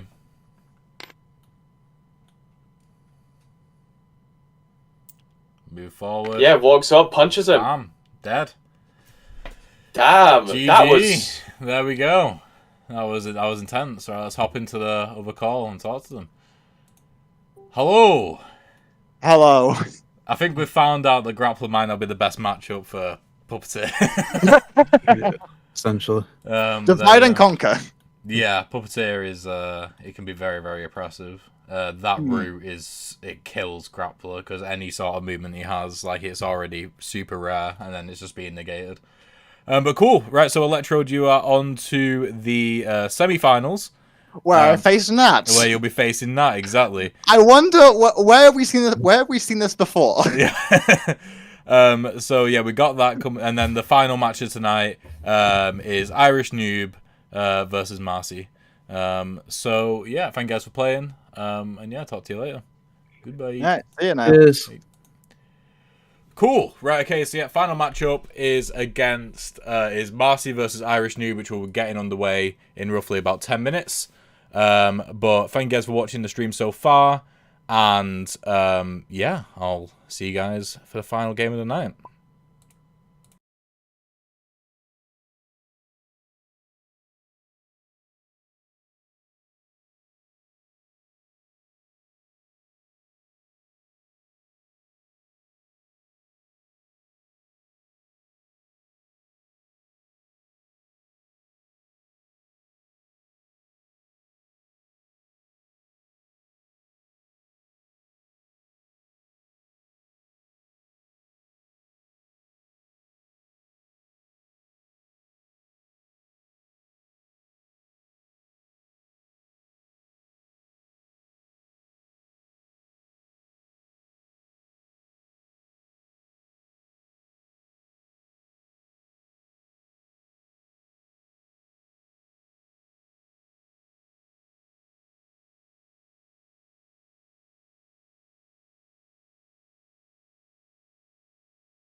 Hello and welcome back. So we're here for the final game of tonight's quarterfinals.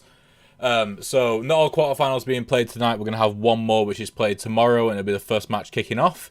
Tomorrow's round of games, and tomorrow we'll conclude the tournament as well. So we're going to go from the last quarterfinals all the way to the finals. This match is going to be Irish Noob versus Marcy. Marcy beat Brain in the quarterfinals by playing Rushdown, by playing Mercury into... Who did he play against? I'm trying to remember. It was Mercury into Who Mech? was it? I don't know. It wasn't Mech because I'll check that. I'll check the website. I'll check the website. Laquira played Mech. It might have been V. I think it was V. But yeah, I'm pretty sure it was V. Yeah, and now they're playing against Irish Noob in the quarterfinals. Irish Noob is also a known V player, so that means that Marcy probably won't pick Mech again, even though that I know they really want to. It's just because V does give Mech an incredibly difficult time. It was into V. Yes. Oh. So we'll have to see. Oh my god. 1 second. Yeah. Join. 1 second. Okay, cool. Can you hear me, by the way? Huh? Can you hear me, by the way? Yeah, I can. Okay, cool. It's just my message isn't coming through on Discord. You have to just tell them... Oh, it's alright. Marcy sorted it. Yeah, for some reason my message just isn't coming through on Discord. I don't know why. Maybe the stream is using too much bandwidth. But yeah, you're going to be facing Electrode in the semi-finals. Are you worried at all that they seemed to get, especially in the second game, very proficient at Puppeteer? No, Puppeteer's fine. Okay. As long as I roll higher, Puppeteer's fine. Yeah, well, there you go. That's what I'm relying on. It's a 50... Well, I don't know what the odds are. It's probably 50-50. That makes sense. Yeah, I mean, yeah, you either do or you don't, I suppose. Yeah, Like exactly. 50-50. Exactly. That's what all probability is. It's all 50-50s. Exactly. But yeah, because I'll just pick Thief if they pick Puppet. That is true. That's good. It's the only time I'll deviate from my one trick. Yes. From my one trick bullshit. Oh, sorry. Yeah. Are we allowed to swear on this? Yeah. Okay, good. Yeah, don't worry about that. Don't worry then. Right, okay, so we're just waiting for Irish Noob to get loaded into the game, which is pretty much nearly done. Irish Noob is also known for just like the percentages on the Tabletop Simulator just going up as slow as possible when joining. But cool, right, we'll hop into the other call and we'll get started on picking the fighters. So, yeah. Jolly good. Well, I'm waiting Hello! Hello. to load. Right, okay, so you've already done it. You've rolled a 1. Damn, before I can say anything. Plus I get a 1 as well. Woo. A 6. Yep, no, I got the other highest. Okay, so who are you picking, Okay. Irish Noob? Another V. Oh, I always pick V. Are you ever gonna pick? Are you gonna pick Mech, Marcy? I was going to. I was really looking forward to a mech game. I'm not playing mech into a V. Fair enough. I refuse to play a mech into a V. It's not a thing we do here. It's not what we do here. Fair enough. I need to actually take the bracket off the screen as well so people can see who you picked. Perfect. Cool. Right. Jolly good. Hopefully have a good game. And we will see you after the first game. Goodbye. All right. Okie dokie. So we have got Irish Noob playing as V, which I'll quickly get up on the screen here, and then on the right, which is Marcy, we have Mercury. So this is a match which I think could be over quickly, depending on for both fighters, depending on whether V hits early game combos or whether or not Mercury just goes in before V can do anything or even think really, and just pummel them.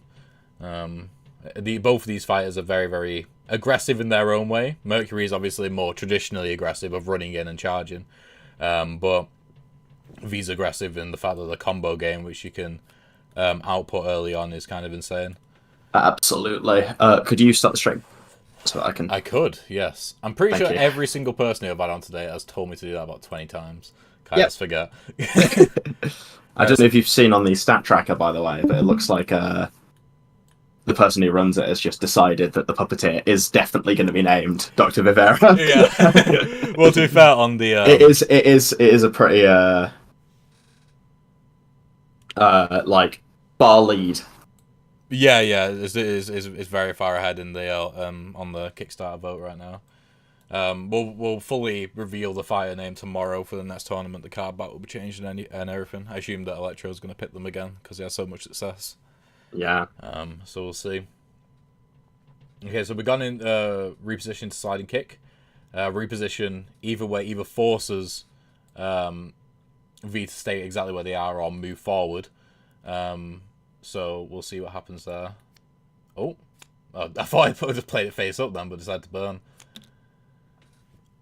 Ooh, a Zen. Interesting. Zen still won't close the gap, and it could potentially waste an interrupt. So I think they'll need to be able to get charging kicks and charged spin kick in there as well. Yeah, I think Zen is one of the most valuable cards because you can play something high initiative and then just play Zen for an interrupt at the beginning. It's fantastic. Yeah. And then the high initiative card just like goes next. Yeah. Instead. Okay, so all cards are played already. Got a relatively low initiative game for the zoner here, but that doesn't mean anything when Zen's out on the board. I think either way some damage is going to be dealt here. We'll see what happens though. Okay. So Zen first of all is going to gain 2 meter, which would be great because it'll allow you to interrupt without even needing to use the interrupts on the card. And then a shield as well, which will protect from any attacks, but I don't think Zona's going to be able to do any damage here.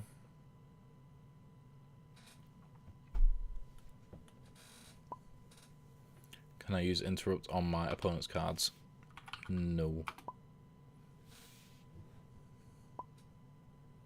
I love how... Can you see the chat? Like, I love how Marcy's name is censored. That's amazing. That is incredible. Oh, that's brilliant. Oh, decided to bring... I mean, to be fair, that's good. It's just whether or not they'll be within range.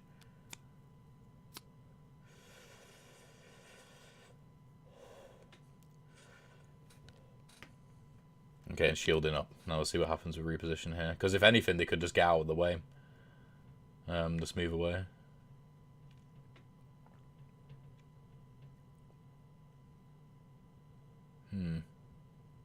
Yeah, because there is actually the opportunity, potentially, if sliding kick wasn't there, for spin attack to actually go off here. Okay, so they have to move 2 forward here. Unless they move 2 forward and then 1 back, which might be what they've done.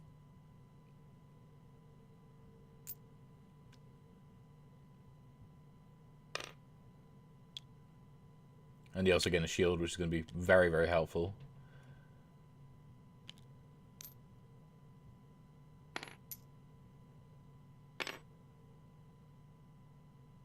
Yeah, and so sliding kick isn't going to do anything here. And charge spin kick will get them in, though, so then they'll be in and ready for the next round. And they do have charge kicks in their pocket as well, which is useful. I think it's going to be hard for Irish Noob to keep the distance against Rushdown just because that sheer number of up twos. Oh yeah, definitely. Like it's a very difficult matchup. You need to be able to get your combo game off early against Mercury in order to stand a chance. Absolutely. Yeah.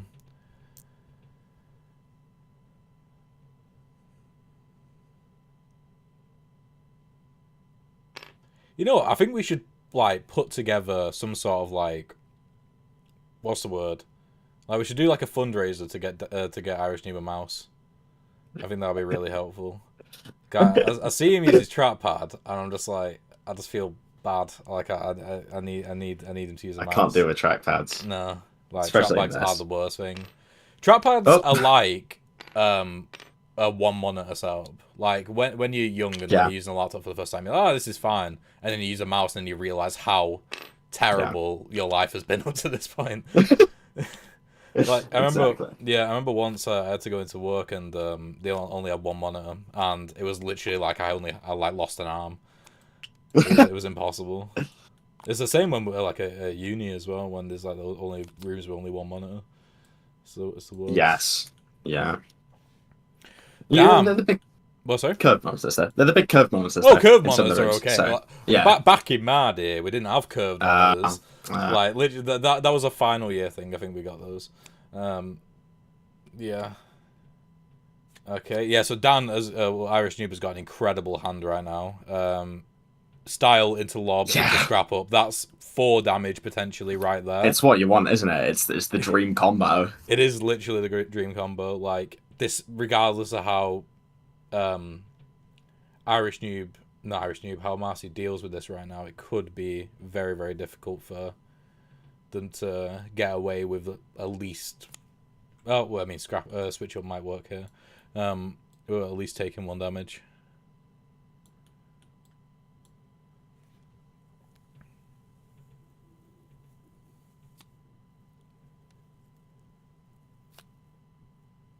Interesting. They're going to be able to interrupt forward, but they don't really have any was that card a damage doing card? I don't remember what it was. I didn't catch it either. No, okay. So we'll see what that was, I suppose. I think damage is going to happen this round regardless, so I'll be surprised if it doesn't. I think Marcy was banking on damage being done. With Super Dash being played.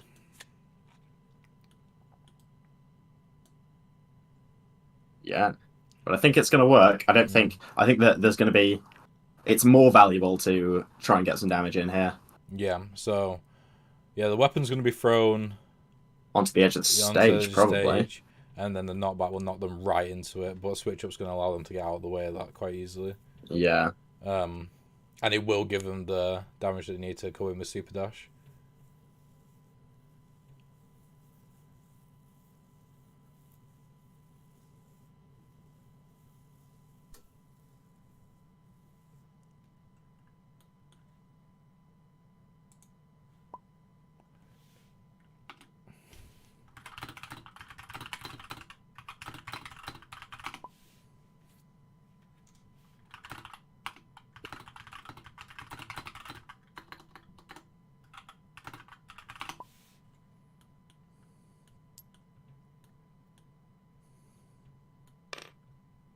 Okay. That'd be an interesting fighter. A fighter that can just bounce weapons off the walls. Yeah, that'd be crazy. I like mechanics like that because it's very visual. Yeah. Like Grappler's Grab. Okay, they chose to remote instead. Yeah, Grappler's Grab is, yeah. That's one of the main reasons. That was one of the main inspirations for the game. Was that sort of ways to, like, well, especially the iconography based graphics, was to be able to visualize it. Okay, and so I assume Lob's gonna do nothing apart from gain a meter. To be fair, Zona has gained like a significant amount of meter early on, which is pretty crazy. Like, they have one of the lowest meter games in the game, so the fact that they've got over halfway up the board already is very cool. Yeah. A very high meter. First couple of turns. Yeah. That's the thing, like, people think that Grappler has, like, one of the lowest meter games because it's so slow, but it's 1 per card, so it's 14 in the deck. Zona only has 11. Grappler's is more consistent as well, where burning away, you're okay burning away some of them, whereas you got to think more with the Zona cards. Did damage? Okay, I was freaking out then. Oh. Yeah, I thought Marcy didn't do damage, and I didn't see that the damage was put on.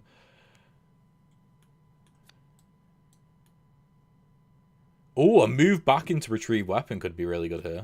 That could do a damage.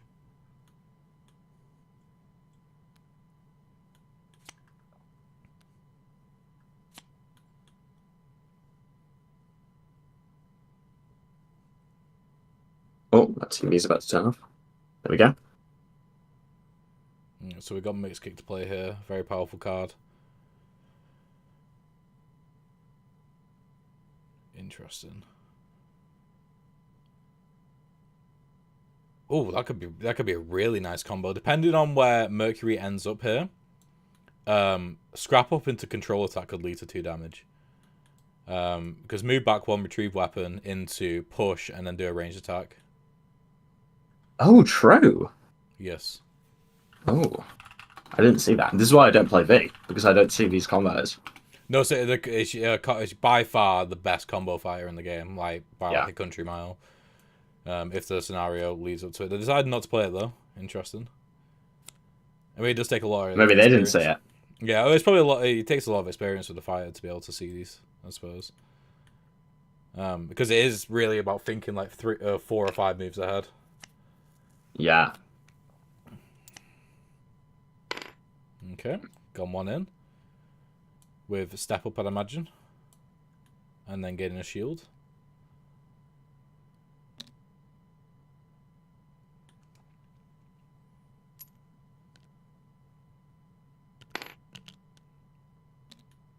Nice.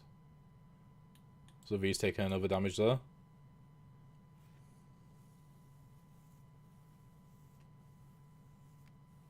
Yeah. Could be a quick game. It could be. Yeah, so retrieving weapon and probably gonna move back a space, I'd imagine. Or remote, either works, I suppose. Because either way, they're not gonna be able to hit long attack. That is true. I'd probably be moving back so I can at least get the weapon between, or or get Mercury between the weapon and. That's the way to do it. That's the way to do it.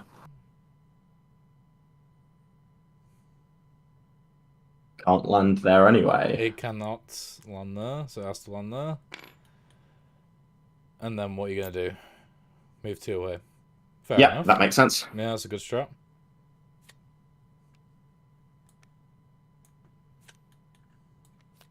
Let's help him out. There we go.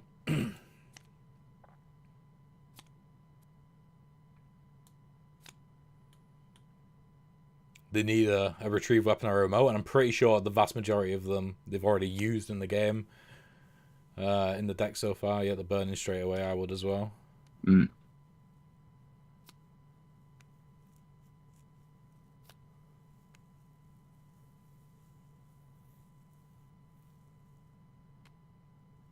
Or maybe not.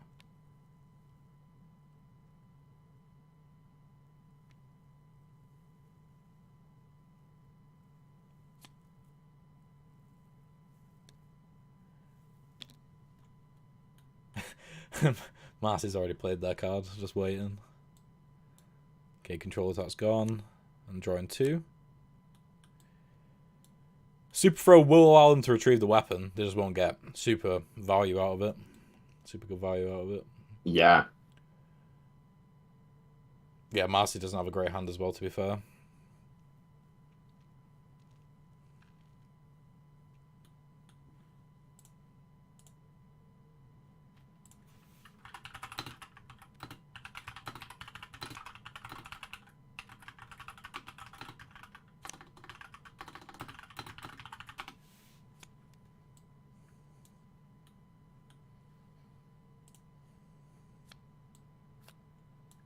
Okay, let's see what happens here now. Oh, this is... I think there's going to be a whole lot of nothing this round. It's an interesting decision, yeah, but I think it's just going to be shielding the first attack and then not attacking so that... Oh, can they even get into attack? They could, but it's not worth it. Oh, never mind. I mean, they've already taken 2 damage anyway, so... Oh, true. Sorry, I was looking at the wrong board. That's not a lot of nothing then. That's a decent amount of damage. That is something to something, I suppose. Yeah. Yeah, if there were only one space closer to the weapon, they could actually do some significant. Well, they could. It would work out the same because of the way the shield is. So they've used rotate with leaning throw, and what is happening? That's probably on the super throw, the movement. Yeah, they're probably Marcy's telling them that's now to do it, I suppose.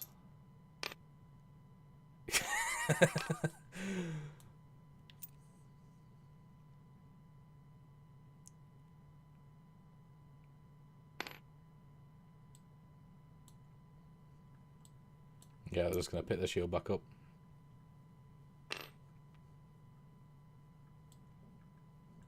What are they doing? Oh, going even further back. Okay. That makes sense. Yeah, to be fair, that makes sense. It does make sense, that's for sure. I'm not gonna lie. 2 health there. I would be playing Ultra Kick right here. Oh yeah, definitely. The thing is, Marcy can't get in range. Probably it needs a spin. No, even with spin move and Ultra Kick. Of course, because it's not 2 mix-ups. Yeah. Okay. Exactly. Yeah.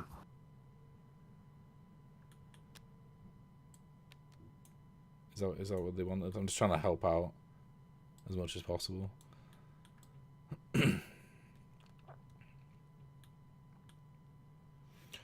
Yeah, I think Marcy should potentially burn for a. I don't know, really. To be fair, no. What? No. Okay, this is what they could do. They could spin move interrupt. I don't know whose initiative it is actually, but assuming it's Marcy's, you spin move to interrupt, spin dash in front of Ultra Kick, assuming that there isn't a card with initiative in between them. That could potentially work. Could. Yeah. Because then you get. I think that's what I'd be going for, or I'd be burning. Playing spin. Well, I'd be playing spin move and then, or spin dash and then try to stall out for my lead. Yeah, that makes sense.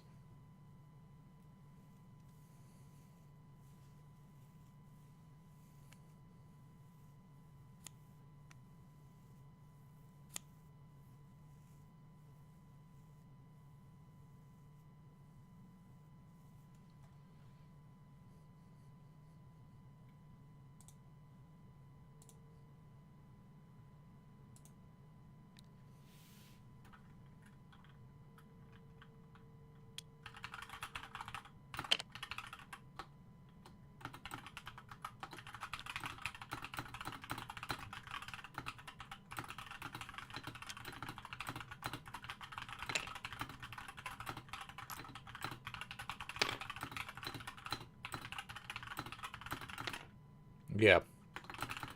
So, yeah, I think that's what's happened. They've been allowed to stall out, which is good as well because now their next meter game will give them an interrupt, which is going to be much needed. That it will.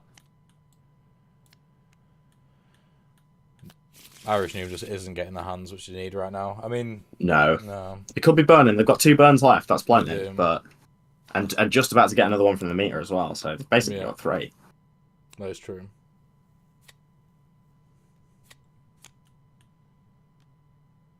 Okay, yeah, dash into. Oh, they need to turn around.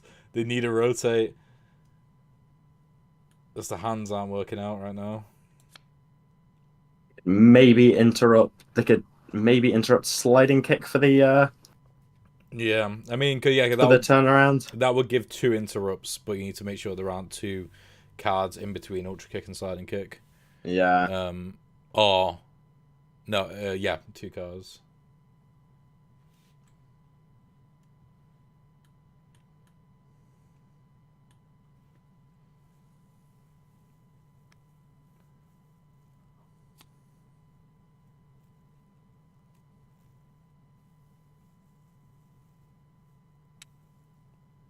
Oh, they're just ending it there. Interesting.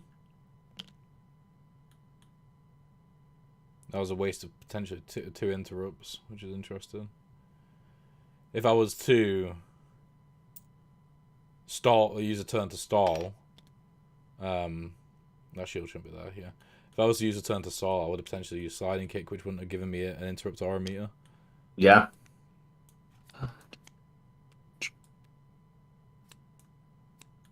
I think his Zona now has their ultimate as well, which is almost a guaranteed 2 damage. It's a guaranteed 2 damage, but that 2 damage is less significant because of the state of the game. That is true, and also it's very blockable. Very, especially with Zen just coming out of the yeah, that is true. The deck, like that's the perfect card for blocking it. Yeah, and yeah, Zen into Ultra Kick works as well because of rotate. Yeah, it does. This might be if Dan doesn't see it coming, this might be the end. Yeah. If Dan plays another card, it is the end. Yeah. I know. Marcy's even showing around a bit. Yeah. Playing Marcy's down.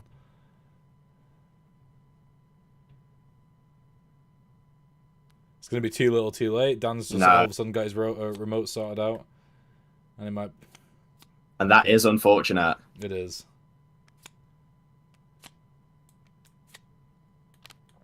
Yep, 2 meter. Bring that forward.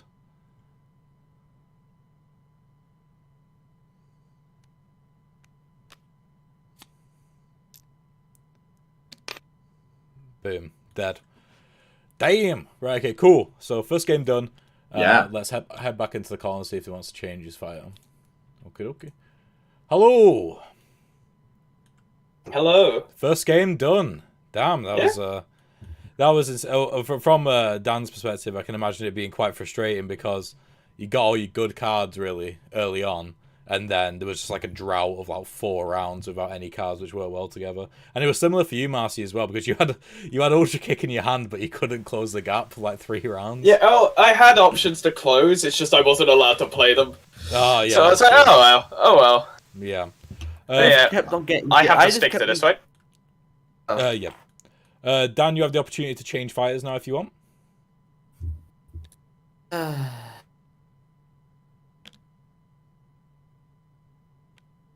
This is so intense. Oh, the music I'm listening to does not help my adrenaline. it is all like very high energy music. Yeah. That's what you need for Fatal Knockout. That is True. What are we saying, Dan? Thinking, just a second. You've got not very long for I this game, literally so you might don't want to know think other quickly. character apart from V. Well, I guess that's your pay then, I suppose, isn't it? Yeah. Okay. The problem is, Oh, go on. go on, pull it over. Okay.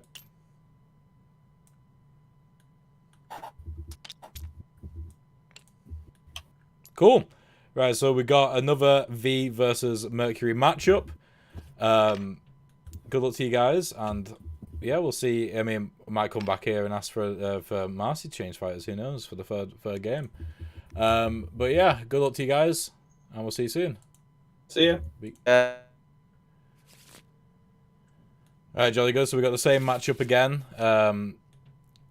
Irish Noob deciding to stick with V here. Despite, I mean, to be fair, it's not a terrible matchup, but didn't get much success. Oh my god! But Marcy decided to draw the entire hand. Happens to the best of us. Despite not getting much success in that round, it might have been good to maybe switch up to some. They played Spur before, so it might have been good to switch up to them. No, you're gonna hate me for asking this. Ah, you start the string. Yes. I always forget that it turns off when I go into a different call. Yeah. Okay, so Marcy with Mercury has already used a burn to begin with, and they chose to play Step Up. Let's get the zoner facing the right way. There we go.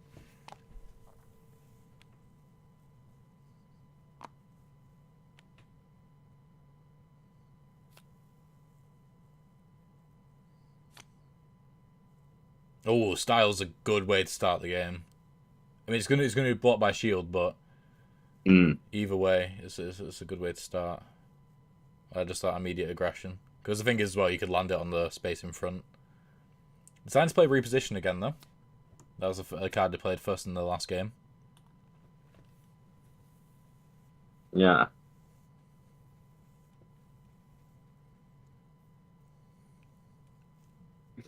Is that Step Up the first one? Yes, Step Up. Oh, full 3-card round. Let's see what happens. Trying to go in for an early damage here.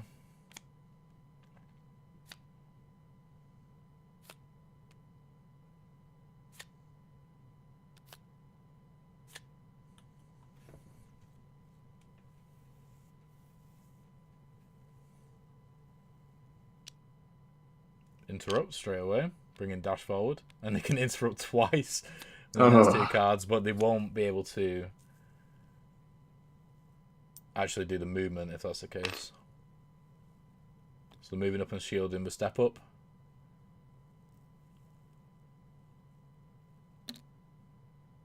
And then going to move up twice again with dash and get another 2 meter. I'm glad that I'm nerfed the meter track because Charge Spin Kit was the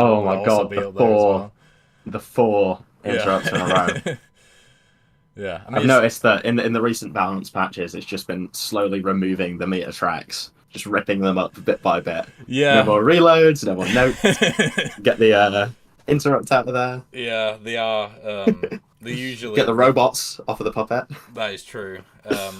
It's one of those. It's a bit of an easy fix. Yeah. But also it's one of those where it shouldn't really affect balancing too much. But I've noticed that players experienced or new always get caught out by the meter track because it's not the focus of their game. Yeah, definitely. The cards are the focus. Yeah, exactly. And the notes on the meter track were a little bit ridiculous, being able to do damage off meter. Yeah, that was the only. It didn't click for ages that it was the only fighter that could do damage off meter. Assuming they're only moving back 1 instead of 2 with reposition, so they can use knockback on the next attack, which makes sense. Yeah. Oh, okay, they're not. Interesting.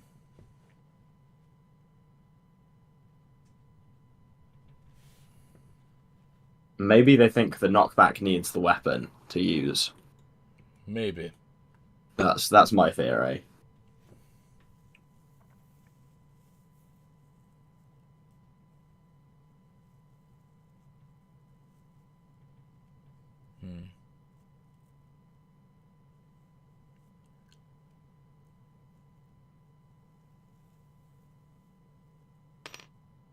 Oh, they used the card to rotate. Interesting use of style. Quite stylish, to be fair. We've got charge spin kit next. That might actually work out. What, 1, 2, 3? No, it'd be just out of range. Yeah, they're moving around and shielding.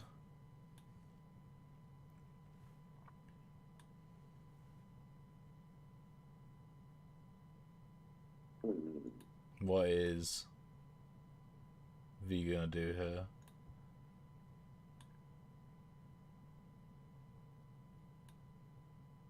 I mean, maybe moving back to the other side of Rushdown and throwing a weapon. Yeah, I mean that might not be the worst call because they haven't drawn any retrieve weapons in the first round, so that means that they've got basically a 1 in 3 chance of at least drawing 1. But at the same time, it might just be better to turn around and maintain this distance forward facing because all their attacks are forward facing. Definitely. Irish Noob might be yeah, that's what they're doing. Irish Noob might be focused maybe too much on trying to combo when really they should be focused on getting some consistent damage in. Yeah. It hasn't punished them too much yet, though, because both people are on 0 damage. That's true. Okay, so they got 1 retrieve weapon, but no real way to throw the weapon. At the moment, Dan just seems to be either having one or the other part of the equation. Yeah. At the moment. All 3 of those would be an okay combo. Would it? Oh, no, because that's backwards, not forwards. Yeah. Unfortunate.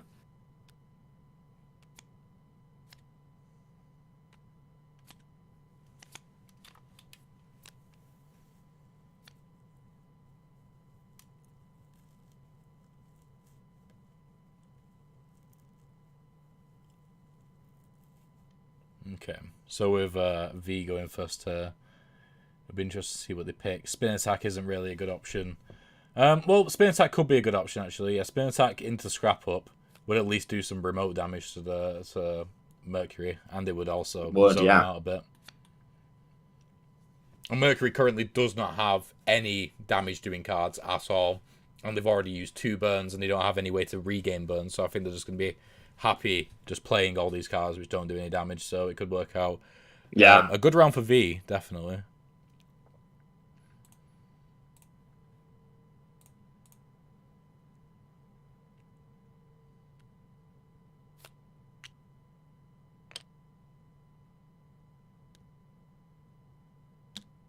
Oh, I've been looking at the chat. Hi Daniel, how you doing?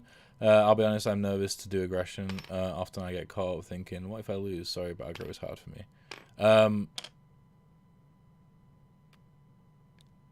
Interesting. Okay. So how's it going? Playing aggro is, I think, the way you the way you got to play with a lot of the fighters. I think there's very few fighters who benefit from standing at the back of the field and waiting for. Yeah.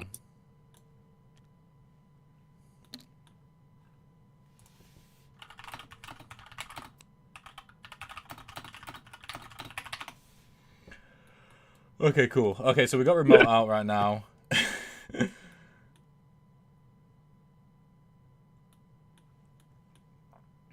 Yeah, playing. I think V is probably one of the few characters that does benefit from standing at the back of the field because they play range without a resource really. Where guitarist and gunslinger they'll run through their bullets and their notes quite quickly. Yeah. I guess maybe you could say mech can benefit from playing the long game. Oh, definitely. Well, it depends. It depends. It definitely depends. It depends on who you're facing with mech. Oh, for sure. Yeah, I think if you're playing against someone who can't really get behind you, I think honestly playing the long game against Axel, well, like a mid-length game with Axel, because if you play too long, then Axel just becomes. It's always really cool seeing Axel get all the notes back, because it's like they almost get like, even though they're at the same state as they were at the start of the game, it feels like they got powered up. Well, they did, because they've usually got the KO card as well. Oh yeah, which, that's true. With all of the notes, is it's a pretty guaranteed 2 damage. Ah, okay. Yeah, Daniel in chat is 6. He's the guy in the Discord server that has all the numbers for the name. 16637 guy. I see. Yeah. Do you reckon you're going to be in the next tournament, 6? It'll be cool to see some new faces as well. It's been cool to see all the new faces so far. I mean, I can't believe Sloth beat Philia in the first qualifier in that qualifiers. Yeah, that was crazy. Maybe Philly is just bad at the game. Maybe that's just the problem that we're having. It just seems it seems to be like. I hope he's in stream. Yeah, he seems to be like bossing it in playtest, but as soon as he gets to the tournament, he just I don't know what happens, to be honest. Maybe he cheats and he just can't under the live scrutiny. He can't get away with it. Yeah. Okay, cool. So scrap up and remote are done. It could have been a damage there for Dan, but he managed to be able to block it with shield then.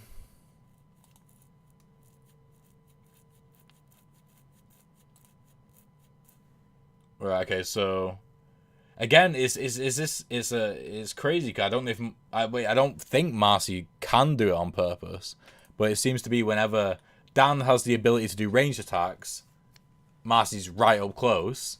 And when Dan has the ability to do remote attacks, either the weapon's not out or they can't throw the weapon far enough to do more damage. Because Marcy's too far away. Yeah, she's playing her spacing very well. Yeah. Electro said maybe Philly just has round 1 nerves. Maybe. Well, he doesn't come across as a nervous guy, but usually the most nervous don't, I suppose. Yeah. So...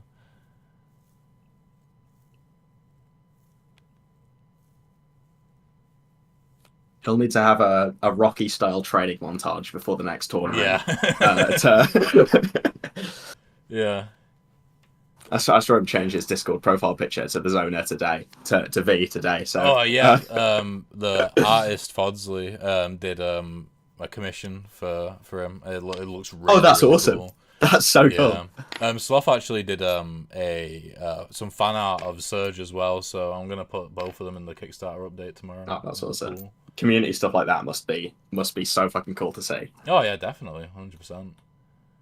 Dan done some damage. That might be the first damage of the game. Well, first damage of this current game, anyway. Yeah. Or not? Instead, gonna use remote instead.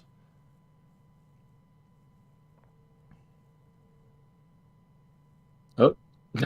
I think that was a damage, I'd imagine. Yeah, there we go, cool. What is... Oh, the shield from the meter. Oh, okay. It's just, when he stacked the cards, I was like, what's happening? The round's not over yet. Yeah. You discounting them already? Like... Okay, there we go.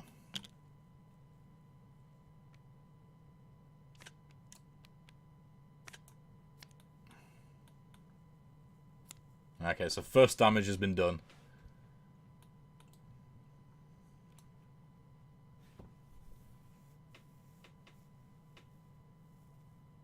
Yeah, what we're gonna do, I know people's work schedules are a bit crazy with the tournament. I'm gonna do like probably like a private Google form, just so in case people are not wanting to put like their actual schedules in chat.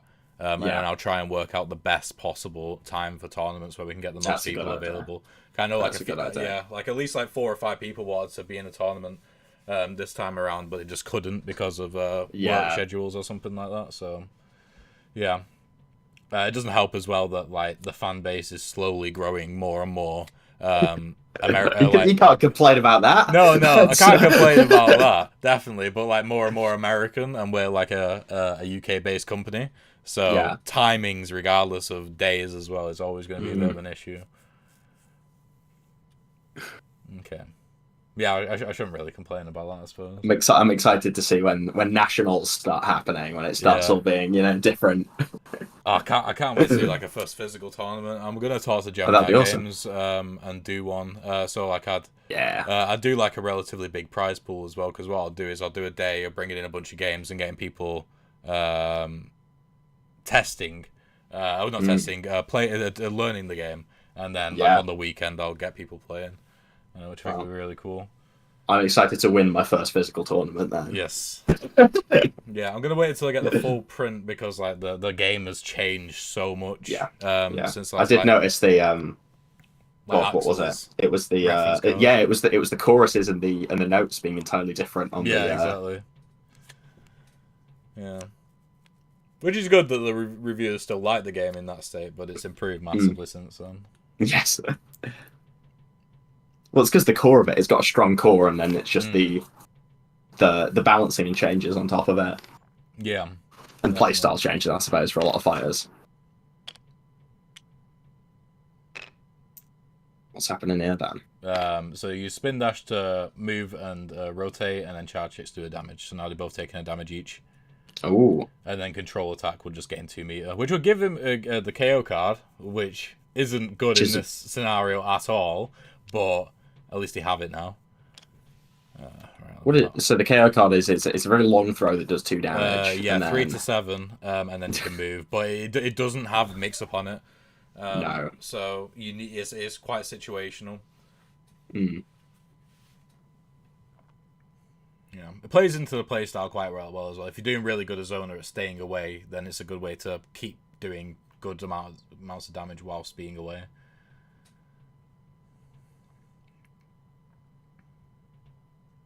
Alright, so what's Dan going to do here with control attack? Pretty much you can just move one to turn around, or just use the card to turn around. Either way, if he decides not to do that, the only other outcome is he'll be facing the other way. Oh, he's deciding to throw it. Okay, makes sense. Oh, he's got Ultra Kick now. I didn't actually see him get his KO card. Neither did I. No, he just did it. But it makes sense if he's this far along on the meter. Yeah, definitely. Or if she's this far along on the meter. Yeah. Okay, I mean, they got Ultra Kick into Short Kick into Mixed Kick, so that could be really good. Especially because Short Kick as well gains 2 meter, which interrupts forward. I'm pretty sure it's Dan's initiative, though. Yeah, if this was Marcy's lead, I think we'd be seeing at least... we'd probably be seeing 3 damage go off. I reckon 4 damage. Oh, true, actually. Cause, which would end the game, yeah. Oh. That'd be scary. A 4 damage turn.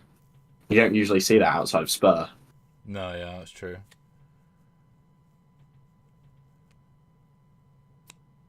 Interesting, not deciding to play Ultra Kick straight away.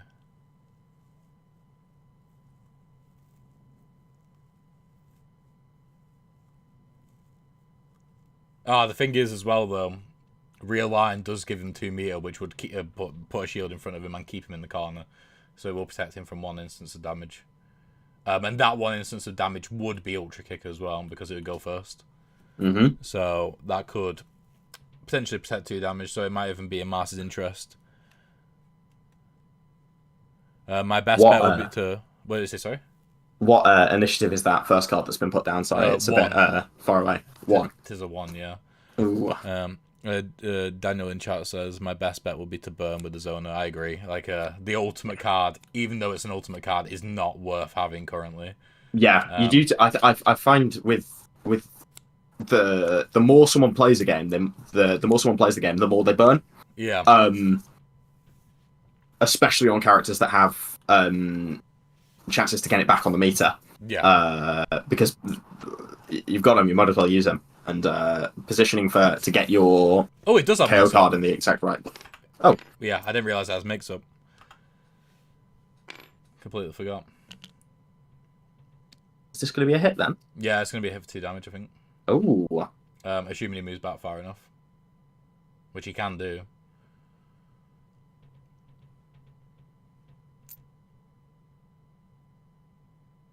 Yeah, there we go. Marcy's not going to be able to follow up with any damage. 1, and then 1, 2. No, they won't. Because that shield in the front. Yep.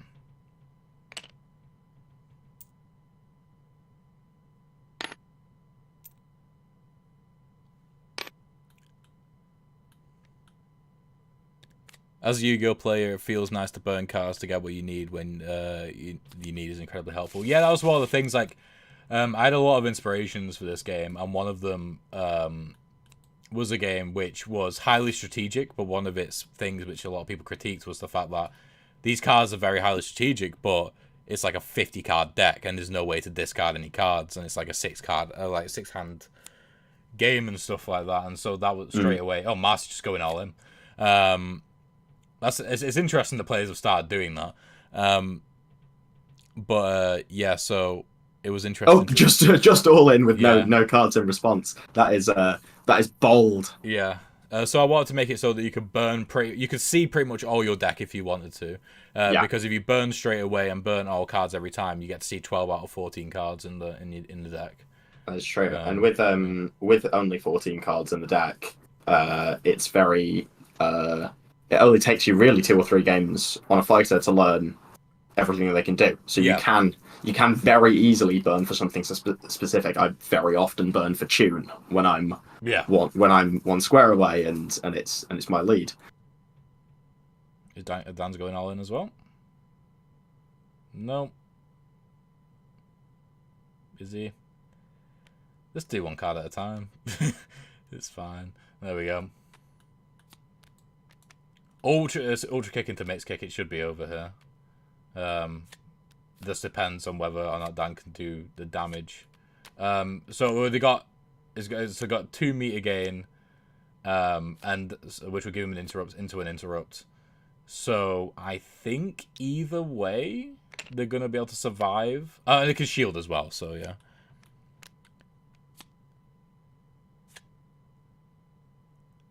Yeah, technically, I mean, it's in the rules. It's that you got to play 1 card at a time, but it's only really a disadvantage to the leader to play all your cards up front, because then it gives more information, and it allows the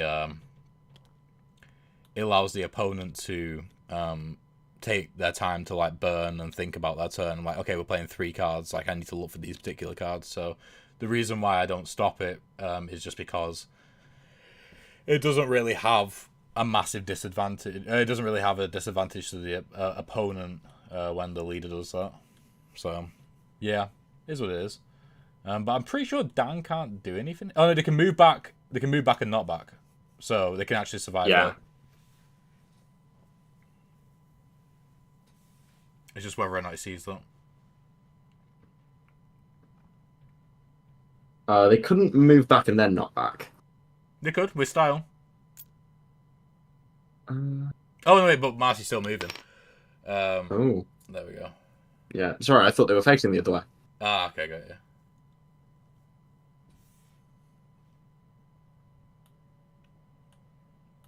Surely they're throwing the weapon here. I mean, yeah, they've kind of got it. Either that, don't have much of a choice. Either that or just rotate, I suppose. Because either way, they'll be able to do a damage from launch at no, they won't be able to do damage from launch. No. So unfortunately, no, they won't. yeah, I don't think they'll be able to do any damage here, just from that one spacing that Marcy did. She's a very, very good player. That is true.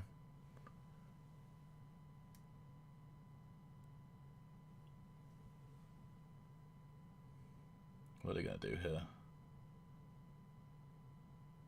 They're hovering over the weapon, so I think they've clocked it that they shouldn't move backwards into super kick.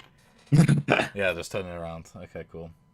And that doesn't happen, and then I assume they're not going to do anything with scrap up either. Or they're going to move back one? Oh, they can move back one and do a damage that way, I suppose. Either way.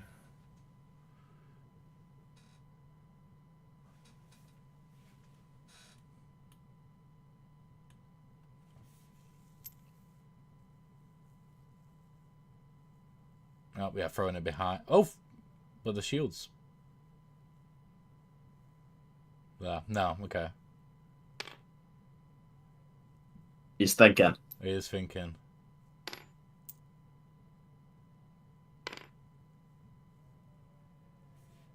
Okay, so hit him. I suppose. Yeah. Okay. Cool. And is that a damage from the remote as well, or is that no? They moved. No. Oh.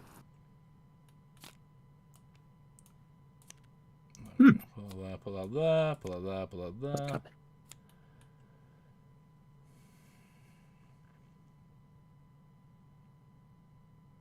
Yeah, burning all of those straight away.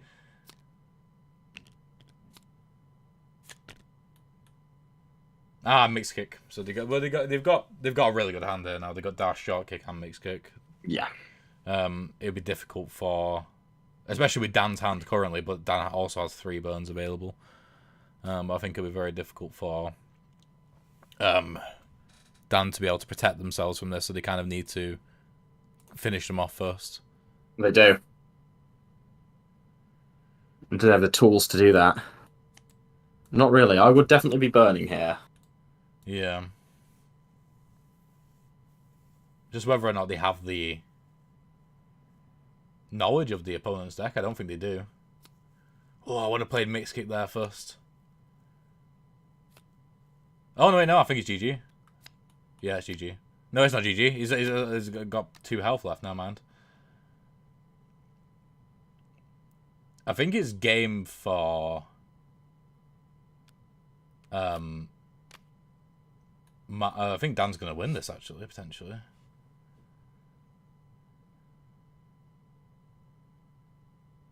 Depending on... I think Marcy's going to have to play defensively here in order to win. Or in order to not die, anyway.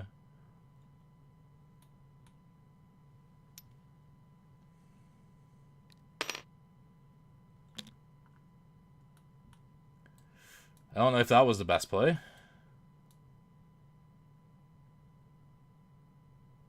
A lot of interesting plays tonight. Yeah. Yeah, because now Marcy's just going to get hit with Super Pro, surely.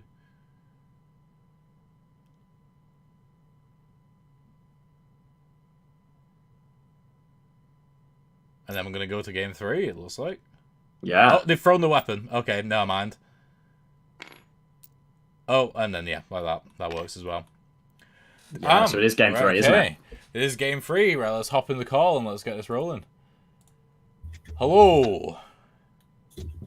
How we doing? Alright. Good, good. Yeah, we're good for game 3, yeah? Yeah, okay. Should be. Jolly good, jolly good. Right, yeah, that was definitely an intense one. It was one of those where you had the ultra kicks and super kicks, it just didn't quite work out. I just couldn't really use them. Yeah. It was unfortunate. Yeah, no worries. So who are you picking? I was so glad to finally be able to use the flipping, I forgot what the weapon's called, the Ultra Throw, because I have never used it yet. Yeah, you used it really well. I'll just bring Mercury again. Yep. Okay. Let's move it a bit. Just like stick to what we've got at this point. Yeah. No worries. My other picks just aren't good here. Yeah, not against me. Definitely cool. not.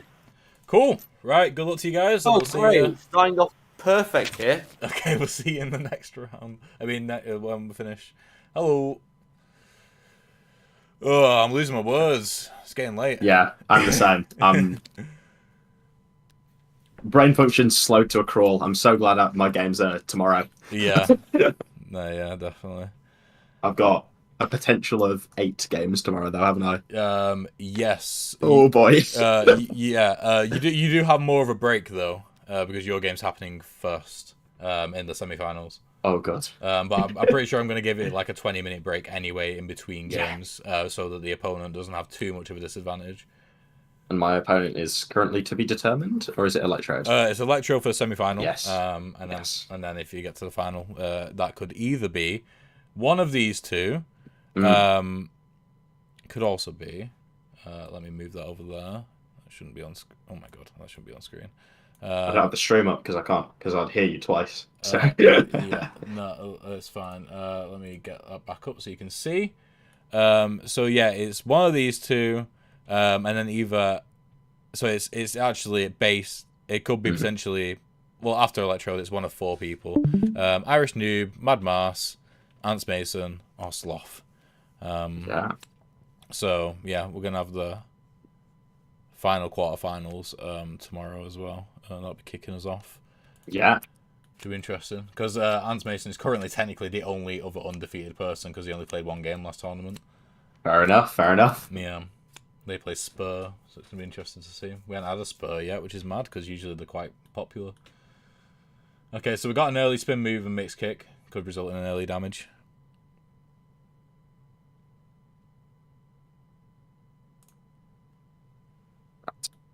I'll be right back. No worries, no worries. So yeah, we'll see if this game's going to be a bit more aggressive. It's been quite passive the past couple of games, so we'll see.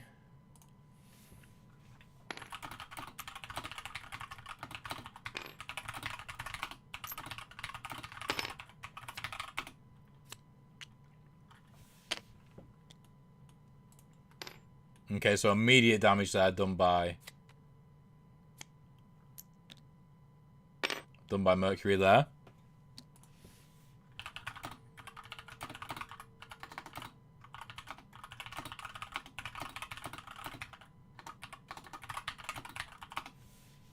And then I assume spin attack is going to resolve by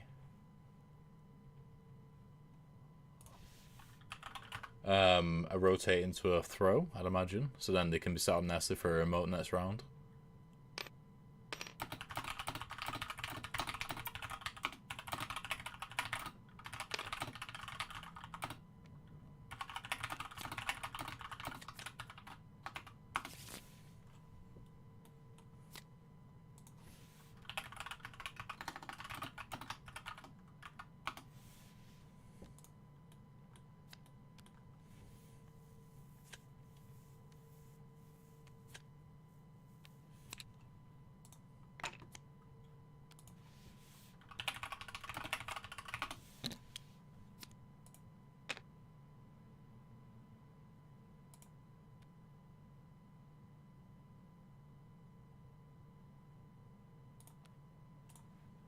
Okay, so what we got here? Yep, a remote. And not back into a remote. That could be 2 damage right there. Currently, Mercury doesn't have any cards which can get them out of there, so they're going to be taking that 2 damage. This is a really, really good opening turn for Zona here. If Zona actually plays Style as well, that could be an additional damage, which would be absolutely insane currently.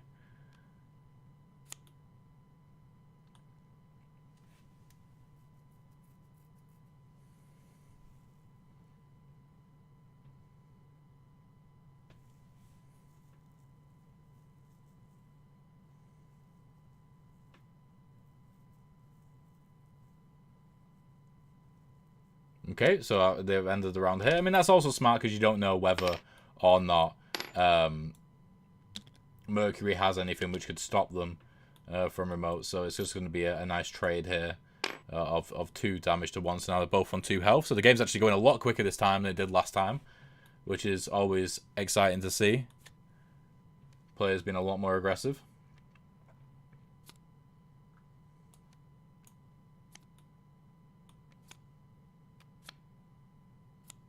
Okay, the final burn coming out from Mercury right now. Oh, they got into Super Dash. That will at least guarantee a damage there, but Super Dash is incredibly difficult to shield because of how omnidirectional it is and how much movement there is on the card.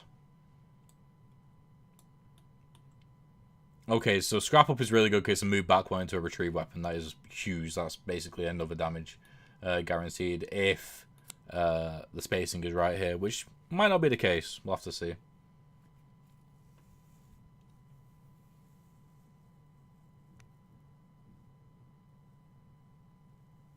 Decided to play Escape instead. Starts to be pretty much just a rotate. Hello. Hello. So we're at 2 damage apiece. 2 damage apiece. Yeah, Dan played Remote, which was a knockback into a remote attack, which Mercury took both damage from.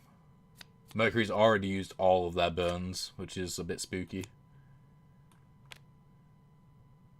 They have only got 2 cards left in their deck as well, and they're very far away from getting their ultimate. Yeah, it's gonna be they're using up their resources. That is true. Yeah, if Dan could just keep chipping away at Marcy here, then it might be a victory for V, which I did not expect, to be honest. But here we are. Marcy had such a strong first game.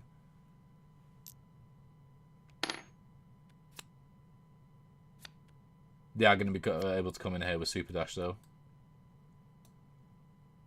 But Super Dash really...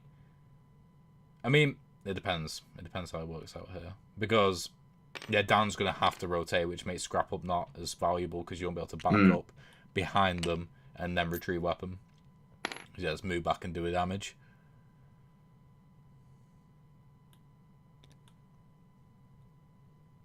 There we go. No, I assume Scrap was just going to be used to retrieve the weapon, I'd imagine.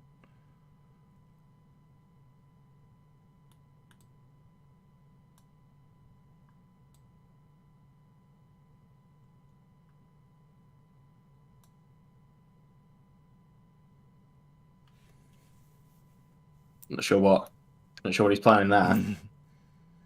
Retrieving weapon and then moving back one. There we go.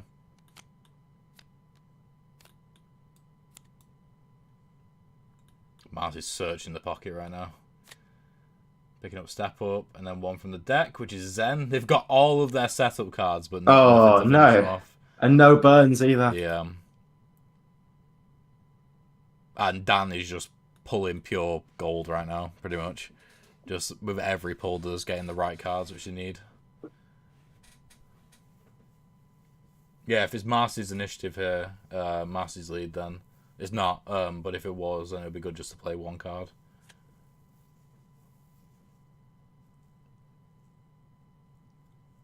Yeah, Zen would be good here, just to shield in front and protect from that remote attack.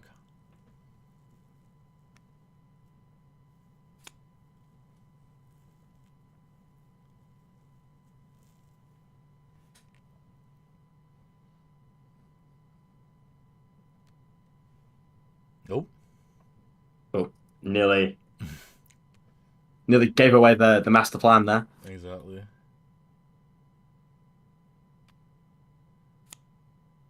Okay, that could actually work out quite well, because if they can interrupt...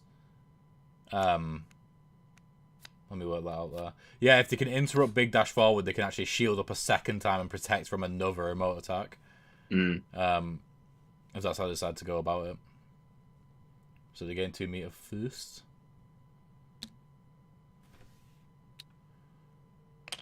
Which brings that forward. Yep, there we go. And then that'll give them their shield as well. Oh, they're bringing it forward twice. Interesting. I might not have done that. Oh, I mean, that also works, actually. That's another way to go about it.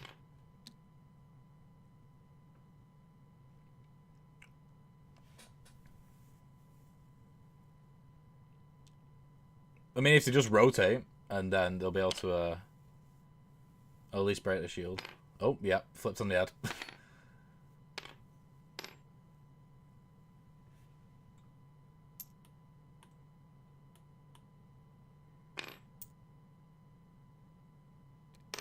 There we go.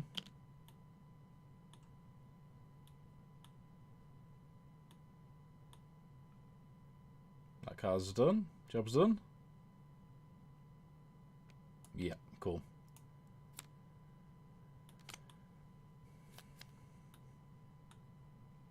They do have control attack, which is obviously going to be very oppressive in the corner here. Marcy has nearly gotten their meter, their ultimate. They will actually have their ultimate before they draw again, so they will be able to get it next, which could shut out the game. Yeah. It's just whether or not. I think Dan needs to try and end it this round somehow. Just whether or not Marcy decides to let him. Look, they're definitely going to play another card from judging from them flipping over mixed kick. Not mixed kick, short kick.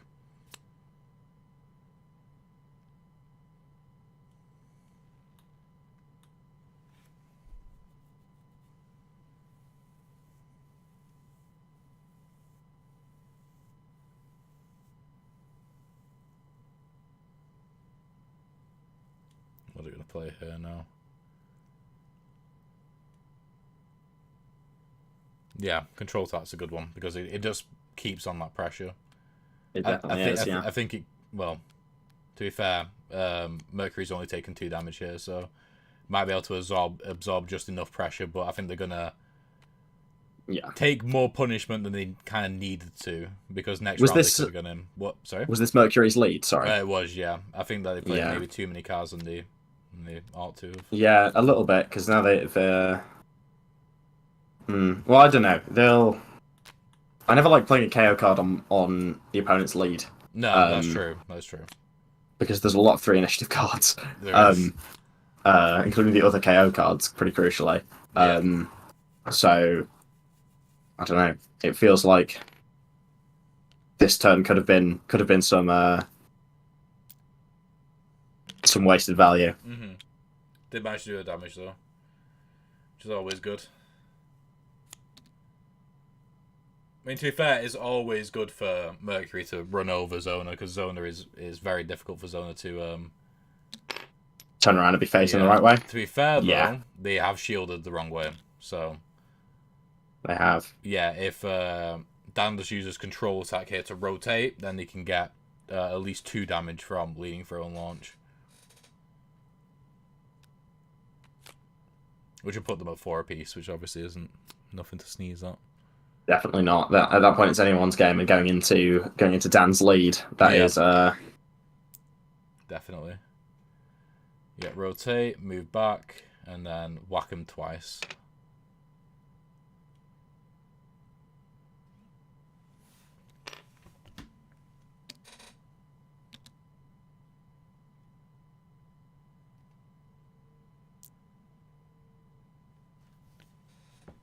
There we go. So yeah, it's a very close game going into the final match of a best of 3, and they're both on 4 damage taken.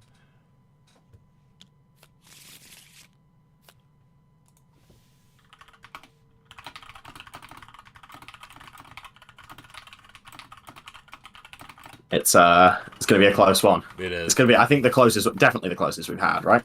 Oh yeah, definitely. Yeah, it's the first game to go to a best of 3 as well, or to the 3rd round in a best of 3.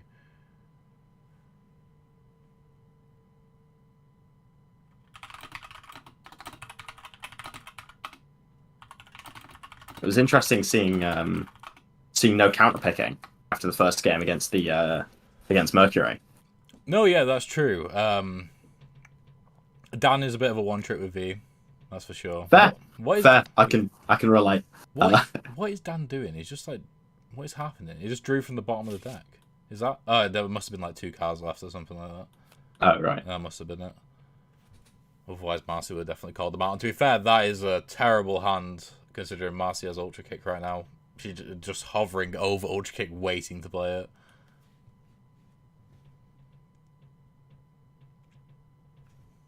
The only problem is that if Marcy can't land Ultra Kick for some reason, then they don't have any burns, and they don't have any low initiative shields. So they might potentially just have to use Ultra Kick just to run away. Just to run away, yeah.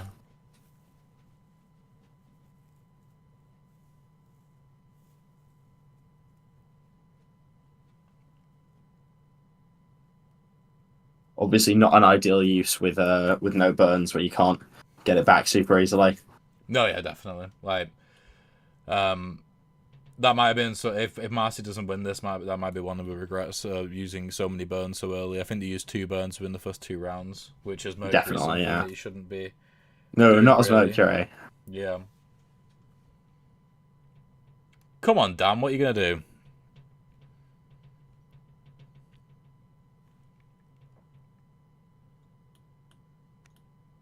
Okay.